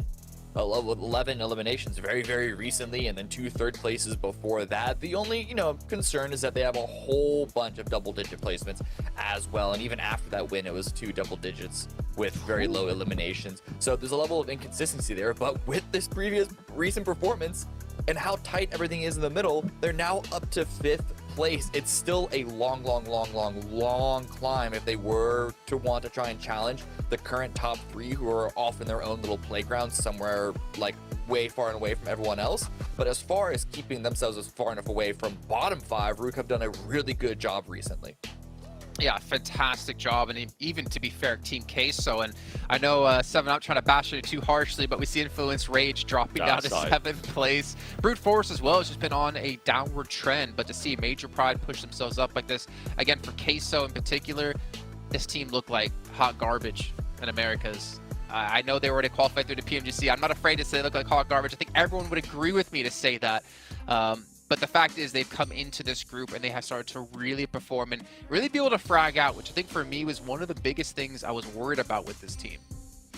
Yeah, it was in the way they've been. I mean, going back to the beginning, right, when they were able to actually defend a compound, when that has been a big question mark for them, not even being able to defend a compound when they do have control of it. And going back to what you were saying in regards to Influence Rage, now I'm worried. I was talking about how they were being consistent. I was talking about how they were still able to maintain the top 3. That consistency has stopped, and we are not seeing any of the top-off performances. We're not seeing any of those high fragging besides just one match. I think they ended up with 12 elims. Now I'm starting to get worried because those teams that were in 11th place, that 11th place has now moved up. If I'm not mistaken, I think that the gap between them and 11th place was somewhere along the lines of 12 points. A lot of these teams that are within that 11th point, they are able to get those points in just one match. Yeah. So Influence Rage, we need to see a reaction here out of them. Yeah, it's at this point mathematically more than possible. I mean, and with their new level of consistency of fewer than 3 points per round, it is now looking very likely, unless something changes again for Influence, that they could even be in the bottom 5, which would be absolutely disastrous for them, considering their position at the previous days, at the start of today, punching up there close enough with the top teams. Well, let's not forget about another team out there, Vampire. Got to bring them up again because they won our previous match. Well, not the one that just happened, but match 4. Yeah. And then they go out with, I believe, 0 points in this last match. You get a lot of highs for them considering they've won 3 chicken dinners, but a lot more lows, unfortunately, for this team who has bounced back into the second page here on our rankings. So they're potentially still able to fall out and potentially not even have a chance in the survival stage. How do you have 3 chicken dinners? The only team with 3 chicken dinners, by the way, and you're on the bottom half of the leaderboard. To me, that's absolutely wild. And things can change again, illustrating the fact that the overall leaderboard is very, very tight, very, very, very tight in the middle section. 5th place Rook all the way down to D+, and 11th is like 12, 20 points. Okay, well, you know what? We still have 1 match left to come up today before we get into our final day of play tomorrow. So hopefully we can see some teams step up here. 7, he's going to put it all on Influence Rage if he was gambling.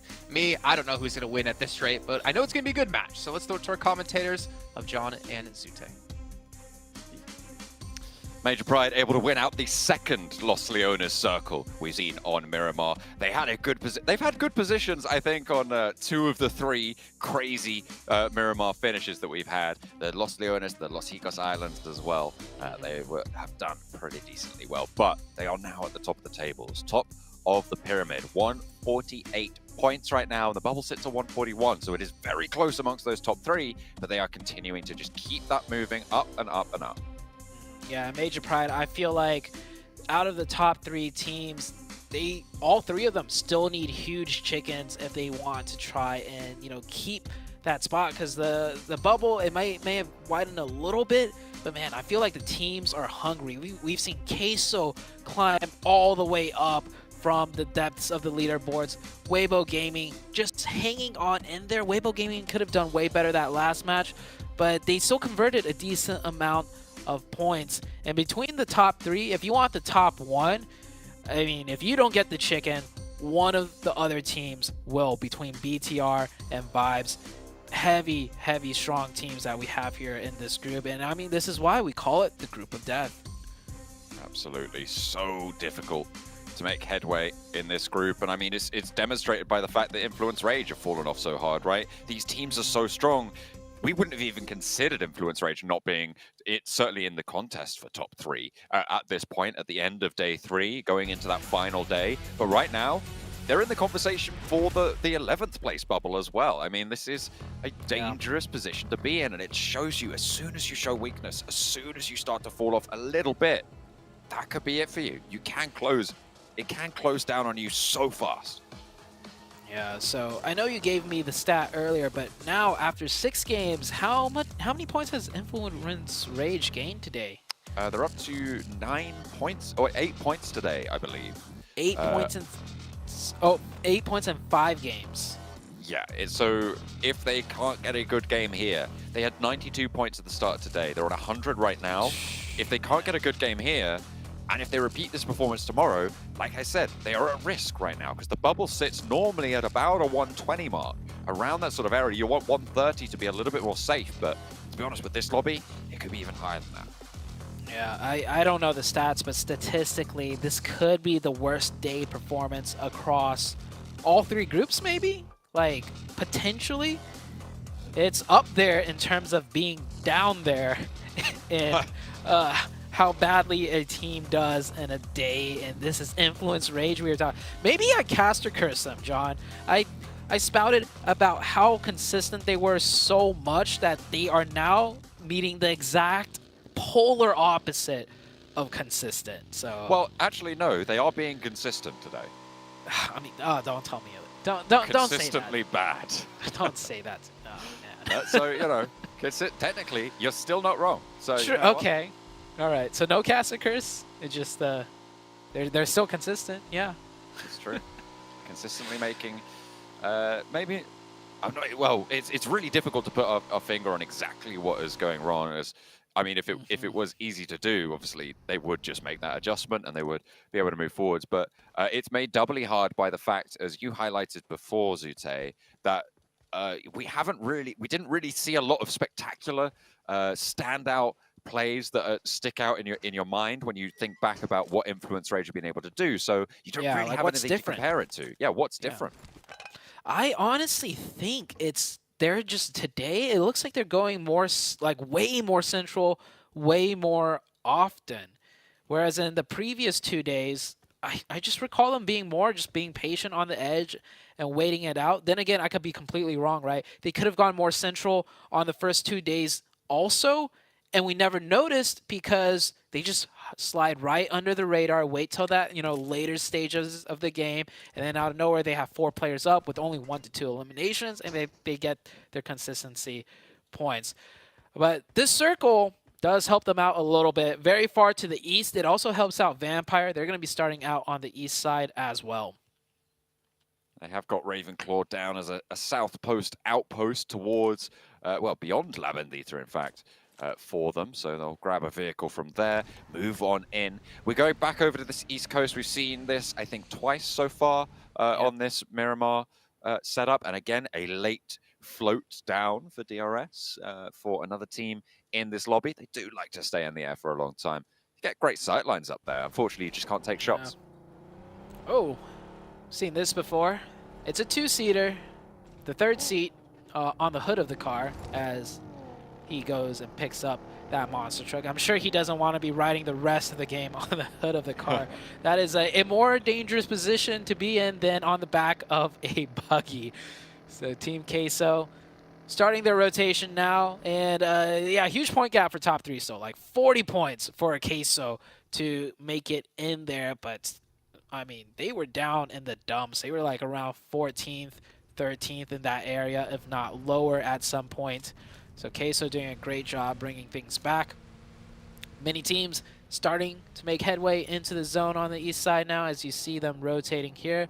Influence Rage are also rotating in. I don't know how much loot they have. You can see Federal with the UMP and pump shotgun with barely any ammo in the UMP too. And in a map like Miramar, you need that long range ammo and you need a lot of it. Yeah, maybe they're just going to, jump in with the car. But I'm imagining they're going to be sending up towards some of the compounds further north with the plane path as it was. They just needed to grab vehicles and get on the road because teams are still making their way on through. So hopefully they'll be able to find a loot spot further up north towards Junkyard and see if they can split that amongst them. Team Queso, as you said, a rather illustrious record today. They have certainly put the cat amongst the pigeons towards the top of those tables. Probably done enough to secure themselves at least into the survival stage, which is great news for the Chilean roster. Yeah, and I think survival stage is honestly a pretty decent, a finish, because outside of that, you have to be top 3 out of 16 global caliber teams. So getting to that top 3 is extremely difficult. Just making it into survival, I think a lot of teams would be okay with. That's Vampire taking in an early fight with D+ here. Scrap for Tony K. I don't think they're all here right now. I think it's 3 players, and Shrepps are still regrouping from the western side. Yeah, you can see them just entering now, crashing in, so they are going to group up. A nice, swift regroup on the sign of aggression coming on through just to the north side of Impala. So a couple of teams looking to take position here, but D+ still haven't made super large amounts of headway into this compound. They have broken out to 2 sections of it now, but still biding their time, not going super aggressive. D+, I think they're also kind of worried if the fight gets really messy, a third party could come in, because this is the center of the zone, and this is a power position as well. You see those giant rock formations right there. Whoever holds this compound can also get control of the rocks later on, should the circle stay or hover around this area. So third party is definitely a thing for both teams to consider, and I think that is why both teams are kind of playing it more safe, a little bit more distanced. Just playing a little bit further back, but remember what Weibo were able to do with that high ground before, especially Sook on that area, just to the east side of that big rock, of that high mesa position. With those nades, he was absolutely brutal, so team's going to be worried about that for sure. So will weigh pretty heavily. And a standoff continues over on the central compound, on that power position. Many teams now have positioned themselves near the center. Oh, Milo taking a little bit of a fall. He should be okay, though. But Queso, Bino Storm, Weibo Gaming, Vampire, D+, all positioned quite nicely towards the central. And off-center, we have a couple of teams, too. Major Pride, Genesis, Sem9 rolling in from the southeast, Influence Rage rolling in from the northeast. Yeah, Influence Rage looks like they actually rotated from the south up through the middle of the circle towards El Azahar to finish looting, and now they're coming in from the northeastern side.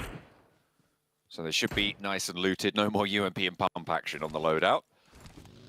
Coming on through, they'll have grabbed plenty of vehicles. Brute Force playing on the outside right now, just near Hacienda del Patron, near San Martin, and pretty near to DRS. You can see them breaking a little bit further east, not wanting to step into that sort of, well, the very, very treacherous ground that sits around Graveyard near Picado and Minas Generalis. That valley between it is really dangerous to try and move through. So sweeping out to the east might give a little bit more problem towards Genesis, towards Influence Rage. As the seconds phase pops and we're going down, hey, it could be another Los Leones finish. You never know. Oh, man, please not. It could be an Impala finish, which we have seen. As Team Queso got a knock onto BTR, but BTR will get that quick revive. This southern circle shift is not going to be a good one for actually, maybe it might be good for Influence Rage. Maybe this might force them to play a little bit more on the edge side, and that might convert them more points in a little bit of a better game than they had today. We'll see how Influence Rage decides to play this out. As for the central zone, I mean, many things are already completely taken, and there's not a lot of strong power positions in the center zone. You got a few compounds, but that road and all the barren of fields is a dead no-play zone for many of the teams trying to rotate in. Influence Rage making their way down the east coast right now, with the hillsides to cover them off. First contact that they'll find will be with Weibo, if they have those sightlines out that way, that is, if they break a little bit too far inland. They can just stay down towards the coastside. You can see Federal making sure he's behind the dip. They're being diligent. They are scouting. And obviously, it is a strong team, and we've seen them be up there with the best. So I feel like, in my mind, they have kind of shifted to be a team that doesn't really have an impact in this lobby. But you have to remember that they absolutely have been able to put up consistent performances. It's just today seems to be their kryptonite. Yeah, today, with a record low performance out of them, as D+ gets very close, and now he hears the gunshots and he will turn tail and run away. I'm surprised Team Queso, none of them were really watching that side to begin with and let that player get that extremely close. But they will hold down the position. They curtail D+. D+ will play at this road split, which is also a strong position still. Circle slowly closing in here. Many of the teams positioned up, and if you take a look, there's still all 64 players alive. They are certainly all still going. Rook, I think they've taken a knock out in the blue zone. They rotated very, very late from the north side. Rami here certainly. What happened here? Could get rezzed. I'm not quite sure. I think it would have been play zone because unless brute force crashed into them, no, it's just blue zone damage all the way up on the north. Maybe definitely a vehicle mishap. I think he might have launched over something because there's no way he took no damage and just kicked himself all the way down. But that is the case right there. Must have been a vehicle mishap. Yeah, maybe I cast a curse saying, hey, look, all 64 up, and nope. One player is knocked out there in the blue. A big circle shift here. Well, I mean, it didn't really shift anywhere, but this terrain, I mentioned it earlier, so much of that space is a no-play zone. It's just open fields with like some hay bales. I don't imagine any teams are going to move around in that circle. They're all going to keep continuing to hold their positions. So the big eyes for me are onto Weibo Gaming, which I don't think are going to rotate either. They might just stay in Impala, but Brute Force are going to have to find a way in. Influence Rage have managed to sneak in as well around the side, the south edge of Impala along that road. Brute Force, you're right, they are going to be behind on that one. Rook are still, I believe, all the way out to the north. Oh yeah, Rook's not here yet. They are not on the map right now. I think they dropped or went over towards Campo Militar very early on and are still making their way down. I'm not entirely, they could have gone for a wide swing. I can't see them on the map right now, so we'll have to wait for them to make an appearance. Rook, similar to Team Queso, actually, have had a phenomenal day today, right? These two teams have stood up in ways that we said of Vampire yesterday, that we kind of said of BTR in day one as well. Rook always coming in from the north very late. Brute Force catches. No, he gets caught himself, taking a very long spray, not connecting, and Sam on the aggression already. Depp, he's fired up, especially from that last match, almost pulling off the chicken dinner 1v3. Depp is getting close. He's got that nade. Just trying to wait in here for more vehicles approaching maybe to go for that revive. Throws a nade out, maybe get some damage onto the knock player. It's going to be a difficult revive for the side of Brute Force to make. You've also got a player, 479 on that off angle. You see him behind, and a lot of the sightlines of Brute Force actually worried about him. They know it's a solo here, and Depp on the forward position. Gonna make things tough. You could see there's the shots from that off angle, playing on the higher ground there, down to the southwest side. Pam opening up. There is a player from Brute Force just over this ridge to his right. It's Prepod. I think opened up a little bit there, so maybe they know about this location. Shots over towards Depp will land, and Mind going to break down low. Ado is down, but the rest of them looking fairly healthy. They've isolated one player to get a knock. They know this res is here, only one player active to deal with for the next sort of 8 seconds, 8 to 10, if they're lucky. Influence Rage looking to maybe third party this. They hear all the commotion happening here. Sim9 gets that revive, and they're trying to disengage, but the tables have turned. Brute Force now on the aggression, and they kind of have to because they weren't even in zone the whole time. So pushing forwards was the play, and they are executing it cleanly. Influence Rage very close by, but with the circle about to shift, Influence Rage might be a little bit more hesitant. That is not the case. They're pushing in. They find a first knock, and the circle shifts wide towards the north. All right, they put their 9th point of the day on the board for Influence Rage.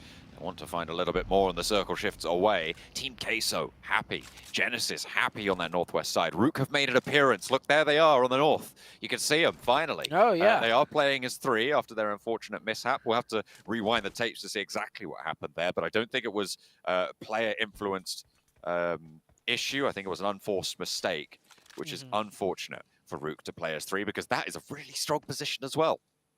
It's a decent spot. Hard to get out of, but I mean, if you're in the circle at this point in this type of zone with hard cover, hey, I'll take it. And that is what Rook is going to be playing with. They're going to have to be worried about Vampire, though, because before we saw Vampire on that eastern compound next to the huge mountain or rock formations, they're not in the zone, and they have 4 up. And the closest target for them would be Rook. That's true, but Vampire have to move, and Weibo are going to send out their way as well. So from this eastern side, Rook can stay hunkered down. The rest of them, they're going to have to move. They're going to have to get through open ground, and other teams are going to take their attention their way as well. So difficult maneuvers. I like Rook's position on the north side. Genesis, their major competitor. There's that ridge line up on the road that they can play up to. I think they've got a lot of potential here. Into stage number 5. The Team Queso certainly, again, finding themselves in a strong central area. We saw it back on, I believe it was it Sandhawk, or it was one of the Erangels, wasn't it, where they had just this slap bang central area that they had completely under control. Looking to repeat that Erangel performance where they got that chicken dinner. As Sem9 finally going out. Brute Force did not confirm that point, though. It was the play zone that ticked it at the last second. And here's that wide swing to the northeast that you mentioned. Weibo Gaming meeting some opposition in the form of Vampire. So they'll just be happy with the edge zone, but I don't think they're going to stay happy much longer because this position offers them no control. To the north, Vampire. To the south, Influence Rage. Weibo Gaming, I don't think they navigated this circle very well. Bino Stormer there as well. Influence Rage, they've put their 9th point up on the board, sure. They're taking nade damage from Weibo in the meantime. Bino Storm just a little bit ahead of them. Nades downhill. Genesis holding out on this northwest point. You've got Smile as a backstop. They're playing nice and reserved here in the compound to the north side. No team's really looking to push into them just yet, except for De Muerte. Maybe a chance that DRS try and third party onto this, try and swing through that La Bandita crater. We'll have to wait and see. Major Pride holding out on the south in the meantime against Brute Force, who are going to go all the way out. Influence Rage do spot Sook on the off angle. So Weibo, a little bit dismounted there, but Lil Boy close forwards. Gap goes down on the rotate forwards, but there is answers coming through from Weibo. However, Vampire are chiming into the backlines. They have got sightlines here. Only one player for Influence the 4, and they put their 10th point of the day on board now.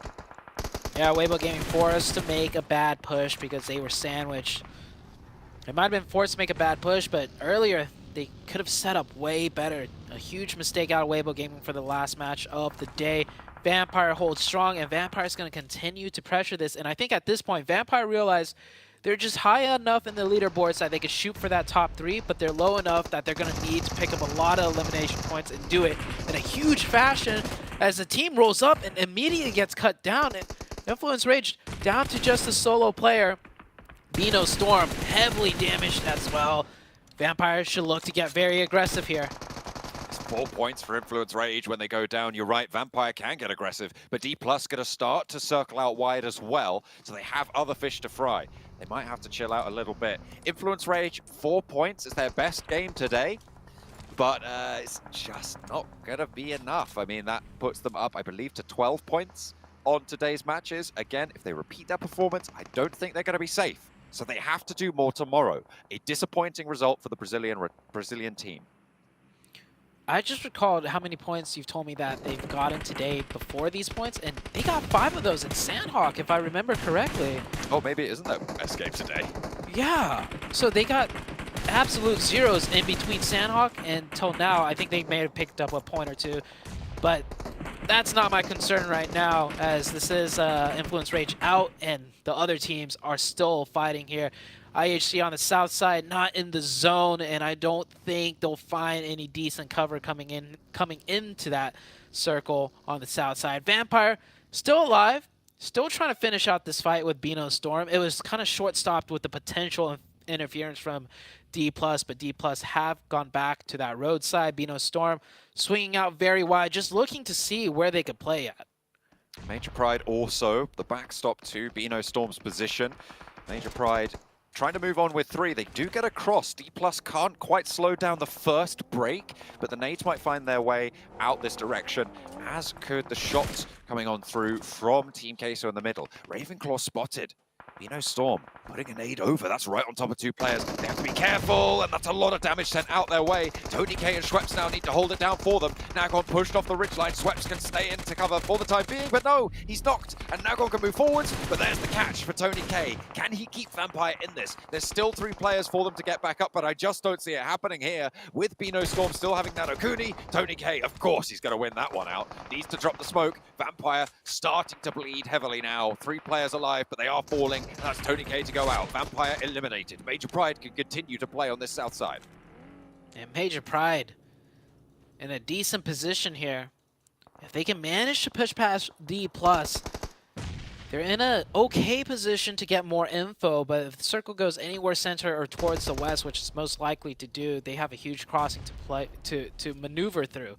And D+ with 4, you're not going to fall over for free, not with that nade from Forrest. Effect is down, only 2 up for Major Pride. Dino with the DBS in hand, trying to get some shots in, not enough there. And Nomi, the lone survivor, can he make something happen? We saw 1vx's happen before. Nomi on the wrong end of that one. Can he be on the right end of this? Spray. DBS around the edge. The first knock is there. A low HP, but the buggy takes him down. And it is going to be D+ taking out Major Pride. 4 Miracle Vibes. They're in the field. They have taken a knock, but they are in a position in the next circle, looking to try and keep the edge of it. I think they're just cutting with the next zone. With the Muerte, they managed to stay alive in the foothills underneath Genesis as well. They're at a, right now, the Vibes team, 4 Miracle Vibes, just trying to stay alive through the use of smokes. They're at one of those little shacks right there, or not really a shack, but a mix of hay bales. And yeah, as soon as those smokes run out, I don't think they're going to be able to keep all 4 up. They're in a very compromised position, especially from Team Queso's Fortress, just to the east of them. They'll be able to outlive IHC though, as IHC forced to come in, and it looks like the smokes are starting to run out, and yeah, major damage being taken here. Miracle Vibes right on that 3rd place bubble, being eaten alive out in the fields there. 1 point on board. I think they'll get at least 1 placement so far as well, but they will be looking to try and keep up with BTR, who just sit ahead of them right now.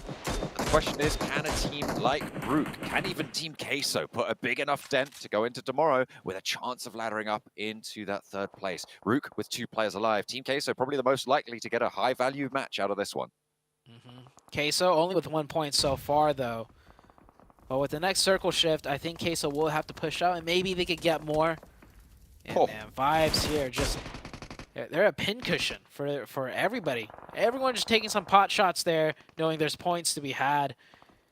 IHC, Zayol on the outside, and IHC out-survives the side of 4 Miracle Vibes.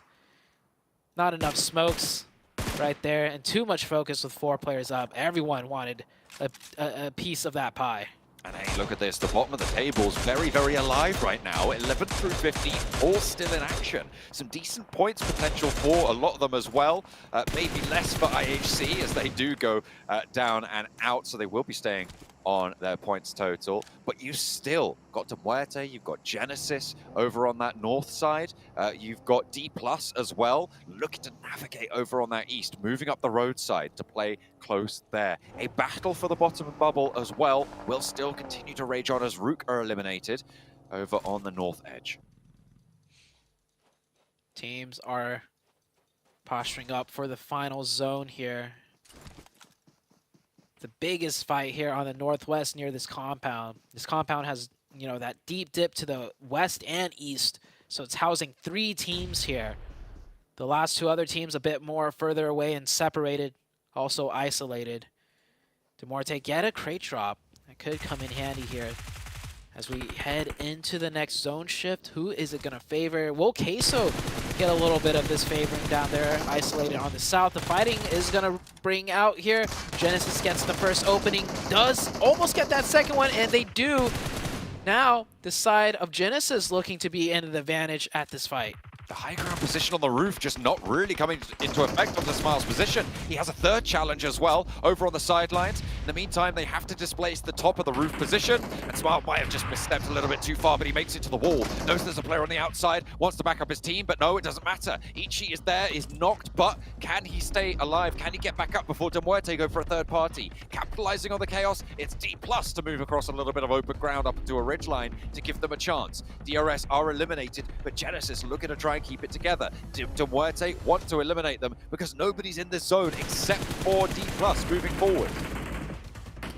I think Queso might be in the zone just slightly at the previous compound that they've been holding, so that's a good circle for Queso. Queso also have one of those hay bales in front of them. If they were to do a 2-2 split, D+ moving on to the northeastern edge. Demorte tries to go for that third party, got third party themselves as they were crossing over into the open. They're going to be forced back into the ditch, which was in the circle. Maybe a little overzealous there out of Demorte.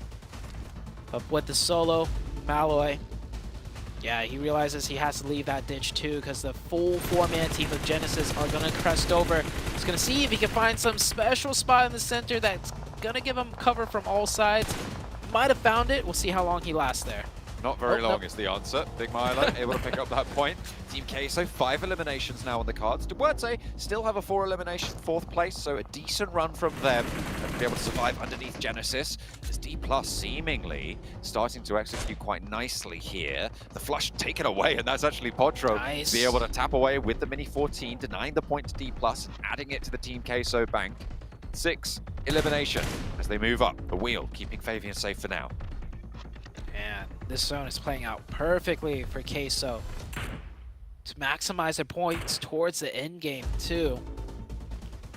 D+ with just, oh no, D+ with 4 players, 12 nades, no smokes though. That's going to be very favorable for Queso. Genesis with only 4 smokes in that ditch. They still get the circle, and there's going to be one more. Let's see who it favors this time around, and it goes up, but Queso already has a forward position in play. Artur's in the zone. He does move away from them. The question is how many of those sort of positions are available, because it's very unlikely you want to stack up all fully on that area. It's tricky. Yeah. Artur's going to be that forward linchpin. 2 players moving. It's Big Milo and Reyes in the vehicle. They are going to crash a little bit wide, dropping one off and diverting back up. Okay, so they're just playing around their vehicle. They know they need to get back and forth. Genesis taking shots. If you can take that vehicle out, it's going to severely hamstring Team Queso's power on that south side. Even if Queso makes it into the circle with 4, this is the final zone, and center zone's kind of in the middle of both, but the third party might be there if D+ is going to instead just initiate the fight. I mean, D+ had the 4 up, so it makes sense for them to go aggressive. Queso needs to time this third party well, but also to be careful not to get too overzealous and lose players themselves. Queso posturing up a little bit, but it looks like D+ are going in for the kill. They were in a way better position to get the res on D+.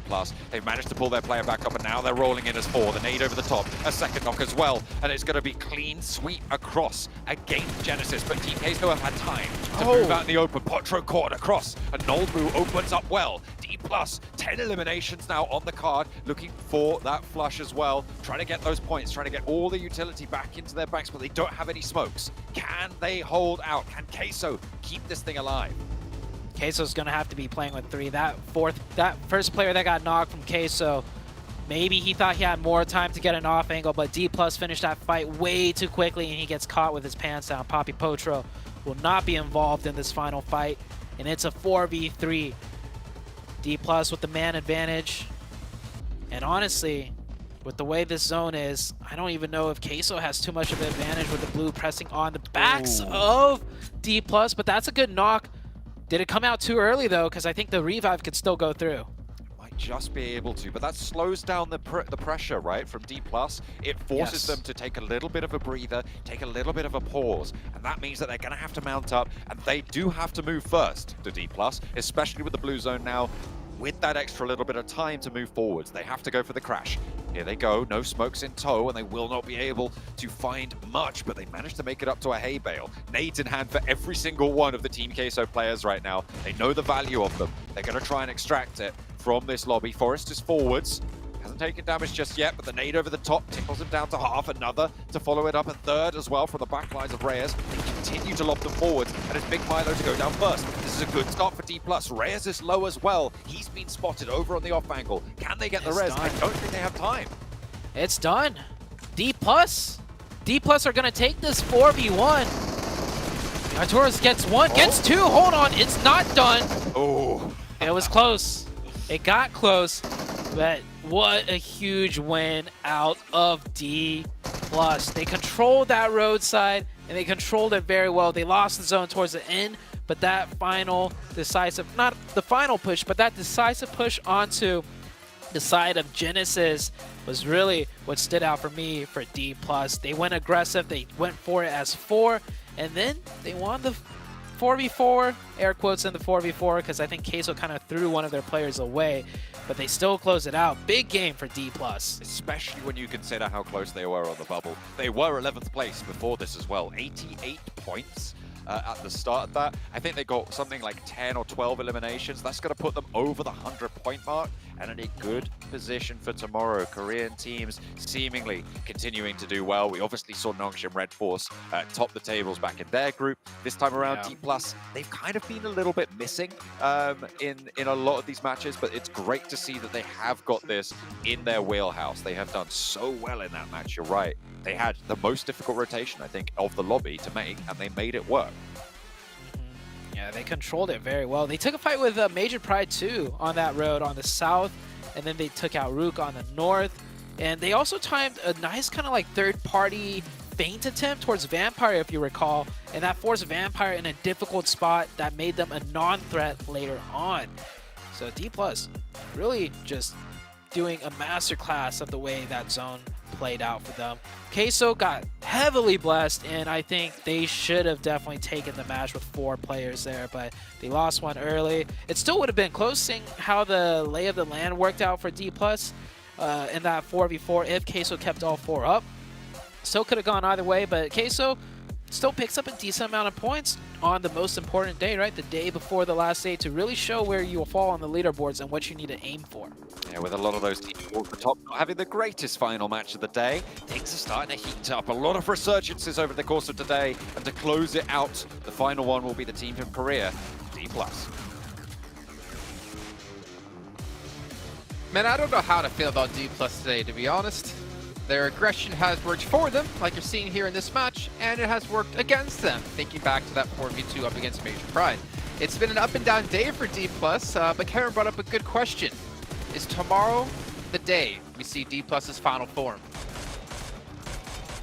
Yeah, I mean, I think it was Seven that brought that up, but I appreciate you. You get the credit of it. Forget Seven. I will take the credit. 100%, I'll take it. It's a really, hard answer, to be honest, because we're all liking, I can speak for all 3 of us, that we're all liking that compared to the previous days, D+ are going for more things. They're going for more opportunities. But we're also seeing that backfire a lot. So on this trajectory, especially finishing off the game in this way, and this was not an easy game for them to win. They weren't just sitting in the compound like some other teams were. They were having to work in from the edge with very little cover through multiple different teams. So their success here, maybe their feet are now finally under them, and tomorrow we are going to see a much more consistent, high-performing team that I definitely expected coming into this entire group. The question is, will that be enough to get them out of the danger zone? Who knows? But 24 points off of this game to end the day off is definitely a good grab for them. And I think a grab they desperately needed to have some sort of chance to get into top 3.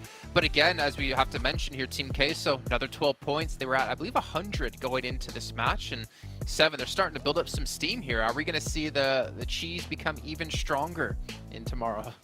I was trying to think of some stinky cheese, but my cheese facts are quite limited.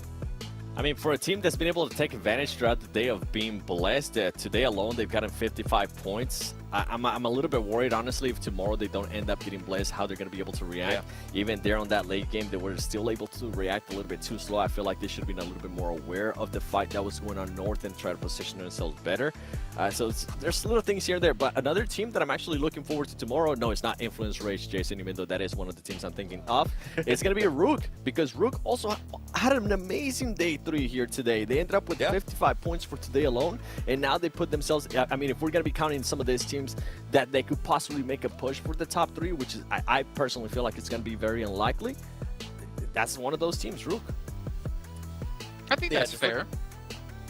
No, absolutely, but this middle section, I'm starting to get, I wonder if that gap between 11th and 12th place, the 14-point gap already, is going to mean that we're going to need to see some big games out of anyone in the bottom 5 to try and get out of that. I'm looking at DRS. They've had a couple of good games today specifically, so there's always a possibility there.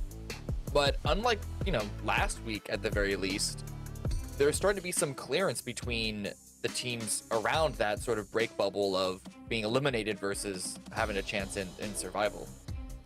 Yeah, I think we're kind of getting to the point now after 3 days of play that we're starting to see like which teams most likely will be out of the bubble and won't have a chance to break through into the survival stage, and likewise for teams to potentially break through to top 3, because there still is a decent gap between, you know, quite a few of these teams who are maybe 7th, 8th place and 3rd. So it pretty much comes down to, in my eyes, tomorrow 7 of, if you're going to want to qualify for top 3, you better make a very big play. If you want to get out of that bottom of the bubble and get into the survival stage, you got to make multiple matches tomorrow, which can be ever more difficult considering that pressure is just mounting and mounting every time you don't have that good match. That's the main one too that you just said there, multiple matches, because a lot of these teams, I mean, Team Kesto and Rook aside, a lot of these other teams have been able to have just maybe one match. They haven't really been able to follow it up. I can think of right away Vampire Esports, right? Team that has 3 chicken dinners. We've been pointing out their placement points throughout the whole day. And then after they get a chicken dinner, they're just nowhere to be seen. We need to see a little bit more consistency. Give them credit though. They did end up getting good elimination points here in this last Miramar. Maybe we'll start seeing that again tomorrow. Well, obviously they still have a chance, but I think in my eyes for Vampire, stay out of bottom 5. Stay out of bottom 5. We're going to head down to the stage, though, as you do have an interview coming your way. I'm hearing it's going to be Federal from Influence Rage. As day 3 rolls to an end, one more day looms in the distance for all of these teams here in Group Yellow. And we start to see this shift in the leaderboards as we start to see dramatic changes, not only in the top 3, but also the bottom parts of the ladder. But for some of these teams, like one of the teams I have over here, INF, a team that was holding the 2nd spot place in the 1st and 2nd day, and now slowly but steadily losing it. Now let's talk a little bit with me. I have Federal. Let's talk a little bit about your team here. So your team has been one of the most consistent teams in the last 2 days, but today it seems like there's a little bit of a struggle. Can you share with us what is going on? O seu time se deu muito bem nos primeiros 2 dias, né? O que aconteceu hoje? Bom, a gente passou por diversas dificuldades em relação ao spot e rota do avião, né? Nessas 5 últimas partidas. E a gente não conseguiu desenvolver nenhum dos nossos jogos direito, então... E com o 16 nas 2 primeiras play, eu acho que deu uma pequena balada ali que a gente não conseguiu desenvolver mais ainda o nosso jogo, né? Mas é isso, amanhã vamos vir com tudo aí pra pegar esse top 3 ainda, porque dá, né? 40 e poucos pontos. E a gente já deu o comeback mais difícil que esse. E é isso. Well, we had a few difficulties with the airplane routes, with dropping spots. Several things came against us, especially the first 2 matches. They really hit us really hard. It was hard for us to come back from that, but we are seeing what we did wrongly today. We know there's like 40-something points for us to get back. We have done comebacks bigger than these before, so tomorrow expect us to do it again. I mean, speaking of comebacks, INF is one of those teams that's known to play very, very bombastically with over 10 eliminations per game. But it seems like this PMGC, it seems like you guys only have had 1 game, I think, with a pop-off match. So is playing a little bit more safe a strategy that your team has implemented for PMGC? A Influence normalmente faz muitos kills, mais de 10 por partida, mas a gente viu que aqui tá um pouquinho diferente, né? Mudou a estratégia. A gente não mudou nosso estilo de jogo, né? A gente tá aplicando tudo que a gente aplicou nos outros campeonatos, mas infelizmente não tá vindo muita kill pra gente. E também a gente não ganhou nenhuma play, né? Normalmente quando a gente ganha muitas plays, a gente vai com muitas kills. A única que a gente ganhou foi com o Caio solo, então não deu pra pegar muita kill. Mas as kills mesmo não estão vindo, também tá roubando muitas kills nossa. Mas a gente não mudou nada no estilo de jogo e vamos buscar isso aí amanhã, fazer mais kill, ganhar play e é isso. We haven't changed our play style. Luck hasn't been that much on our side, especially when we're facing off another team. Some of our kills have been taken by other teams, so that kind of stuff has been adding up. But I think we are going to do it better tomorrow, so expect us to do more kills tomorrow. I mean, that's exactly what I expect on day number 4, and I think this is definitely something that we can expect from all the teams. Let's talk a little bit about tomorrow. There's still, you guys, what are your odds? Let's think about your confidence. What are the odds of you guys making it to the top 3, and what do you think that INF needs to do to achieve this goal? Amanhã vai ter chance de chegar no top 3, e o que vocês têm que fazer para alcançar isso? Com certeza, eu não vi a tabela 100%, eu vi que tá ali na média dos 40 pontos, mas como eu falei, a gente é Inf, né? A gente já deu comeback mais difícil que esses, então amanhã a gente vem com tudo aí para trazer esse top 3 ainda para nós, e é isso, vamos com tudo amanhã. I haven't had a chance to see the table. I think it's about 40 points. But as you know, Influence Rage is going to give everything tomorrow. We're going to get all the way back there. So expect to see the best of Influence Rage tomorrow. expect to see the best of Influence Rage tomorrow. Thank you so much, Federal, for that interview. And for now, this wraps up day number 3 of Group Yellow. And I have to say that it has been one of the most challenging teams here for the Giants over here at 2023 PMGC. Whether or not we can still see the top 2 hold on till the end is the question. And whether or not the teams at the bottom will still remain at the bottom is another mystery for us. For now, I'm going to toss it back to the panelists to wrap up the day. We'll see you guys tomorrow for more 2023 PMGC. Good night, everyone. Okay, so some confidence from Federal, obviously realizing what went wrong for them today and hopefully can fix some things tomorrow. I thought I was having like a big headache. I was seeing like double here, and we're gonna have Nomi top of limbs, top damage. And I thought for a second we hit the winner on the slot machine. But we got effect here with the most assists in on the right. The third slot. The third slot. But yeah, this just shows that not only how strong Major Pride have been today, just sort of slowly ramping everything up, but how also Bigatron slightly falling off, but Doc coming in for MV as the MVP on the day. Loved their play, not just this group stage so far, but specifically today. We all know the bridge. We all know hanging out in the bridge like Batman. Of course, if Batman doesn't have grenades, but you know, you get my point. Wasn't it East yesterday as well? Like we've had it might have been. I think we've been MVP like 2 days in a row. Then we had Lepar on day 1 from Bigatron. Yep, you're right. It was for Miracle that had the MVP yesterday. Okay, can you say that again? I just love to hear about how I'm right, 7. No, you're right, Jason. Thank you. Oh wow, it's so weird being told I'm right for once. But no. Yeah. Anyways, moving on from that, obviously still 1 day of play left to go. Influence Rage, yes or no question 7. Will they make top 3 tomorrow? No. Will they make it into the survival stage? I'm going to change up the question completely. Survival stage? Yeah, top 3, no. Okay. Cameron? I'm going to agree with that. I think even though we've been criticizing Influence for not really having any of the pop-off, super strong, like gigantic plays, today was definitely an anomaly on how poor it went for them. So I expect them to do at least better going into tomorrow. I'd be really shocked if they ended up in the bottom 5. Yeah, I'd be shocked as well, and a little bit sad, to be honest, with the legacy Influence Rage has been able to build up for themselves over this last year, especially within Brazil. But unfortunately for them, they need to prove it tomorrow, because people aren't going to remember the end. They're not going to remember everything you've done before this. But that does mean we're pretty much done with the day. But before we end things off, hopefully you guys at home, 7, I'm pretty sure I've seen you ordering one of these bad boys, the Infinix GT10 Pro, because it was not only born for professional gamers, but also born for people of your stature, 7. Yeah. Interesting thing there. I think stature is one of the safest ways. But you know what? I've seen you dominate lobbies, and I can only imagine those bold actions. That's what you meant to say. Yeah. Yeah, those bold actions. I saw you in person in Poland. I can only imagine what you do with one of these devices. Well, you know what that music means? It's pretty much playing me out from an award show. That's going to end off our 3rd day here, PMGC 2023. We're obviously back tomorrow for a final day of action in Group Yellow. We're more importantly going to find out which 3 teams will get straight through the Grand Finals and which teams will survive to fight another day.